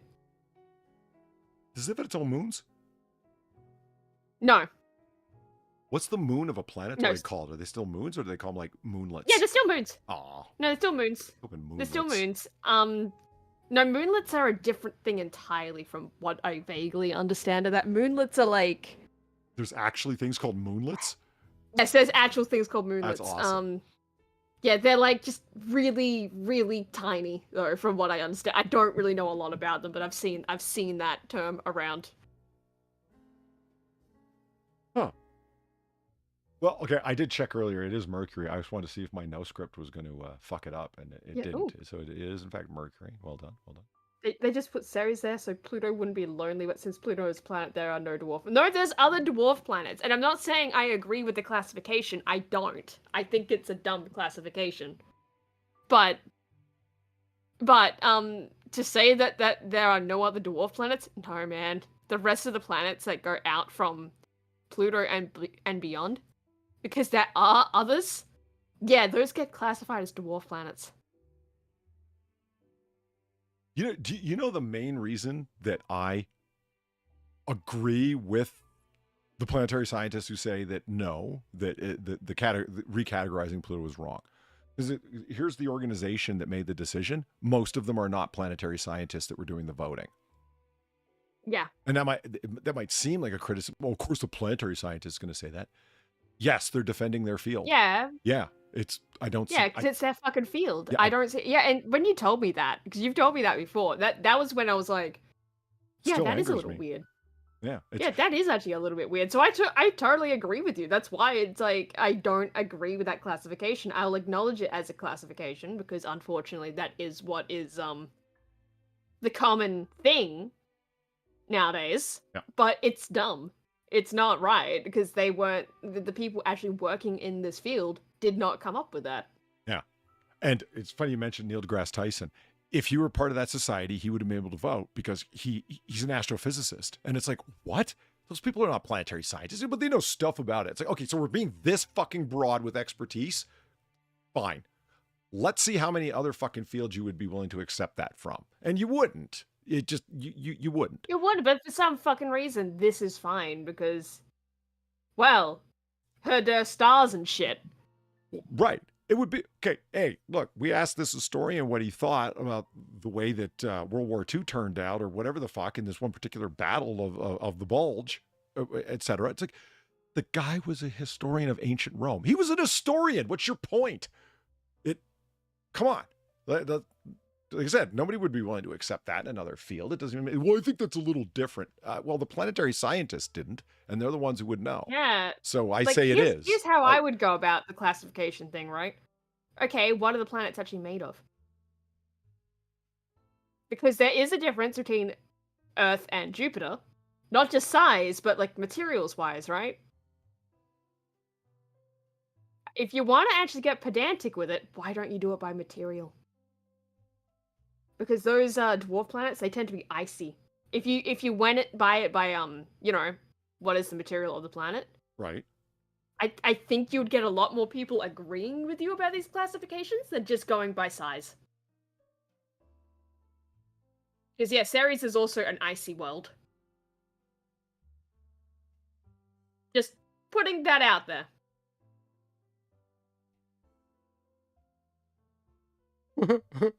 Jupiter's actually pretty small. It's just got a big atmosphere. You're a smart ass. Oh, shut the fuck up. Shut the fuck up. You know what I mean. Does it even have a solid core? I mean, I thought that was like liquid hydrogen being pushed in. Oh, Assumptions, things, guesses. I don't know. I don't fucking know. I like that. Well, Sam says, but Polly, science isn't about facts, it's about consensus. Unfortunately, a lot of decisions of what's taken as fact is about consensus. The moon called Titan orbits which planet, Far? Oh, I didn't answer. What's the second smallest? Sorry. What's the second smallest? Second smallest planet. What's the second smallest? Yeah. What is it? Venus, isn't it? I'm Would it be thinking. Venus? Because it's It's not any of the outer planets, no. So yeah, No. I'm gonna go with Venus. I didn't look. So yeah, I don't because know. I think Mars is just smaller than Earth. I think. Yeah, just slightly. I thought so. I know it's not Yeah, Mercury. like I know it's not by not. much. I know it's not any of the outer planets because they're all bigger. Yeah, because except you for Pluto. can't say that. So the Well, only one left is Ceres, Venus. but again, who the fuck remembers Ceres? Yeah. Mars. Mars. Oh, okay, Mars. Never mind. I'm okay. Okay. So I'm Venus idiot. is larger than Earth. Is that right? Or it's in between Larger Mars than and Mars. Earth. I guess.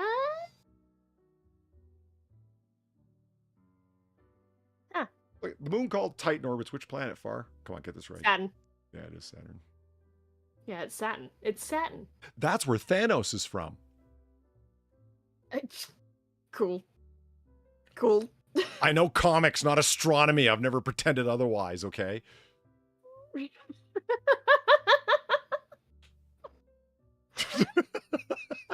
is the brightest planet in the night sky? Venus. Which is the brightest planet in the night sky, Far?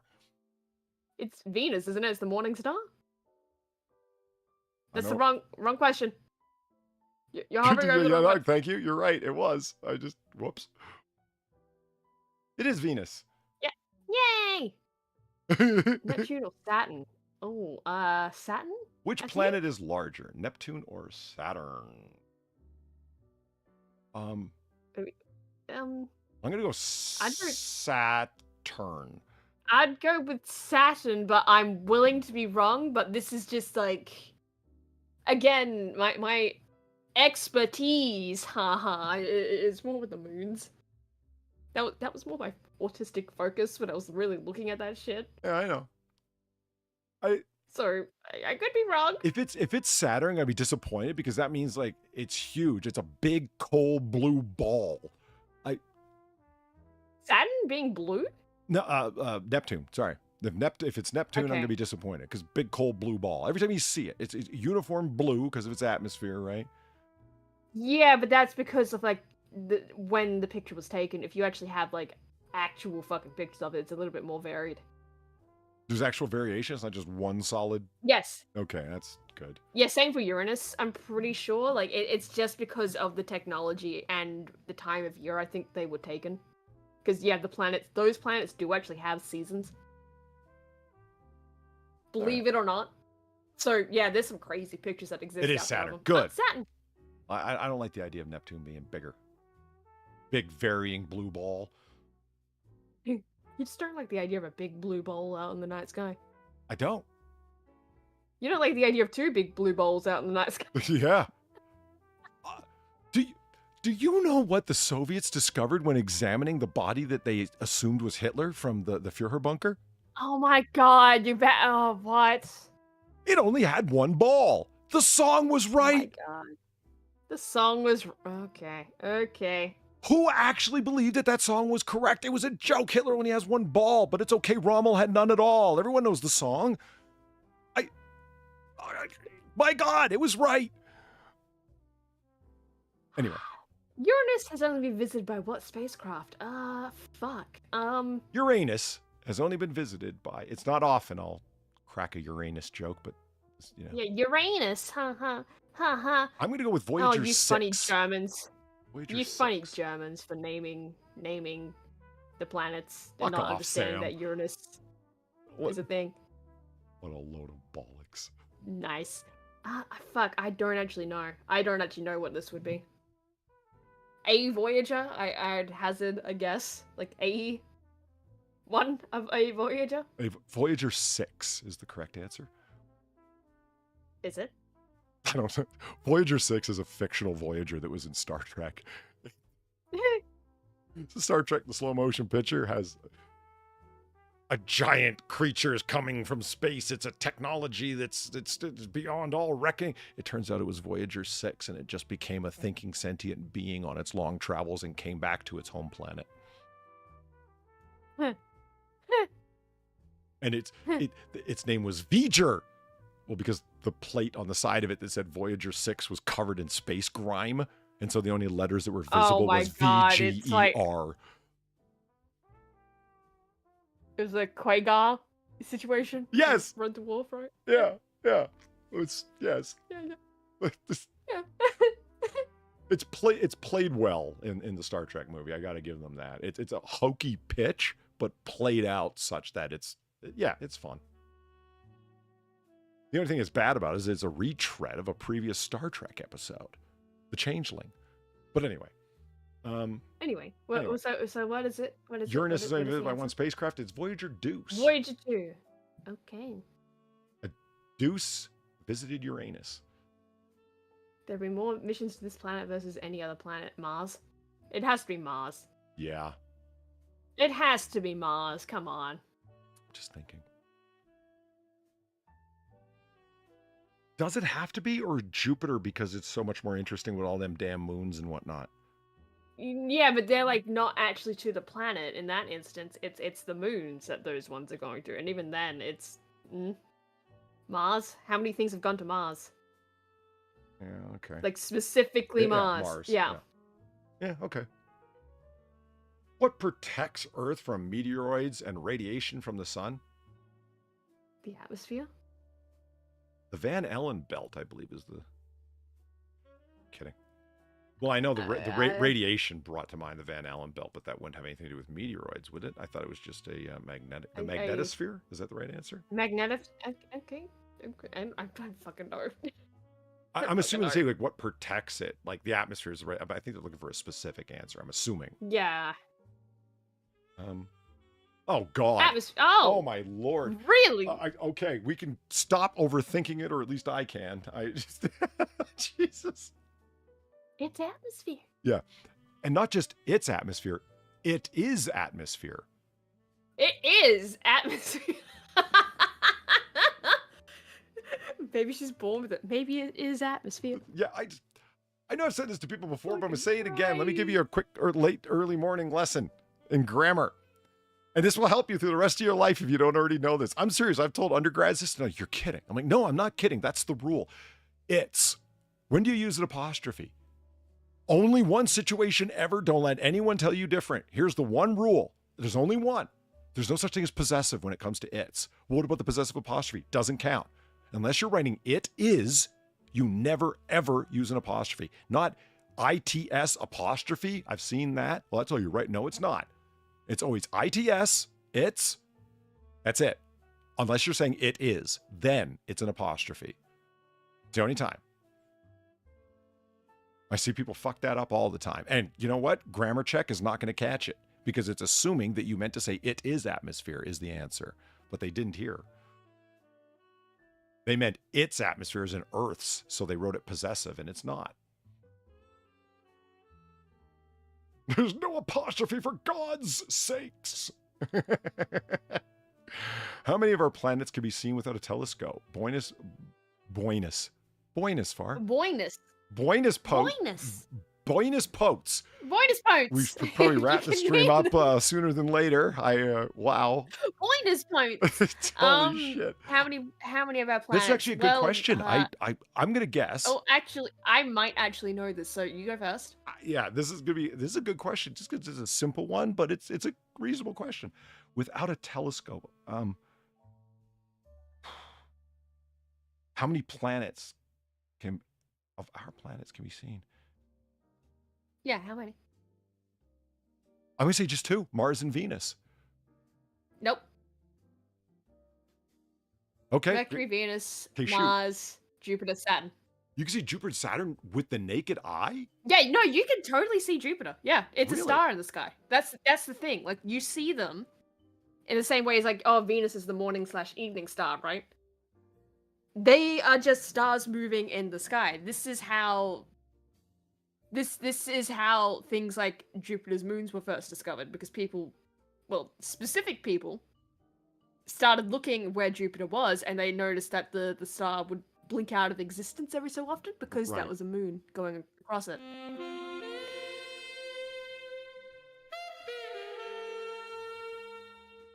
So yeah, you can totally see these with the naked eye. I'm not sure. In saying that though, I'm not sure if you can see Uranus and Neptune. You might be able to, maybe, but those ones it was harder to see even with a telescope back in the day. Like, you have to have a intense telescope to really find that shit, but you might be able to, maybe? Like, tentatively, that I'm tacking that on the end, but I don't think you can. Okay. Dr. McCoy's Mint Julep, thank you for the $3. Spock, this child is about to wipe out every living thing on Earth. Now, what do you suggest we do? Spank it? It's an actual line fuck? from Star Trek, slow motion picture. That's Dr. McCoy who says that. Spock's like, it basically has the rudimentary intelligence of a child, like meaning this Voyager craft that's developed this rudimentary intelligence, but it's very simplistic. And so he compares it to a child. And yes, the child is that Voyager craft's about to wipe out every life on Earth. Now, what do you suggest we do? Spank it? Yeah, spank the probe, sure. Yeah. Yeah, that'll work. Yeah, so what's the answer? Your answer was how many? You said, what, 4 or 5? Mercury, Venus, Mars, Jupiter, Saturn. So 5? 5? That's assuming that also Yeah. Mort isn't right, that doesn't include Earth. I hope they don't include Earth just because we can see it Yeah, under our fuck. feet. If they do, I'm gonna be so fucking mad. They didn't. 5. Mercury, Venus, Mars, Jupiter, and Good. Saturn. Yeah, good. So I was right with my assumption of Uranus and Neptune just being a bit too far out. Spank the probe. Someone made a T-shirt. Okay, I love that they made a T-shirt, but that could be No, misinterpreted. no, someone make a t-shirt. I think he's suggesting Someone someone make a a t-shirt. T-shirt. Yeah, that's not made. That's make, isn't it? Yeah, you're right.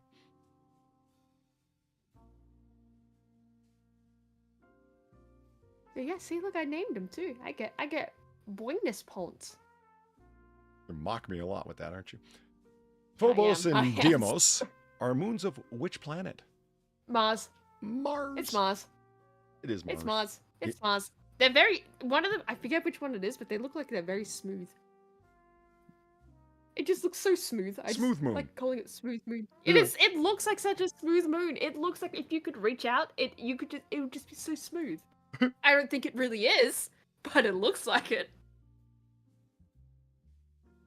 Which planet is closest in size to Earth? Venus? Is it Venus? I know Mars is actually quite small. It is Venus. Yeah, get fucked! I thought, yeah, I don't know where I got that from, but I was under the impression that Mars was extremely similar to Earth. That was one of the reasons people were focused on it. Well, yeah, it is extremely similar in certain aspects, yeah, but size? Eh?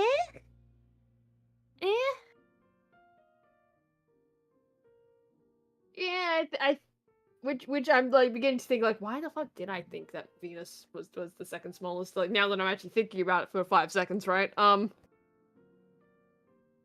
know, Yeah, I think it has been. It was always just kind of smaller. Phobos and Deimos, you don't need to know much about mythology. They just sound like they reside in Hades. I don't know why. Yeah. Okay. Which planet has the most moons? Saturn. It's Saturn. It is Saturn. Saturn. It's Saturn. Which planets have no moons? Planets? Oh, planets. Yeah, because there's a few of them.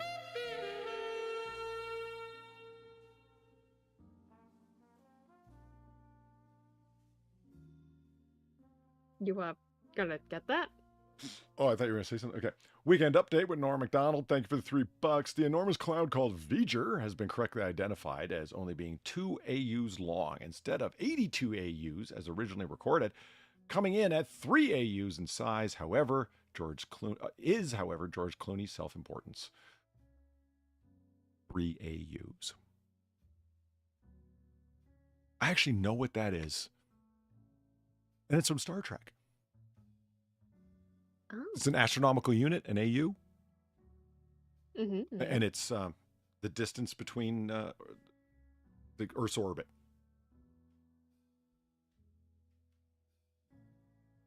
Okay.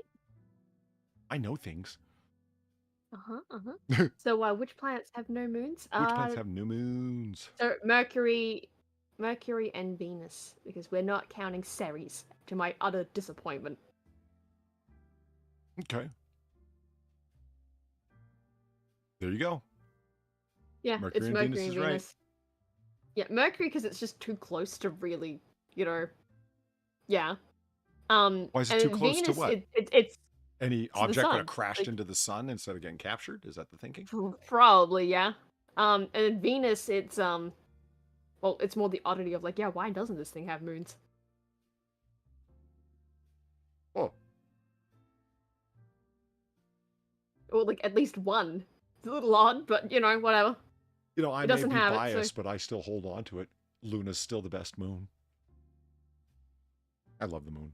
Yeah, you are biased. What? You are fucking biased. You are biased. Hey, tell me you haven't heard it. The most difficult moon to explain in the entire solar system is ours. It's easier to explain. Yeah. It would be easier to explain its non-existence than its existence. And I was like, what? Why is that? And then the explanations went in. Its size, it doesn't make any sense. Its composition doesn't make, even if it's a captured planet, well, what the hell? How did, and I'm like, okay, all that's actually really cool. In fact, it's only one. Yeah, right. There's the complete lack of moon-like debris in orbit is like, I guess the argument is that you should be able to see a lot more, but there isn't any. But okay, I don't know. Lots of strange stuff about the moon. I think it's best moon. I don't know. I still like Ganymede. It has magnetic fields on its own. That's come on. Yeah, It but doesn't need Jupiter's help. It's got him. yeah, but Luna's got a ours core. though. Come on. Yeah. Got no love for the home team? Well, it's not bad. It's just, I like Ganymede more. I do like the name Ganymede. That's a good name. It rolls off the tongue. It is a fun name, isn't it? Yeah, it is. Ganymede. Yeah. Which planet has supersonic winds? Ooh, good question. Is that Jupiter? Is a big red spot a supersonic spot? Maybe. Again, this is like I don't. This is not my field of autism. Jupiter. I guess Jupiter, just because of its size as a gas giant. If something weird's going on with winds, it's going to be there.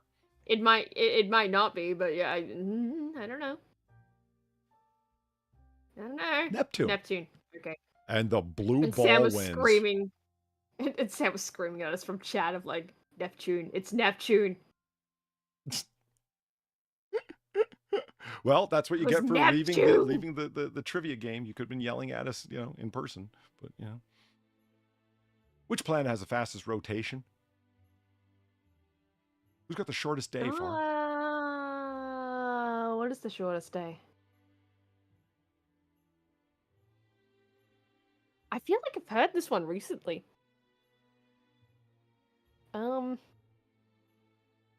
It's not Mercury. I know it's not Mercury. Which is the planet that's on the it has its poles opposite to the plane of the plane of most. Uranus? Is that it? Like it rolls along in its orbit, so to speak? Yeah, I'm pretty sure that's Uranus. Is it? I thought that was the planet from one of the documentaries we've watched, where it's like its winds are fucking crazy, yo, and like they talked about Uranus is fucking crazy in general, but yeah.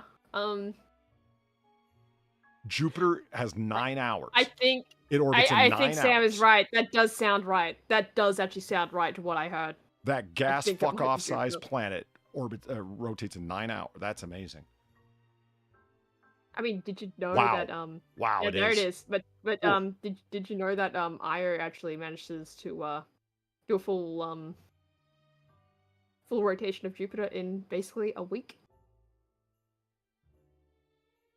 So if you're on Io, you'd be like, the sky would be a blur.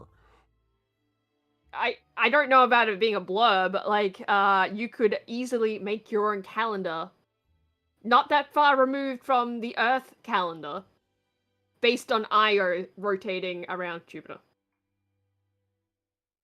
Orbiting. Orbiting, not orbiting. Fuck, I'm an idiot. I meant orbit.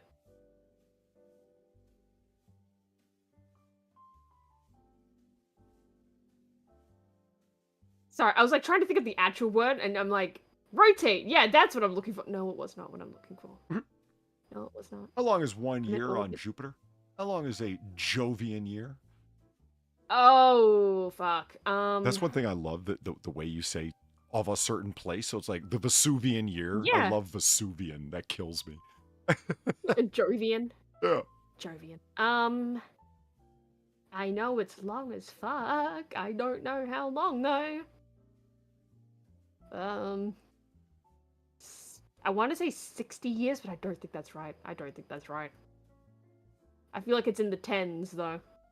Yeah, Seb says like 10 years. Yeah, like I might be like completely overstretching. 12, yeah.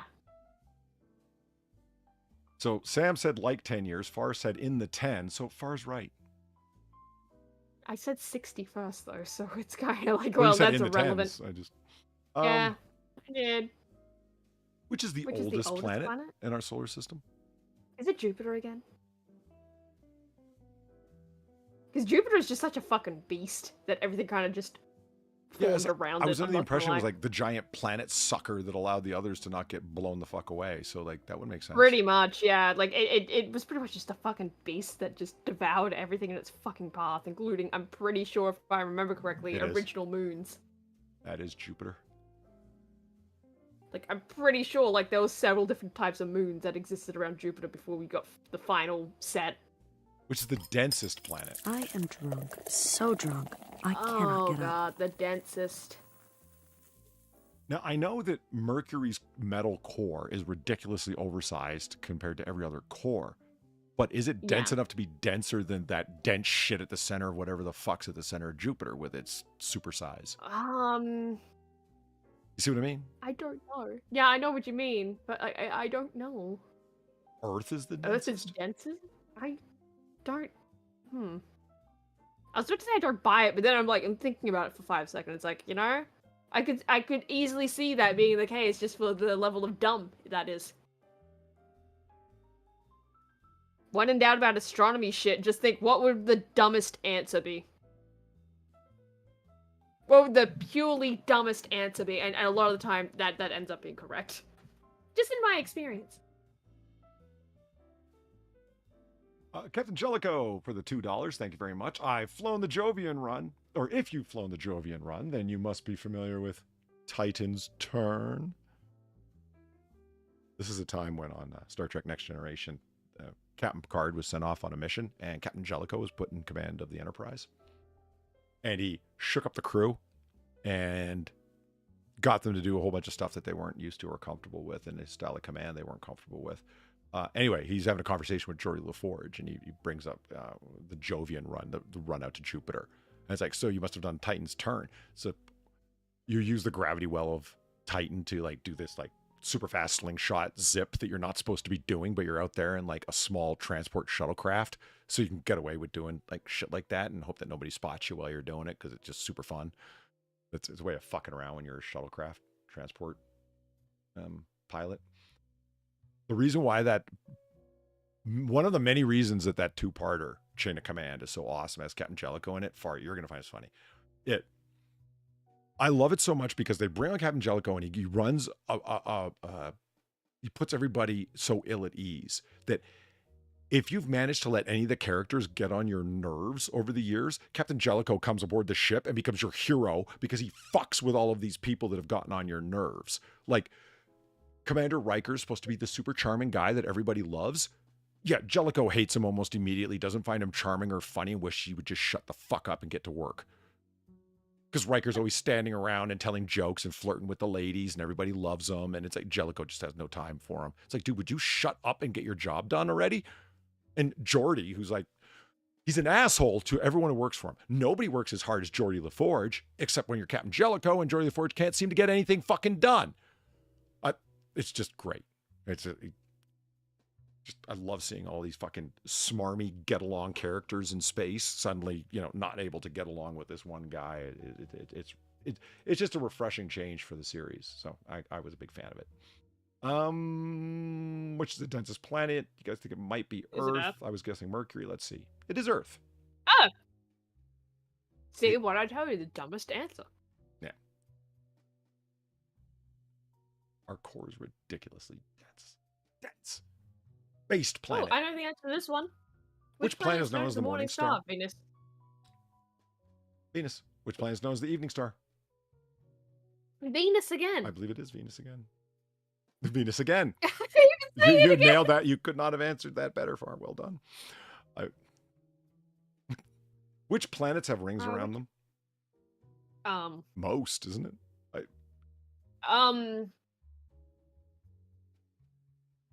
Yeah, pretty much all the outer ones, like beyond the not stuff beyond Pluto though, but like basically any of the gas giants. So Jupiter, Saturn, Uranus, Neptune. Like even if it's Jupiter actually does have a ring.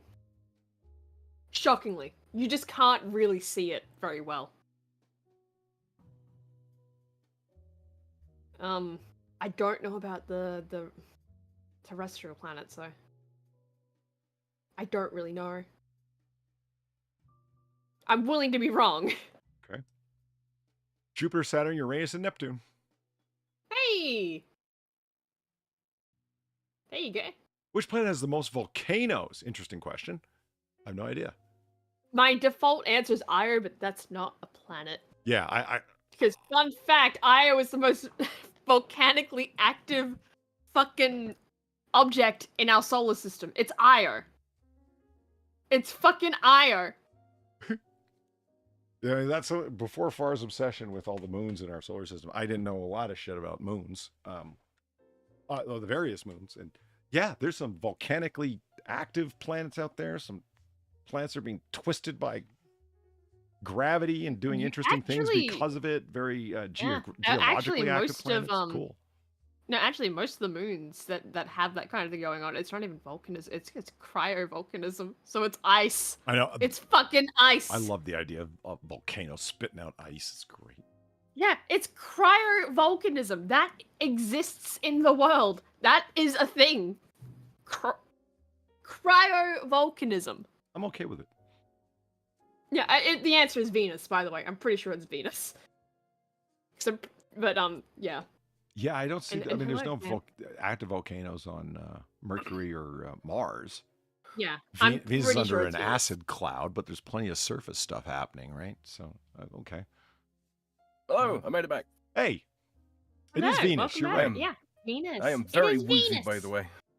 Are you? Oh, did you faint? No, Did blood you draw. faint? No, When no. Yeah, well, that's what I'm asking. Did you faint when they Faint? took your blood? Fake, no, I'm a man's man. It's okay if you did. I faint. I feel faint, but I never have fainted. Yeah, I've done that. I don't multiple like times now. It's watching not them. fun. I don't like watching the people put the needle in me. That's not very fun. No, I don't like I have that been either. known I to don't do like it the whole thing. myself. So Just, you I'm know. curious, Sam. Is it because for me, it's I got to think about syringes, but it's blood extraction, it's withdrawal. Injections, no problem. Doesn't bother me. I can watch it happen, like watch the needle plunging. Doesn't bother me at all. Even like, yeah, I feel the pinprick and it smarts a bit. It's a little uncomfortable, but no, I'm fine with it. I can't even look at the needle while they're withdrawing blood. Yeah, It's I not the can't. I can't. It's other people putting sharp objects in me. Yeah, I know. I can't look at any of it. It's just not. No, that's not happening. I haven't known anyone else that has like that much of a distinction between the extraction and injection, like I do. I'm, It's- Nah. I'm good with that. My little brother, he's the needle's not what gets him at all. It's the sight of his own blood. He can't do it. Cannot do it. He passes out. No, it's just no. You know what? One of the nurses actually tested me. I think she didn't believe me. For Fucking what? hate that. I fucking hate when medical professionals decide it's time to test you against your fucking like will or whatever. And they ask you, you tell them like, okay, don't tell me when you're gonna put it in. Just do it while I'm not looking, and no one gets hurt. 'Cause I tried. Yeah. She asked, so I told, and I thought she was asking me because she was hoping to, because they've done this before, and it actually works. Ask somebody a question, like they look away because they say they got a problem with needles, and you're doing extraction all day long, right? So you're doing blood testing all day long. It's a special job that you have. You're probably a technician, not a nurse, like beneath a nurse, if you know what I mean. You've been trained for that job only, so it's one of the things you do at a clinic. Okay. Yeah. And they got that clever tactic that actually is working. Someone will like look away and say, "Do you have a problem with needles?" And the person will say, "Yeah." And it's like, "Well, did you come here from work?" And as soon as the person starts answering, plunge the needle. Yeah. Because now I've they've had it instantly before. thought of something else. They're thinking about where they just were. They start to answer. Their mind is somewhere else, and that's exactly the right time to nail them. And it's not mean. That's an act of generosity. They're trying to be nice. You know what I mean? And it works. She goes, "Do you want me to distract you?" And I said, no, just get it over with. She goes, "I don't really think you're bothered by this," after she had withdrawn like 4 vials for a blood test, right? And I said, "It's just seeing the blood going into the vial that bothers me. It's like dismantling. That's the bother thing." And she goes, I think it's a. she said, "You don't?" She goes, "The sight of your own blood?" I said, the sight of your own blood doesn't bother you?" And I said, "No." She goes, "I don't believe you. I don't believe that it would be just that alone."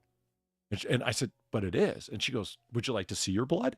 And hands me one of the vials, like holds it out in front of me. And I said, "Yeah, actually." And I held it up and like I shook it because I wanted to see how quickly it drained. Like, I don't know, I've never examined blood that closely, especially my own. And she goes, "Oh, wow, it's true." And I'm like, "You didn't believe me? You wanted to test me? You thought I wasn't going to take the horrid vial from you?" Jesus. I don't know. Yeah, it's like the people that are like they don't quite, think like you tell them, "Yeah, I have a tendency to faint," and they don't think like, "Oh, maybe you should lie down." I've had them ask. So, do you have a problem with needles? And then when they, basically as they ask the question, then stick me. Oh, That's fuck not that. like I appreciate why, right? Yeah, I but appreciate that's for like people who've had it done adding to before. your trust issues there. Yeah. Very, very much so. What the Very, very fuck? much so. It was a male nurse, and he got a black eye for his trouble. And I didn't mean to. Wow. I didn't mean to. It was. Yeah, it but was that's reflex. like, dude.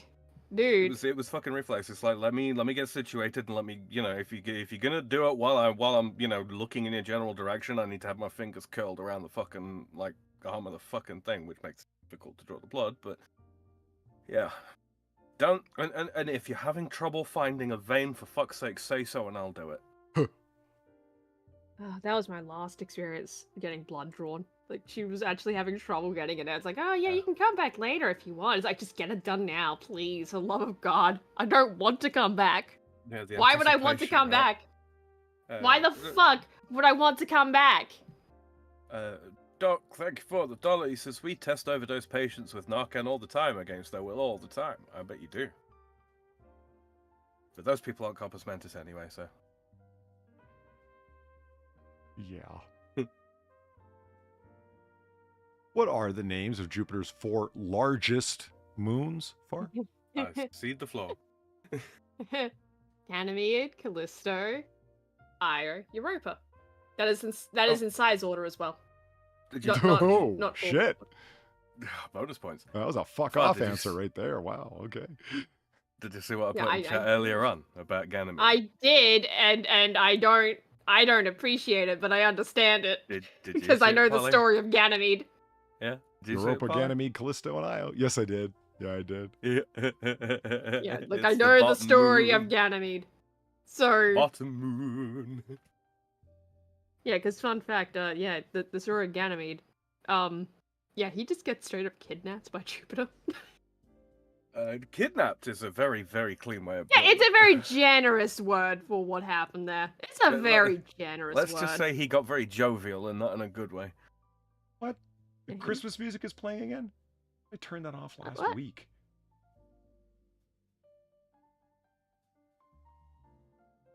Damn band. Wonder what I even pay them Damn, for. man. You pay them?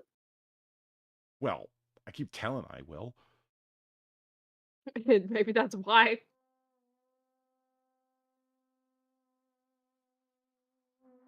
Okay. There we go. All right. Which planet spins backwards relative to the others? Venus. Oh, is it? Yeah. Or is it Neptune? No, Venus. Never mind. Never mind. Yeah, think you're Neptune right. rolls, don't it? Are my lectures riddled with technical issues as your streams? Yes. Yeah. You'd be. I can't tell you how many times I've gone to write on a fucking dry board, and the marker's been dead. And the most difficult thing to find and the rarest item that people like keep in their desks and take with them are dry erase markers. Because Of course it is. the Of course university it will fucking not is. fucking provide them for you. So you buy your own and you guard them like they're gold. Because if someone sees it, they're going to assume that it's university property and they think they can take it. Ah, the tragedy of the commons. Yes, sir. Yes, sir. Yeah, you have the same thing on work sites. Exactly the same thing. With whiteboard markers too, weirdly. I don't know how many whiteboards we have on site that need them, but yeah. One time Same shit. I was in an Office Depot place and I saw them like, you don't ever think of it when you're there, right? It's like it'd be frustrating you for years and you never think, just go buy your own. You got to be like on a mission to go do it. Or like I was, accidentally spotted a pack of them when they were on sale. I'm like, fuck yeah. And I grabbed them and oh yeah, they've stayed in my bag ever since. And they only come out when I go to write on a board because yeah, if people see them, they'll assume it's university property and I can understand why and just grab it. Polly, you know what you should get one of those bandoliers for shotgun shells. Just put the dry white markers in there. Technical problems like that, I have the amount of times that again it's sort of like out of your hands is that should I not be able to plug my computer into the tech deck, as they call it, that attaches to the screen and the audio systems and everything that's in the room, and it should automatically display it up on the screen. They're set up to be like that plug and play. The tech deck is supposed to just connect to everything immediately. And the odds of it working are like 1 in 5, maybe 1 in 4. You just get the blue screen of death up on the main screen projecting. And it's like, I don't know what to tell you guys, my main screen is not showing this at all. So you can work for hours on a fucking PowerPoint for like a 2-hour lecture, and there was no point in it because it won't display. And you can call IT help. They're not going to be able to get anyone there until the next day. Great fun. That's why I gave up on PowerPoints for classwork, because it's like they're useful, they're helpful, students like them, but because if you do PowerPoints well, you're not just reading a wall of text, which those are bad PowerPoints. It's the main points of what you're talking about are summarized up on the screen, so you can keep bringing people back and they don't have to deal with your slipshod handwriting. Which planet is relative to the others? It is Venus. Huh. Which 4 of the gas giant planets? Jupiter, Saturn, Uranus, Neptune. Like we've been mentioning them. Yeah. Jupiter. Oh, Saturn, that's a tricky Uranus. one. Which That's a tricky are the one. 5 most recognized dwarf planets? Pluto, Ceres, Sedna, Charon, I suppose, technically. Shut on. No, that would not count because that's a moon. It's a moon of a dwarf planet. Yeah, but it's still a moon. A moon is a moon. I don't think it would count. Although, didn't it get reclassified as just a trans-Newtonian Neptunian object? Fucking Newtonian. Neptunian object. Yeah, Newtonian. Oh. Even if it did, it's still. I think it's still a moon. Trans-Newtonian. The apple falleth from the tree. Yeah. What about Eris? Like Eris and Dysnomia? Oh, Eris. Eris? Yeah, and Dysnomia. So how many is that? Ceres, Pluto, Eris, Sedna. We need one more. Fuck. Yeah, you said it. Ceres, Sedna, Eris, Dysnomia. Eris. No, Dysnomia is the moon. The moon of Eris. Of Eris. Do you really think Eris at all is a recognized dwarf planet? Yeah. Well, I mean, the most recognized. Like, it is. Well, probably up there. What do you think they mean by most recognized? Like probably the most mentioned. Okay. Commonly Googled. Yeah, that's what, like, more popularly recognized. Do you think Eris and Dysnomia are popularly recognized? Really? I think probably enough. Yeah. Okay. I don't think I'm not saying Dysnomia is its own thing. It's the moon of Eris. So that's just how I remember it. Dwarf planet in the solar system called Cygni, or am I thinking of something else? Is that a star? Cygni. It sounds familiar.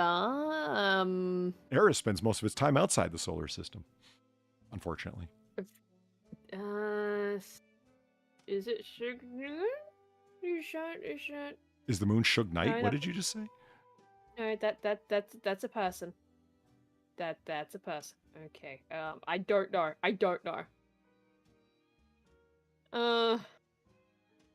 Fuck. Yeah, that's 4. I think Cygni's a star. Now what about the one? There's one that's named after like Hawaiian something or other. Lania K is a galaxy, isn't it? Yeah, like I don't think Haumea is the name of it. I don't think that's right. But I know there's one that's named after Hawaiian deity. That one maybe. The car. Do you mean that's the best you're getting out of me? Haumea? I don't think that's the name. What isn't it? Make or something like that. Something like that. that. Hawaiian gods. Oh, are you kidding me? I actually did jag that. What?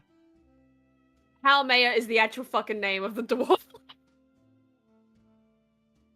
I actually fucking remembered it. Oh my god. Okay. Yeah, it's a weird shaped one too. Pluto, Ceres, Eris, Maki, and Humana. Yeah, Haumea. Yeah, and if you ever look at how that one is shaped, Haumea, it's just an egg. It's just a fucking egg. but not Sedna. Interesting. Okay. In what year did Pluto become reclassified as a dwarf planet?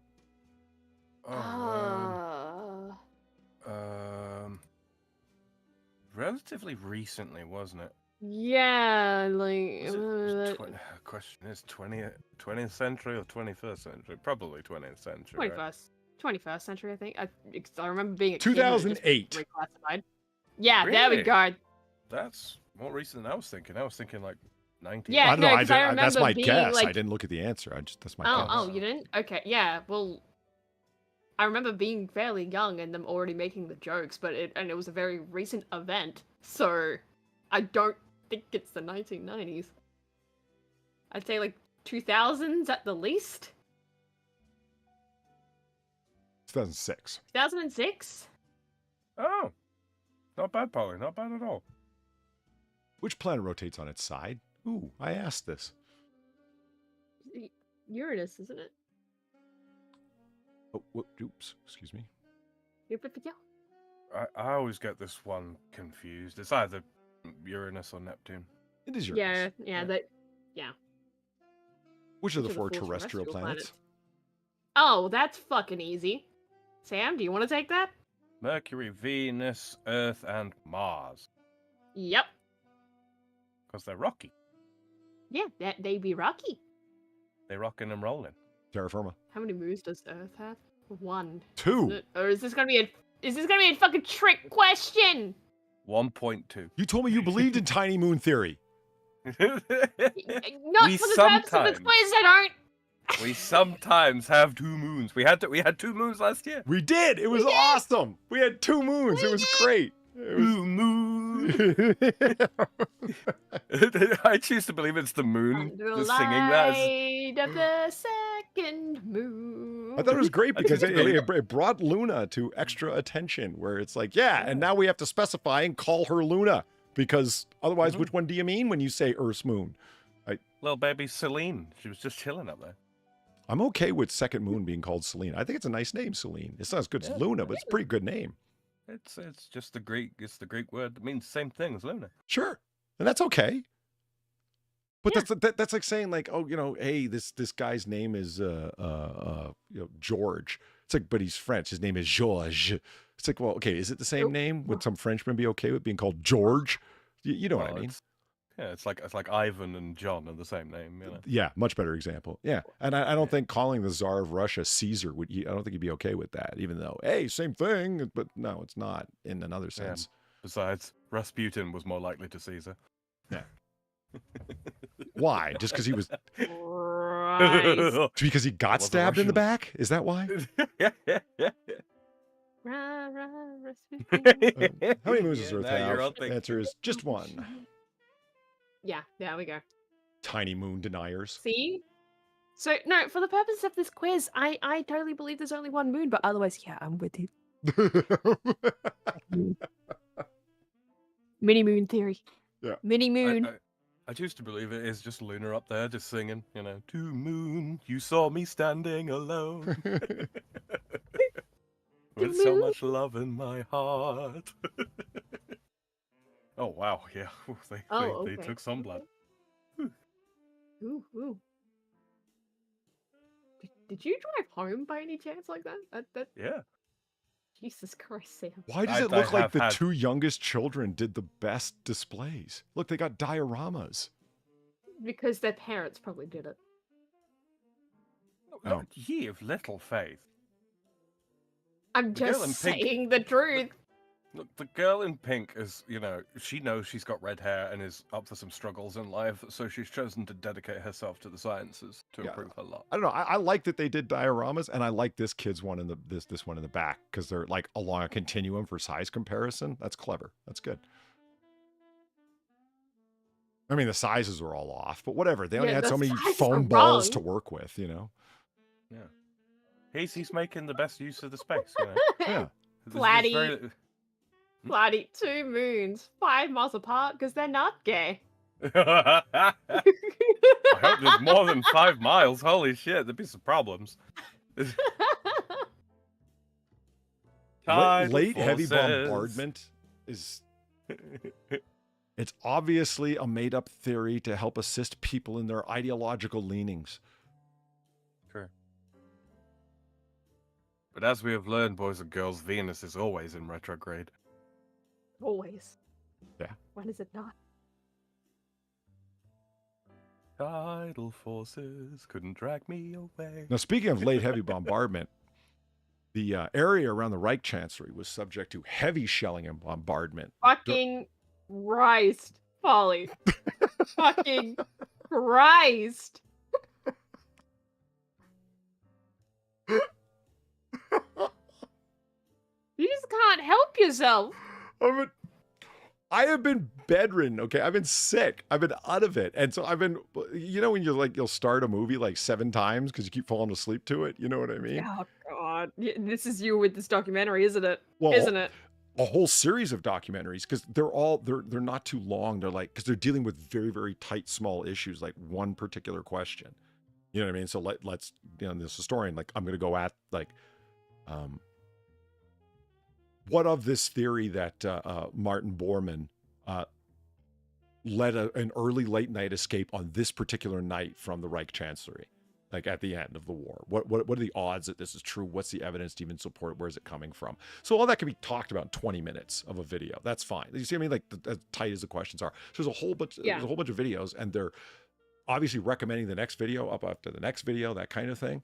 And this was on my laptop that I was watching these, and I wasn't signed into my account. That's how the channel got recommended in the first place, because I was just not signed into anything, so it didn't know who I was. So it just recommended me some history shit randomly, and I'm like, oh, actually sounds interesting. Let me watch this. And I just kept watching because it was pretty cool, and I kept falling asleep, and I'm like, oh, I didn't see that one. Let me just press play on it again. And I ended up pressing play on the same one like 8 times, only watching the first 2 minutes of it before I fell asleep again because of heavy medication. I can like history just fine, Far. See, I like to. Don't say you can't. Just, dude. I like to do that deliberately sometimes, Polly. Just sign out of my YouTube account, or pull YouTube up on a fucking private browser or whatever, just to see what I get recommended. Same here. Sometimes when it doesn't know who you are and you've got a VPN on, so it's like it thinks you're in the Eastern or Western United States, like it's that general. The stuff it recommends you, it's weird when the algorithm doesn't know what the hell to do. It's really interesting the stuff you'll get. Nothing political comes up right away. Generalized news. That's how I found out there's so many Indian news channels that almost exclusively report on other in the world events and then connect it to Indian politics. Weird. Mm-hmm. And of course, India's population, huge viewership for these channels, The view numbers are just through the roof. 8-10 million views for a video that's only an hour long that was posted yesterday. Crazy stuff. Yeah, I mean, you just have, I remember was it T-Series or something like that? Right, I forgot about them. Yeah. Competing with PewDiePie.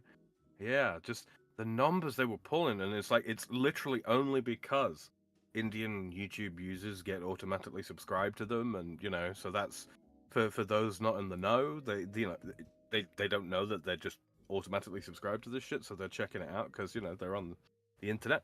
Yep. Maybe they've not been on the internet very long, and this is the first they're really seeing of it. And that it was such like T-Series, what an unfair comparison, but still, it was all the more impressive that Pewds was even competitive with them, because right. I mean, they were a variety channel, a huge variety channel, with associated sub channels and stuff like that. And he's just one guy, if you know what I mean. Yeah. Oh, talk about a David and Goliath situation. Holy shit. Yeah, he was competitive. It's like, he was even able to meet them halfway was impressive, and he did a hell of a lot more than that. He was beating them for a good while. People were doing like watch parties and all that kind of thing, and organized, like, people on the internet in their random droves were organizing to float his numbers and all that kind of thing. It was fucking incredible. Yeah. Hardcore history. The name sounds familiar, but I haven't watched it. Podcast series. What era of history? All of them? Like, it's all over the place? Just all the history? Yeah. The reason I think I like this guy's channel is that it's real. Most academics have clout almost exclusively because of their institutional affiliation. That might sound like a big phrase, institutional affiliation. Right after your publications, it is the single most important thing about you. Your publications and your institutional affiliation, all jokes aside, is way more important than your name. Way more important. Who you are and where you've come. Well, what you've written and where you've come from. Yeah. As opposed to who you are. Yeah. And where you're that coming from is the most important thing. Where you came from, that'll come in third, which is still more important than your name. Where you graduated from. Let's say that you don't have an institutional affiliation yet, because you're doing like fellowship work somewhere, you're doing postdoc work somewhere, whatever. So you don't have actual institutional affiliation yet, and you didn't graduate from a major university. It doesn't matter no one cares. No one will remember your name. They don't give a fuck. Where were you published? Well, I have a publication in, let's say, like APSR in my field, American Political Science Review. Everyone just calls it APSR. That's the top journal in the field. If you're published there, again, it doesn't matter what your name is. They'll find out who you are and offer you a job or invite you to a conference. They'll let their assistant find out what your name is and how to contact you. It's not good. Like, this is bad stuff. This is how you get elitism and gatekeeping. It's presented in a positive light, which at its best it can be, because it's people with wingnut theories that have no acceptance in the wider field. They're fringe thinkers, etc. They haven't done any proper research. You're not going to get hired at the best places, and therefore you should be excluded because you're a fringe idiot who doesn't do any real research. You're just propagating bullshit. That's the way it would work ideally. But as we all know, institutions among human beings are far from ideal. What ends up happening is that you can gatekeep thinking doing that, and they do. They do. Yeah, it's very much gone from being, an old boys club to a gay girls club, ain't it? So this guy who graduated from a fine university, Mark Felton is his name, Dr. Mark Felton, but he doesn't have a current institutional affiliation. And so he started publishing videos online of his own research and what he thought of things. It's rigorous. He's not, when he's saying that this is an unproven theory, he clearly says why. He says what the consensus is among academics, but he's got these little scathing Britishisms that he'll throw in where it's like, dude, you're bitter. I can tell. I recognize British passive aggressiveness anywhere. And the Colossus, that is the center of knowledge that we know as the History Channel, doesn't agree with this. And I was like, holy shit, dude. Colossus. I'm imagining a John Cleese kind of sounding guy. And the Colossus of knowledge on the field known as the History Channel doesn't agree with this, but, well, Manuel, let me tell you. The funnier and more sarcastic you are, like, conveys hostility in my mind. You know what I mean? So yeah. This is Pluto. It is an X-planet. It is a planet that has ceased to be. The fucking X-parrots. Anyway, sorry, moving on. Yeah. One thing I came across that this is just, maybe Sam, as a European, might be more comfortable with this idea. No, it's not current. It's not current for anyone, really. But the idea of military batons is so outside of the American experience, certainly, that if you don't know of it from history, it'll never make sense to you. It still doesn't make sense to me, even though I know what they are and what they're for and where they came from and what they're, Or you ever heard of a military baton? Yeah, I've heard of it. I mean, what else are you going to crank your subordinates over the head with? Am I right?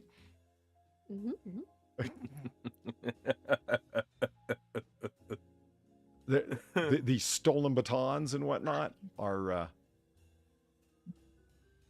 there they are.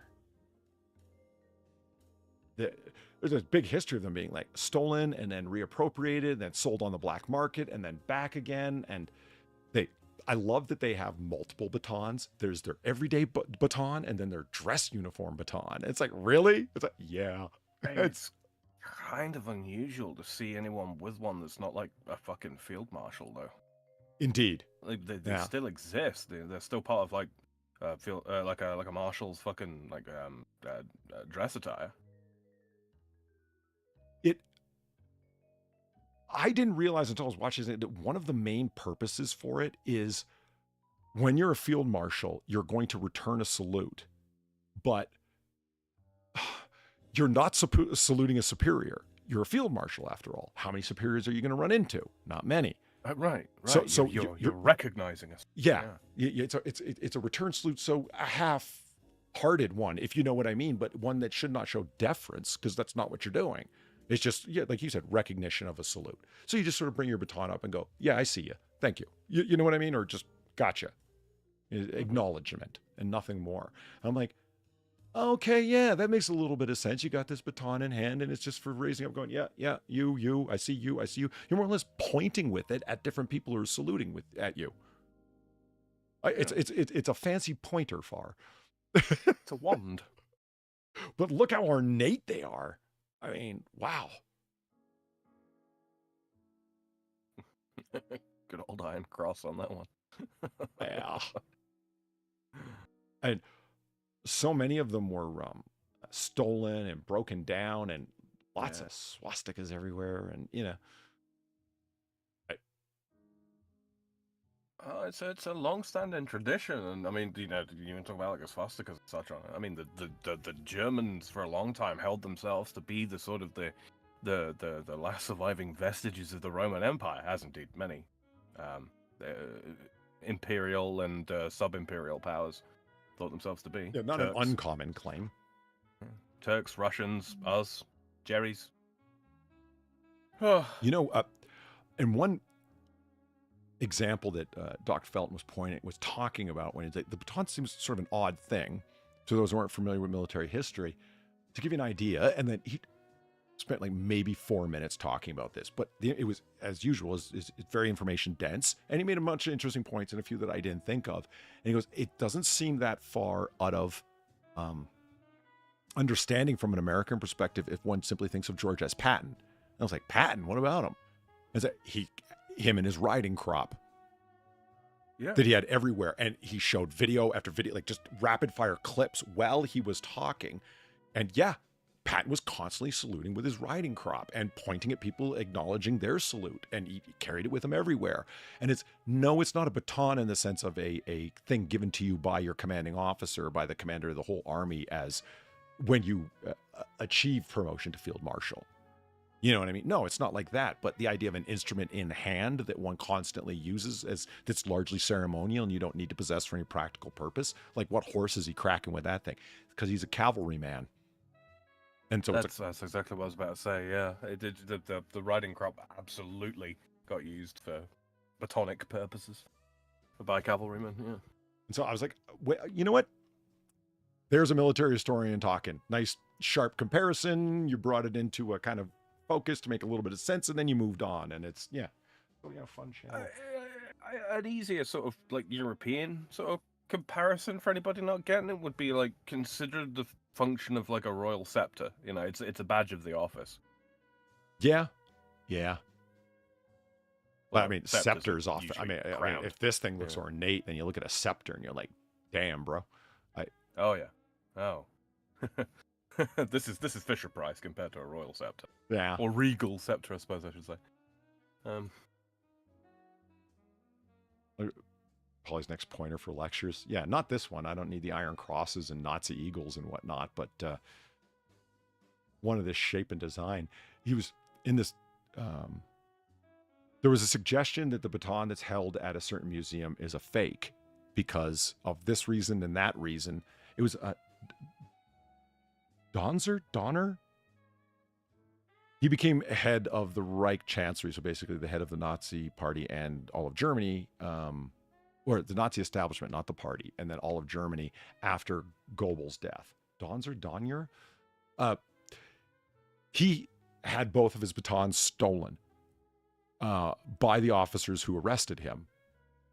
Somebody did. They searched his place and they stole basically anything that was of value of this sort. So his medals, his batons, gold cufflinks, and stuff like that he wouldn't have sold because they're not of any monetary value to him. They're value to him as an officer who really believes he's an officer that should be respected as such. You know what I mean? That kind of thing.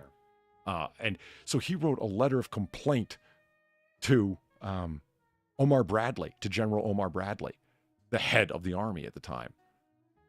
He went, I was arrested, and I think that I was, and there's something kind of comical about it. It's like, you really did expect the kind of camaraderie respect that one sees of officers at the signing of an armistice or something. And that's not that's not the kind of army that you were fighting for, bro. At least not the way it was seen by your enemies. Oh, yeah, that was one of the sort of recurring themes, I think, throughout, like, especially like the North Africa campaign, was sort of like the ungentlemanly conduct of certainly of the Americans once they were there, which, to be honest with you, pulled them out of quite a few scrapes that they would otherwise absolutely have lost before they kind of got a clue, and you know. Donets, that could easily have been it. One thing that I have come to realize, there's nothing that strikes me as this as a single. Oh, this is proper history, like in terms like modern history, like World War II and so on, World War I, as much as a man with a British accent, specifically RP accent, British boarding school English, right?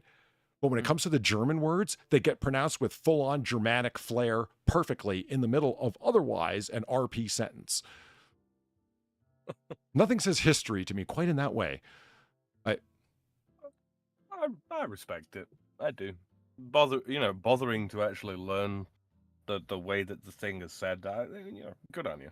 So he says certain people's names, and it's like, when I'm having trouble with the name, like maybe if it was said like just Americanized, as it were, or Anglicanized, okay, but he's pronouncing everybody's names like in German, if you know what I mean. Mm-hmm. And all of the names as well, where he's like Reichsmarschall, like, he's saying their names like they're their titles full on, and they're a little hard to follow after a while, but you get used to them when you're hearing them in the same way over and over again. He says Wehrmacht rather than yes, he does. Wehrmacht. Yeah, yeah, Wehrmacht. Yeah, the way I would basically. Es ist Lundesgewehr. And it's Martin Bormann. Also, the way he says it, it's Martin Bergman. Like, it's subtle, but it's really, really there.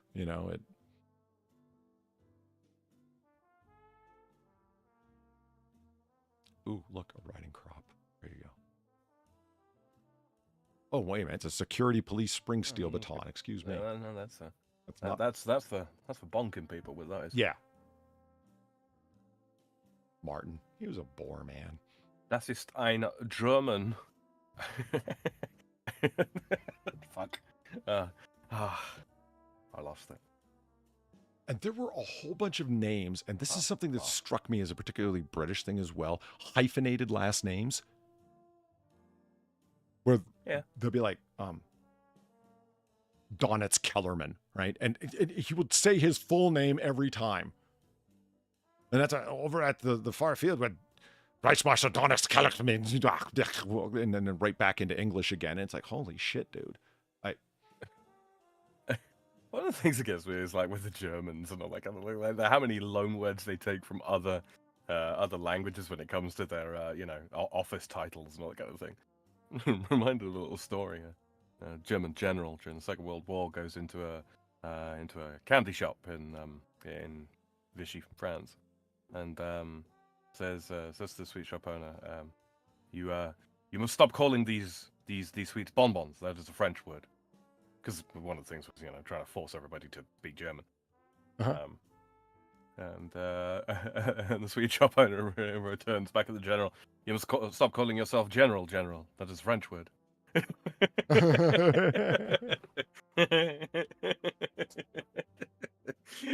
He had him executed, but yeah, I'd like to think that the sweet shop owner had the last laugh.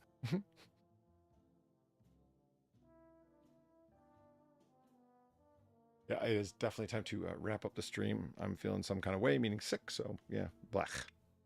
Yeah, I'm a little nauseous and floating myself. I probably should not have had a smoke. God. I'm sorry, what? Probably should not have a smoke when I sat down. Oh, yeah. Yeah, Oh. Yeah, okay, there. Oh, I didn't do this creepy sea creature thing you found, Far. Okay, well, I'll keep that for next time. thing's horrifying looking. Thank you for that, by the way. No, you welcome. Real quick, sorry, I missed this. Mike Savage says there is also the baton for lower ranks. The training NCOs is to touch a subordinate without laying on a hand. Yeah, that is true. That is true. To indicate parts of their like dress uniform as well that is out of place.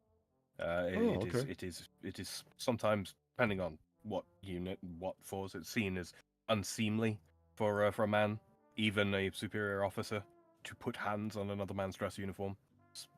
Yeah, not done. Not done. One gestures at worst, or indicates with the baton, usually.